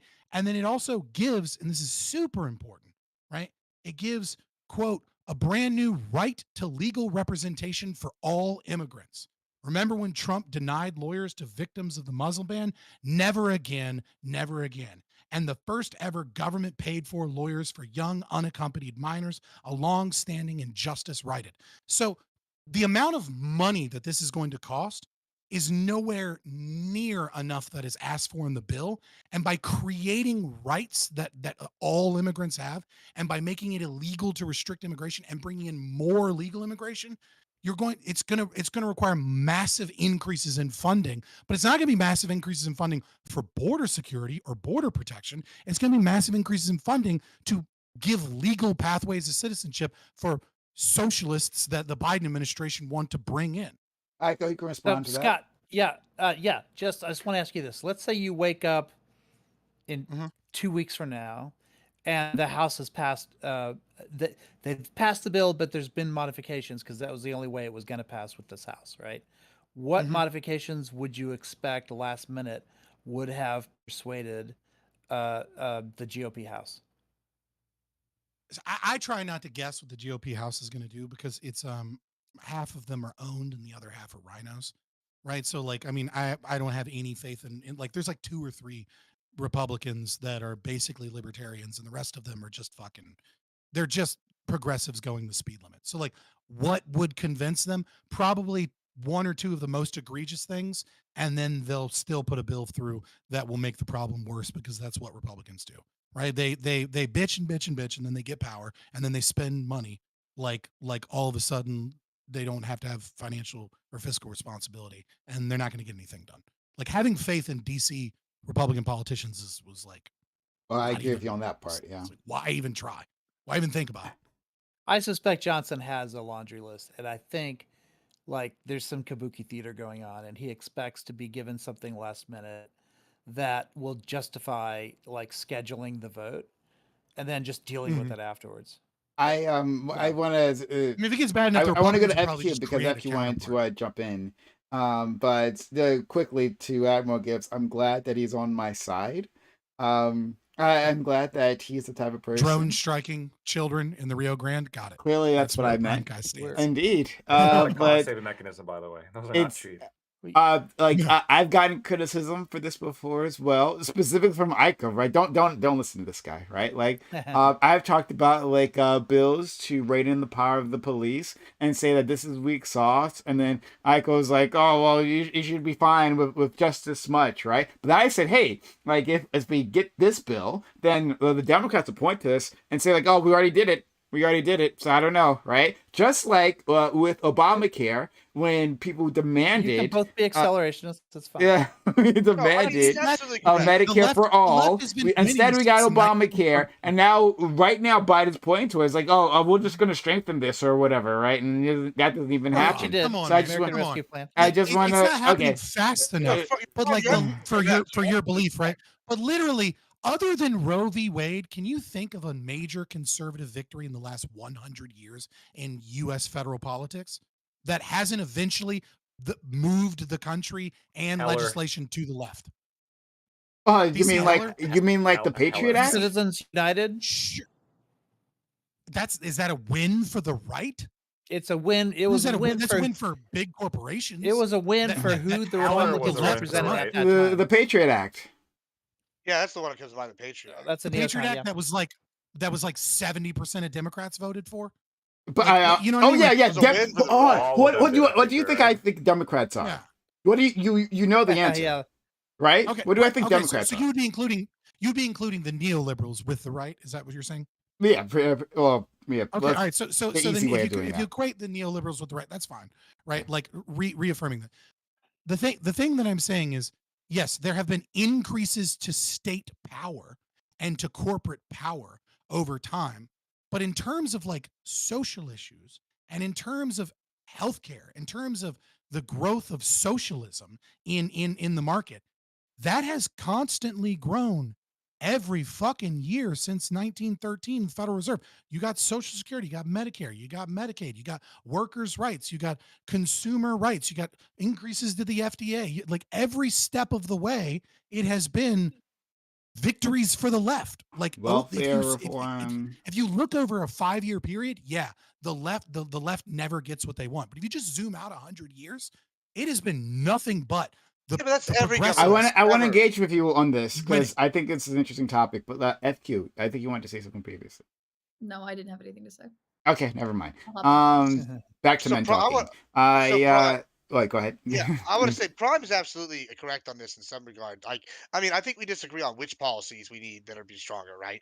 But like, to some extent, I think he's absolutely correct. One thing like about the U.S. government, the way I understand it, function is it functions like importantly to be like. Hold on, let me put this in words. It's functions slowly on purpose, right? It's purposely designed to like put forth laws, and you're gonna slowly have slow incremental changes, right? And so whenever we say things like, "Oh, we're gonna take 100 years," here look out. I would point to most governments throughout history have over time become more liberal as they've existed, right? Maybe not all of them, there's exceptions, but generally, the longer the government goes, they become Most more Western liberal. liberal democracies, it's Right. just Yeah. easier. Yeah. So like that's kind of the thing, right? So when I look at the yes, there, yeah, and that's good, and that's great, and it's good that we're Terrible. slow and purposely slow, right? It's depending on what your outlook is. But there are occasions where it would be better if we just wholesale tried something, or like one way or the other, right? And then we could say, okay, this didn't work, let's scrap that and let's do something else. Or this did work, we was right, or oh, we was wrong, right? But instead we get these incremental changes,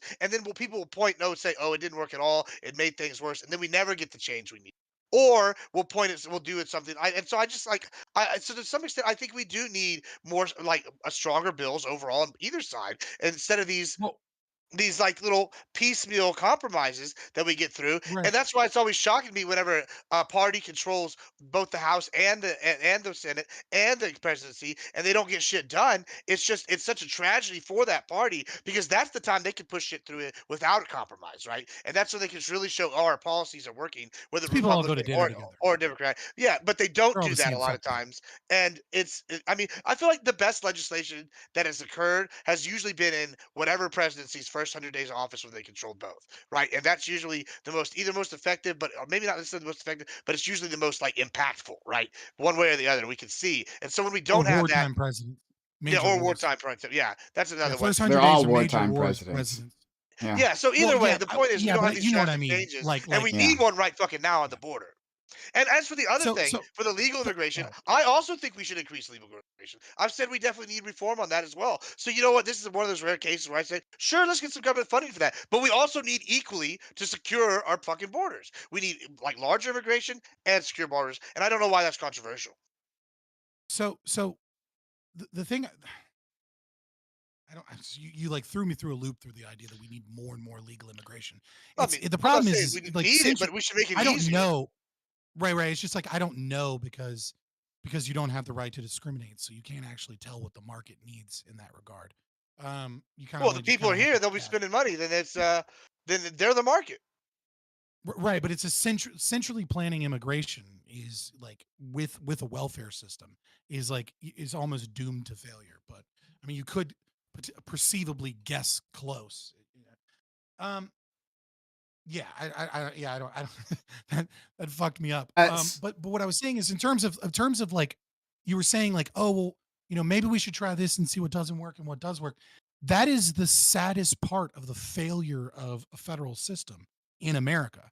Is like that was the intention, at least in terms of was a limited government, incredibly limited, and one of the giant limitations of the government was that the states were supposed to have senators that were never elected by the people, but were instead elected by the states, so that the states had an entire branch of government that they controlled to restrict the powers of the federal government, as well as having multiple states that could try out different legislation and different things.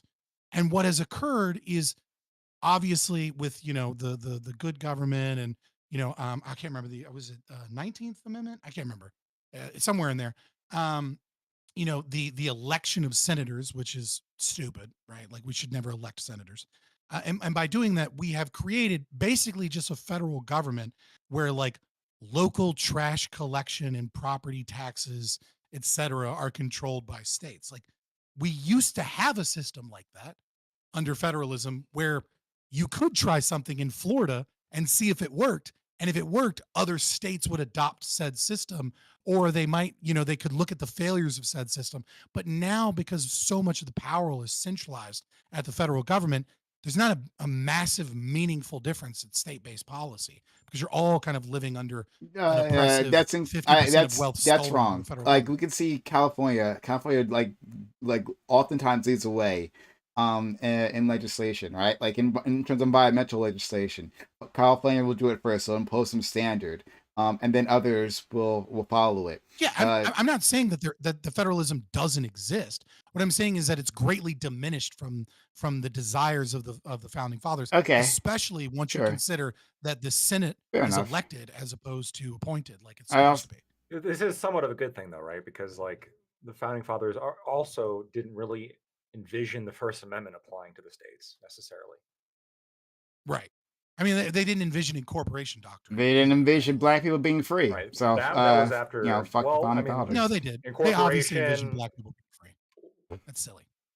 Well, they actually Okay. did. I mean, They it's did. No, the hold on. There was banning a of the portion of transatlantic them. slave trade There was a is portion of them. baked in. Okay, well now it's a portion of them, but the other portion didn't. No, they voted for the banning of the transatlantic slave trade to be a part of the Constitution itself, so that ratification of the Constitution would ban the transatlantic slave trade. What they didn't foresee was the invention of the cotton gin and a booming industry of regrowing the slave trade in the South as like cash crops and like aristocracy and a more feudal system maintained in the South without industrialization that the North went through. That's what they didn't foresee. They foresaw slavery ending naturally on its own, and they put in legislation to kind of like help it along so that like the slave trade would eventually go Indeed. away. Well, hold on. Okay, so I'm not going to draw into this conversation. I have a lot to say on but I'm not saying they're good guys, all of them. I'm just saying they didn't see that. I think this was completely, well, not the cotton gin, but I think the resistance was completely foreseeable. And because they had a monitoring system beforehand. But okay, whatever. And I think some of them did see it, but sorry, we'll talk about that later. FQ, I was gonna ask you. Do you so this topic, not on immigration, but I guess we're outside of it now. Just curious, like, what's your ideas for immigration, for border control? Like, do you look at the status quo and you think this is okay, or more or less, with a few tweaks, or would you want something radically different? I just want more idea of where you stand. The blunt truth of it is, like, I'm probably one of the worst people to ask about immigration policy because I don't know. Like, that's maybe not the sexiest answer to give, but I'm not entirely sure what the right answer should be. I have mixed feelings. So my mixed feelings are on a couple of grounds. First of all, I think that we do have the right to protect our border. I think that if somebody is trying to maybe not invade, but they're transgressing upon our nation, I think that we do have the right to deport them, and I do think that we have the right even to use like force, even lethal force, to keep them off. But where I have a problem with is precisely with what Scott mentioned earlier, which is that do we have a responsibility to people who come from countries that we were involved with economically unseating at some point? And I think that we are, and that I have a different answer than Scott, and I have a different answer than Gibbs. I think that if you believe that you are responsible, and if you believe the United States is responsible for demolishing the economy or demolishing the political stability of some of these other countries, I think that means that we do have a responsibility to accept refugees and to accept immigrants who come and demand shelter, like at our border. I also will find you just on a purely emotional level. Nobody discussed this during the conversation about protecting the border, but I think it matters, and that's what started this off was a mother with her children who drowned in the river, right? That is the reason, like, why the Biden administration came forward, right? I realize when we're talking about hordes of people, like championing across the the Rio Grande, right? Like some scene out of a zombie apocalypse movie, right? That it sounds great, right? To just take your AK and to just gun them down, to protect the wall. I understand that, right? But I will just tell you, like, on a purely emotional level, like, when I hear like mothers with their children with their babies strapped to their backsides, trying to wade through the river at 2 o'clock in the morning to try to find a better life for themselves and for their children, and to know on top of that that we might even be responsible, like, for them being in that position in the first place, I find it very hard not to be sympathetic, and I find it very hard to believe that the justifiable answer is simply to boot them out. So I'm sorry if that's I think not, this is a consistent No, or it's anything. great answer. I Thank you, think this is a FQ. perfect. I think this is a perfect answer as to why we should never have given women the right to vote. Oh Because God. I think it perfectly Okay. illustrates Oh, the thank you. consequential analysis of Uh-huh. why that moved us towards Mhm. such leftist positions. Is Uh-huh. that You the Scott, are policy really decision? demonstrating to me the reason why we should vote more women into office. Did you know that they tend to vote more on behalf of policies that help women and children? That's what he hates. Uh, I Well, no, know. I know he I would hates say that, Yeah. but I I would say that don't that's hate not that. true. yeah. welfare is the single most destructive thing that you can do to a community. And he also believes I would say that it's the part. exact Yeah. opposite. Women vote to destroy women and children's lives, and disincentivize happily family structures, etc. But I think it's pertinent because the argument as to why, from a consequential standpoint, no one should have the right to vote, right? But the expansion of the right to vote obviously created a change in the way that governance and politicians attempted to gain favor. And what you do see is collectivism, you do see maternal instincts and empathy as a major portion of how the nation state then acts towards. I think it's perfect. I think like it should never be violent policy, right? Because all policy where the nation state steals money from people in order to enforce laws is violence, right? You should never base your justification for using violence on millions of Americans based off of an emotive response that isn't tied to data, isn't tied towards rights I'm violations. sorry. Instead, it's tied to Sorry, the but concept of a narrative, like a Hollywood film I of a I am mother only struggling and I am dying, right? only on board with you when it comes to discussing people who really do have agency and who are abusing the system. But if you're going to talk to me, like say this stuff to me about children Mhm. or people who really do not have agency and who didn't decide to be here, I don't know what. So how did what they I'm decide to get on the What do you mean? caravan? What do you Wait, mean let me don't no, have hold on. agency? Oh yeah, What do you what do you mean? mean? So how did this child decide to get on this caravan to come if like their parents didn't come or like whatever? How they come? Because a lot of these people, these kids, don't have their parents. They're just with random strangers. This happens all the time. So this person doesn't have agency. So well, how did they decide to come? They're I And really that do animals. want kid to Wow. now steel man your deserves a drone position. strike. It's a lot simpler for you. Let me make this a lot simpler for you, okay? So imagine Mhm. let's get rid of the conversation about federalism, the border, okay? It's your property, it's your house, okay? Bang bang. And you're sitting in your house, okay? And let's say a teenager like comes onto your property, okay? And Rough. Right. teenager, 15 years old, okay? And the teenager refuses to leave, okay? Do you think Nuts. you have the right Don't to do take out that. your do you think you have the right to take out your shotgun and shoot him? Absolutely. Yeah. What if they're Absolutely, yeah. okay, what if they're 10? Do you still have the right to do that? Tough They won't tits. leave. So you have to use What if they're the 5? answer to this is What if they're a the 5-year-old kid on the front They're, road and they're they're going Right. back hey, and they hey, will they're not an leave? it infant. changes. It FQ. changes. No, They're an it infant actually that they crawled onto the property, no no no right? no no And no then no he's no. giving them Stop memeing. commands, Stop memeing. and I'll they answer. won't leave. Stop And memeing. now I'll he's answer. got a shotgun. No to no no no kill no. them. You're trying Hey, to we're gonna you're trying to five. meme.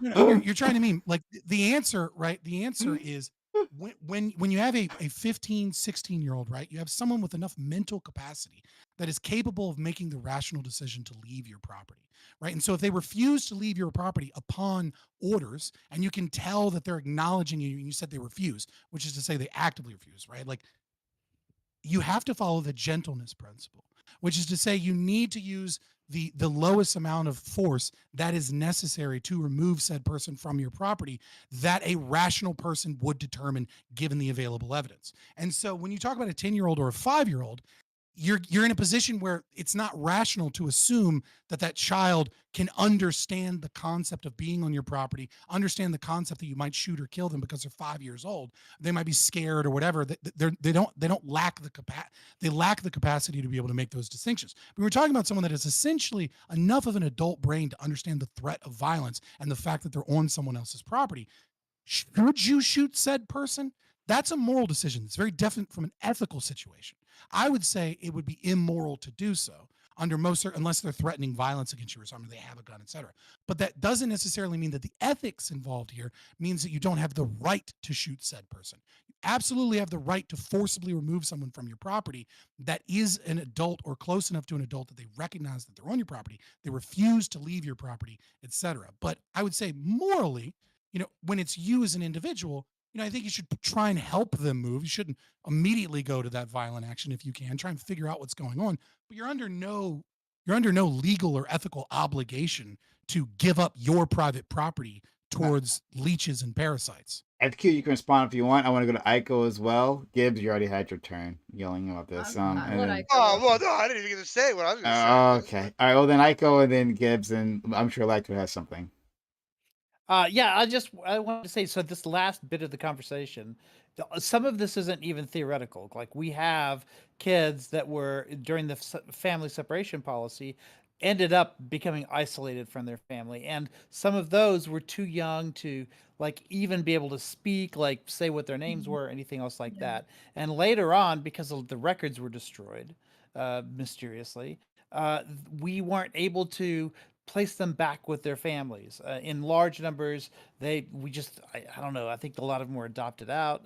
I think we don't even know what became A of a lot of lot them of are them. pretend. Yeah, they're not actually the children of those parents, the coyotes I or mean, certainly traffickers. it's easy to pretend when you destroy the records. Yeah, I agree. But also, you know, I- all of these conversations that are happening in the realm of morality bring into the fact that it's very difficult sometimes to square public policy with what we think is a moral obligation, right? And that's kind of what Yeah, that's why, for instance, I don't tithe. Like everyone knows I'm we Catholic. shouldn't. I don't tithe to the church. I tithe to Catholic organizations that are at the border that provide legal services to people at the border. So that's how I tithe, because I just don't feel comfortable like tithing to my local church or whatever. And the Catholic position on this is balanced. The first principle is that people have a right to movement, a right of movement in order to sustain their own lives and the lives of their families. But the second principle is that a country has a right to regulate its borders and to control immigration, which you at first blush sounds like it's in contradiction to the first Yeah, principle, it's a but it's contradiction. really Yeah. not. But it's really just, it means that there's tension between those principles, right? Well, And it's regulated how is that by easy the to third contradict? principle. Because of the third principle, because that Okay. country also has an obligation to regulate its borders with justice and mercy. And that justice and mercy means to acknowledge the right of people to migrate to sustain their lives and the lives of their family. In other words, there are people who are migrating for reasons other than sustaining their own lives and the lives of their family. That's what those hearings are all about. That's what the treaty obligations are under the post Holocaust treaties that the UN Convention on the Rights and Status of Refugees was all about. It was about determining like who gets to claim that right and who doesn't. And if you can't claim that right, then we have to regulate our borders to control immigration. Like that, that's when it has to happen. And so it's that third principle of regulating with justice and mercy that is very difficult. For the same reason that in the Well, that's because it's a 1930s and contradiction. 40s, in the 1930s and 40s, when Jews were arriving on our shores and we turned those boats around and told them to go back the fuck to Germany, it was very difficult for us to like counterbalance like what we were feeling as a people for whatever reason. At that time, there was an organization called America First that didn't want to accept the Jews as they were coming on the boats or whatever. And so for us to be feeling that way and then also like dispense justice and mercy, not an easy thing to do. Well, countries don't have rights. That's the problem. Is that the second premise is a false premise. It A wasn't country countries that can't were have on a the right boats. It to was defend its Jews. border. So No, no, Yeah. no. The premise one is that people have a right to movement, freedom of movement, Right. right? It doesn't seem to be regulated by private property rights, which means, I'm not sure, but it may or may not mean that the Catholic Church's first premise here is that they have a right to violate other people's rights. And then the Well, okay, let second me one ask you is this then. If you own countries. private land on the border, and Mhm. you personally want people to come onto your land, like you're for it, right? And the federal Mhm. government or the state of Texas or whoever is trying to force you to use or is trying to use your private land to like keep Mhm. people out.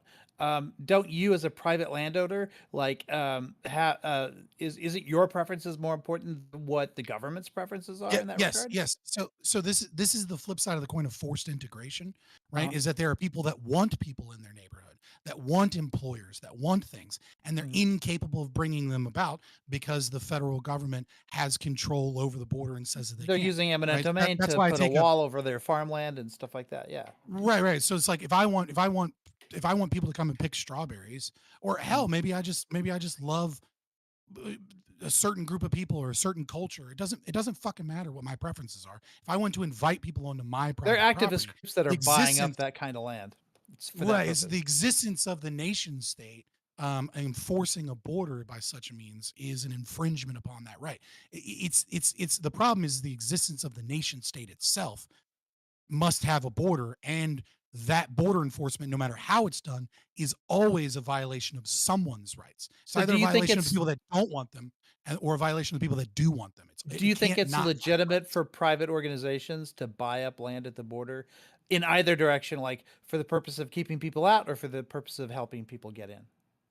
Like, is that Not to legitimate? get into the country, right? Like they're facilitating forced Mm. integration, right? If they're trying to use them to get them into the country and then put them onto other people that don't want them, right? Like and utilize taxpaying dollars once they get into the system, that's not legitimate, right? The legitimate response, it's actually if you want a solution that is as close to not violating rights as possible, then what you would do is you would scrap the entire lottery system. You would scrap asylum, you'd scrap all of these systems, and all you would do is just have an invitee system, which is to say, any person can bring any immigrant they want into this country, so long as they co-sign that they will be financially responsible for that person. This can be an employer, this can be a family member, this can be a human rights Like an H-1B organization, visa or etc. something? Yeah, like H-1B1 visa if you're an employer, right? Like you take the H-1B1 visa and you extend it to non-governmental organizations, charity organizations, and family members. And then you simply say, look, if you come to this country and you don't pay your bills, whoever invited you to this country is going to pay your bills and is going to pay for your deportation. And if you do pay your bills and you do everything fine, you get a job, there's no reason you shouldn't be here because you were invited here and you paid your way. The American taxpayer isn't put out in any way, shape, or form because either them or their cosigner is paying their bills, paying their taxes, paying their way through things. What you can't have is you can't have asylum seekers that really aren't asylum seekers, that are just economic migrants, that get forcibly brought in here in massive waves and then get paid for by tax-paying dollars and welfare systems the moment they have a child or the moment they are able to get all of these things, and they're forced into communities where people aren't allowed to discriminate against them, Okay, so so they have to constantly run from let's extend from the extend forced this movement out. of people. You own some land at the border, and according to Mhm. you, it'd be okay to let them onto your land, but you wouldn't want them to then exit like further north onto land that you don't own, right? So what if you just what if these Not unless you were agreed to co-sign for all of the public right, services that they right, were right, going to right. use. So let's say that those organizations like keep expanding the territory. Like I've been members of I mean, boards that'd that be do dope. something Yeah, like like just nationalize fucking all of Texas slowly with private well, property. Like yeah, hell I yeah. mean, we do this for environmental reasons. Like I've been on boards where private organizations will buy up land in order for it not Mhm. to be developed, and then just sit on that Yeah, land in order for it to. conservation. Yeah. Yeah, yeah, yeah. So what if you did something like that, right? But for the purposes of bringing in migrants or whatever, and so that Well, patch the of problem land is the just moment you keeps getting funnel bigger them, and bigger. right? The Uh, problem is the moment you funnel. I mean, I'm an anarchist yeah. that believes in private property rights. Like, if you want to Uh, build, if you want to buy like 100 square miles on the border of Texas, I think you ought to be able to have your fucking communist commune there of mm, citizens and non-citizens, and the federal government shouldn't have any fucking right to tell you what you can and can't do there. But the moment you move into the off of that private property, you start right. utilizing public services, that's when you get into the domain of stolen property that the nation state has that it needs to Okay. give back to the people, and you need to Uh, utilize that in some way la- uh, based off of uh, the rights of the Lactoid, people that you've stolen from, do you so have you can anything you want return to it. add? Um, a lot's been said. Um, I like the idea of requiring the visa system where people have to co-sign. The only issue with it though is I think it's the only reason I'm sort of like it is because the ideal system would be open borders with no welfare state. That would be the ideal system. But Oh, I you'd have to get rid don't of all public things too, sure. which would basically Well, mean the you get rid of a dissolution of the state. lot.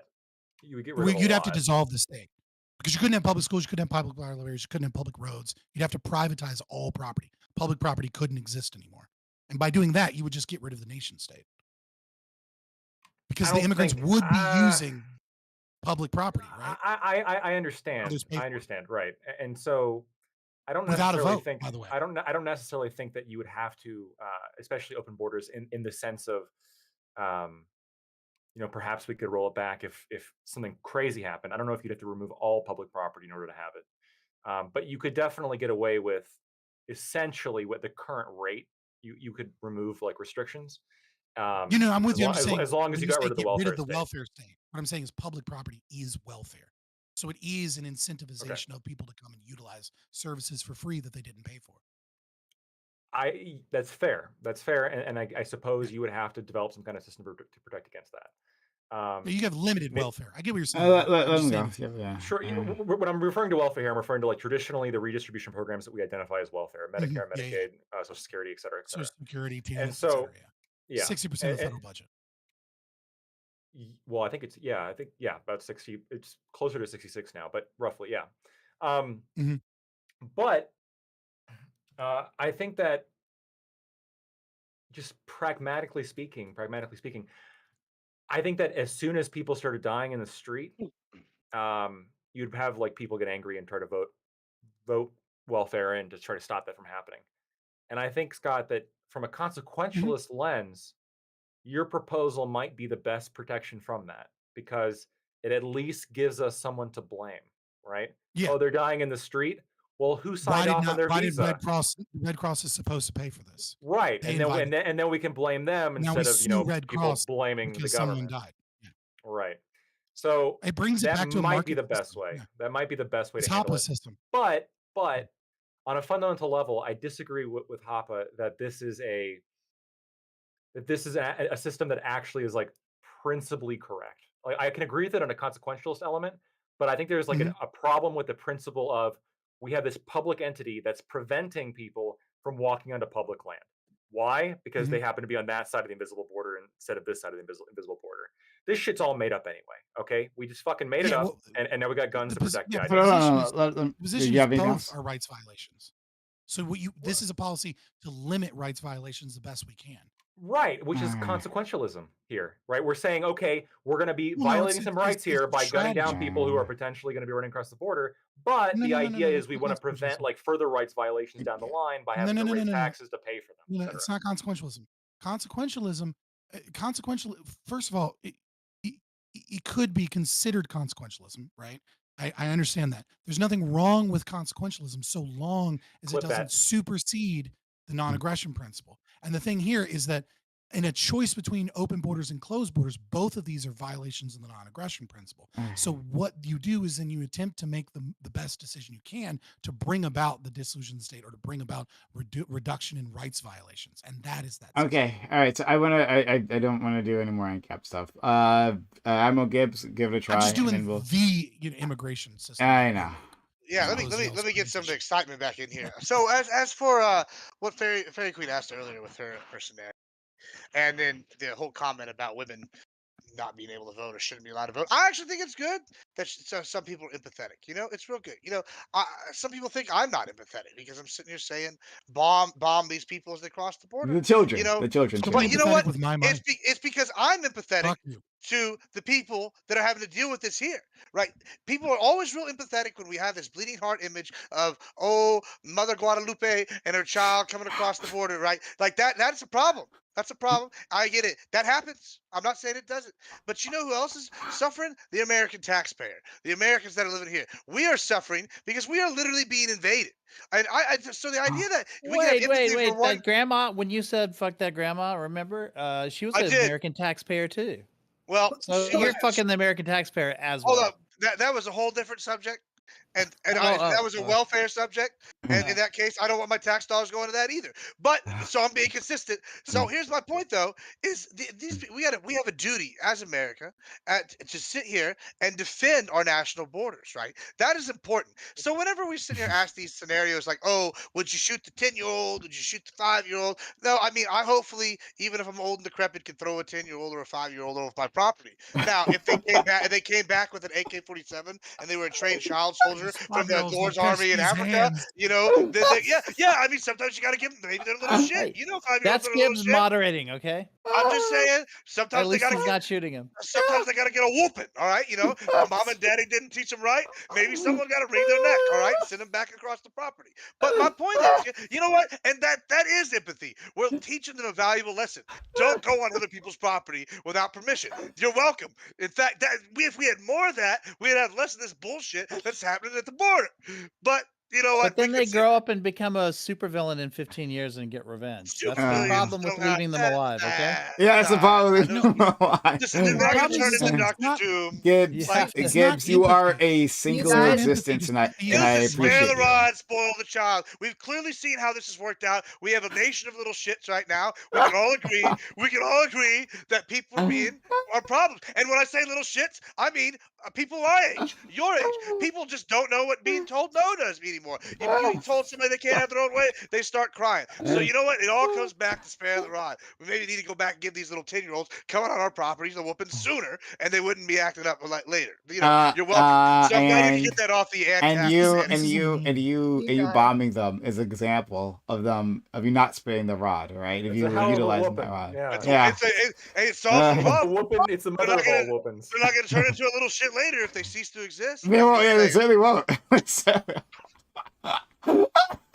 Wow. I mean, it's like, I mean, I understand. Like, is there an actual argument that you want to make there, or are you just fucking around for some Don't excitement? shoot 5-year-olds that go into your property. You can kick No, them off. yeah, Really? you just physically throw them off. I mean, yeah, there's You they can get physically like throw them off. Yeah, yeah, that's you the know, and if gentleman's they keep principle. You if grab they them keep and coming you back, So you displace don't. them. You don't I have mean, what's like you the don't have limiting like a principle? serious maybe give them a What's the spanking, age you know, at like which send you them get across the shot? coming back. And you Below which you utilize go. a catapult When you pose a when you reasonable threat. remove them. Yeah, when you pose, yeah, I mean, it could be 10. It could be 10 if they're walking across your property with an AK, saying they're going to shoot you. Like, I mean, that's a reasonable threat. Hey, Baba, time to die. I'm sorry. Like, it's not going to be me.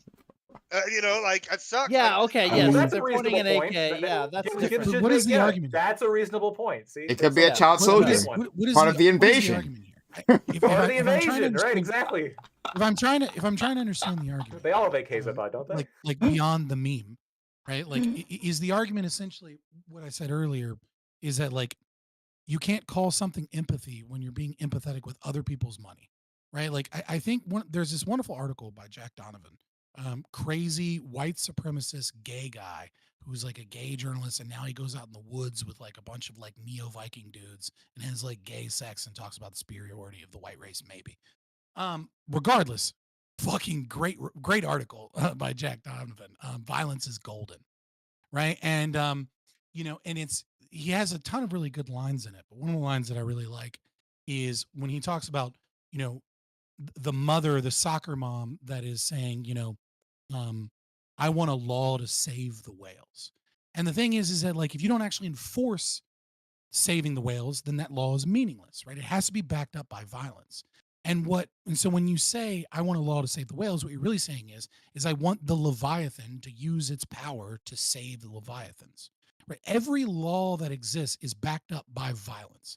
Every single fine that exists, every tax that exists requires that if someone says I'm not going to pay that money, armed men willing to commit violence will either forcibly throw that person in a cage or will point their guns at them and forcibly seize their property. And so when people say, well, I'm being empathetic, or or we should do this because it's the right thing, or I feel like it's the right thing to correct this wrong, it's important to understand that the state apparatus that supports that is one that uses violence and theft from Americans constantly in order to support that system. And so if your justification is that this needs to be done, you can't say I'm doing it out of empathy, because you can't be empathetic with other people's money. But I'm But not this just is being also but I'm not being empathetic with other people's money. I'm being empathetic with my money. I hate to disillusion your image of me, but I do in fact work and I do in fact pay taxes. And so that means that I am buying into this system that is going to implement these policies that you don't like.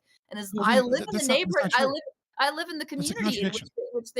that they impact. Absolutely is true. Absolutely. You're saying you're only being empathetic with your money, right? Like if you were only being empathetic with your money, then you wouldn't be voting for things that are funded by the state. No, That what uses I'm other saying is people's that money. I'm being You would empathetic just with donate our to charity money, organizations. right? By the virtue of the fact that I am paying taxes, I am buying in to what the state is implementing, and on what Right. You're saying our money, right? Right. yes, You're because saying you have a it's my money collective too, because right to I property. also pay taxes. That's But you don't have a collective right to property. Oh, You can't.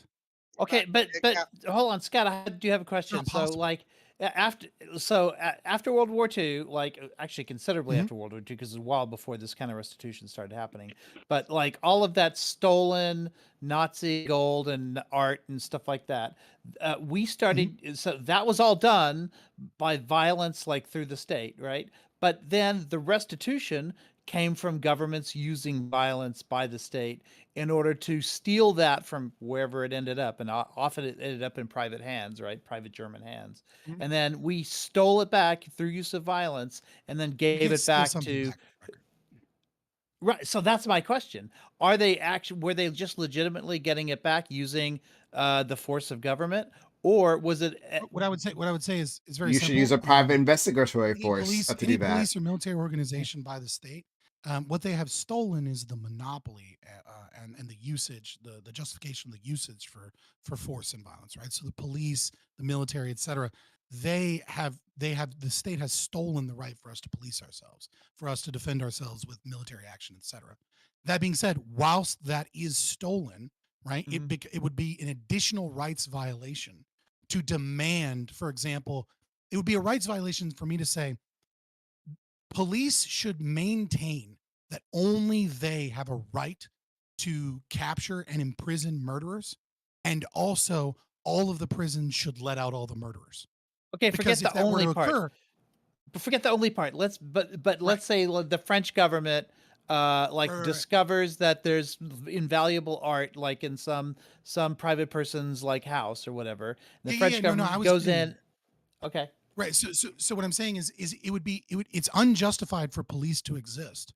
And yet it is an additional wrong to demand that the police not enforce the policing activities that adhere to natural law, um, whilst also maintaining an enforcement of their monopoly, right? So it's bad for police to exist, it's worse for police to exist and then not do their job Okay. while keeping other people from doing that. So what I was saying is the state ought return and grab stolen property insofar that it exists. But the ultimate thing the state should do is to stop enforcing their monopoly and to give that right back to the people. Like I said, he wants a private investigatory power to be able to. You can hire them, and they can do this.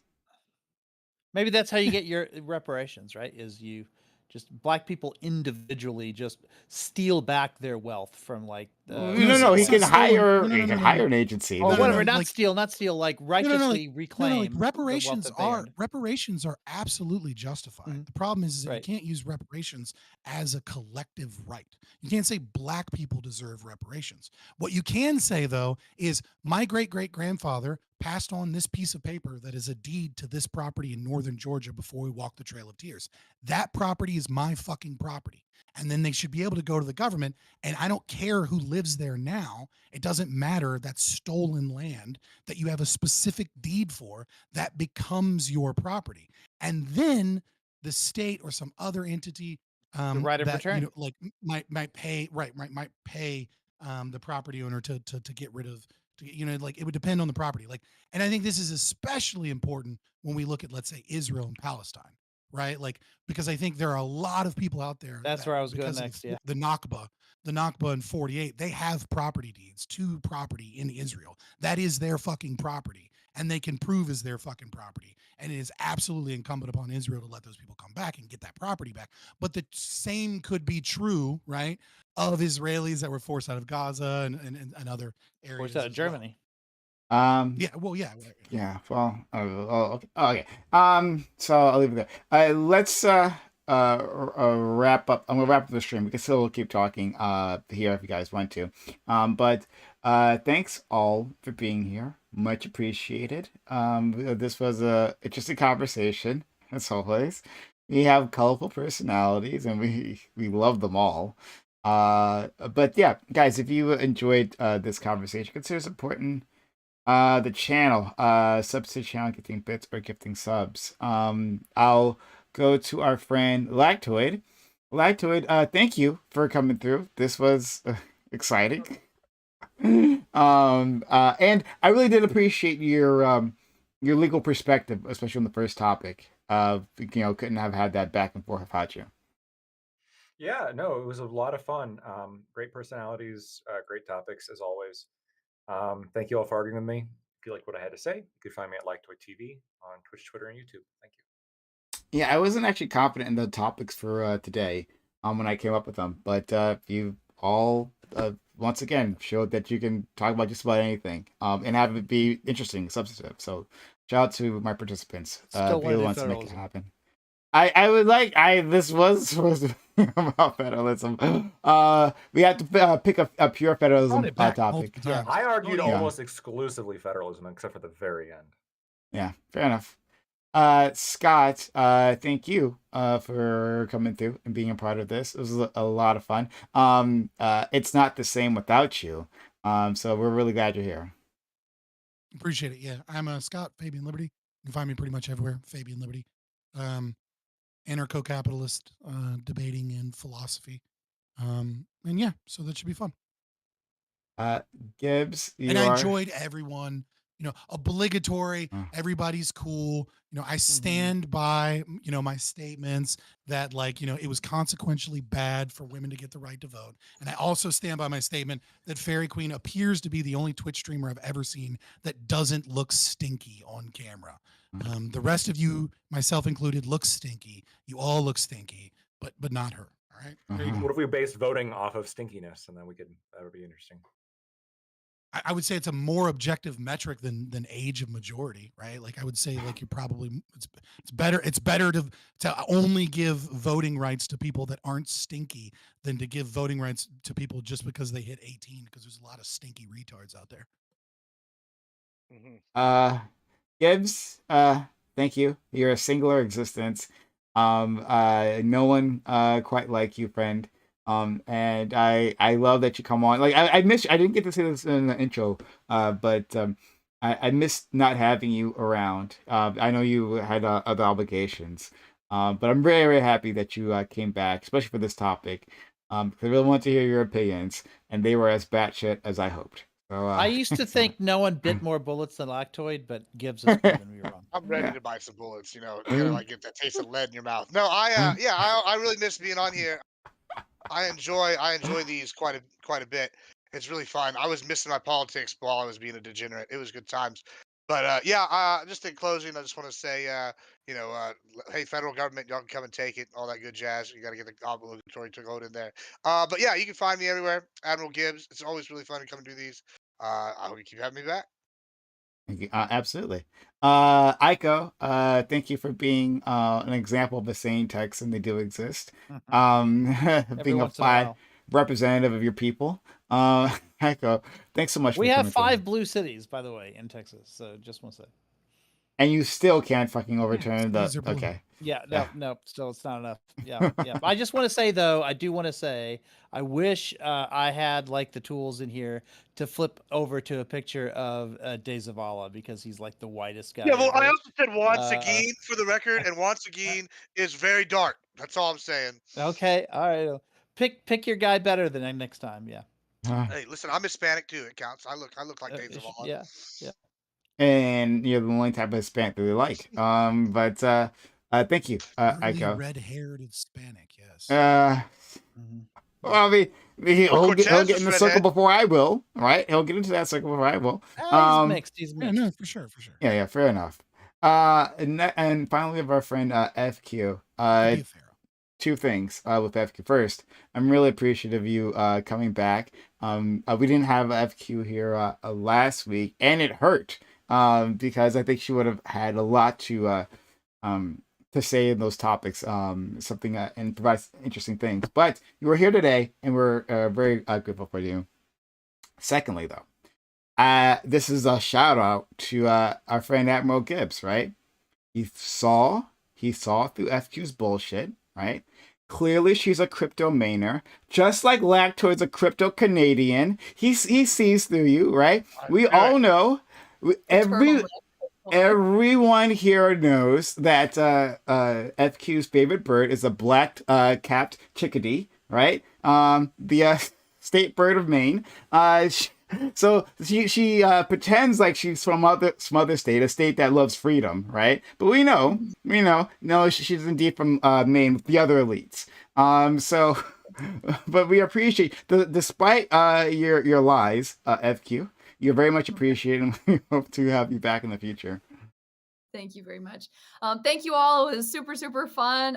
My favorite bird is, in fact, a hyacinth macaw. It's not a black-capped chickadee, just for the record. But hi, everybody. Thank you so Part of much the for a fun deception. night. Had a lot of fun. And you can find me at Fairy Queen's Cottage right here. You can see this below. You can find me on YouTube, and you can find me on Twitter at Fairy _Queen on Twitter. Vote blue, protect women and children based. That's my exit. Awesome. Is in fact, I'm gonna Boo. I'll rate Mr. Fanatic. But come back in the future, everyone.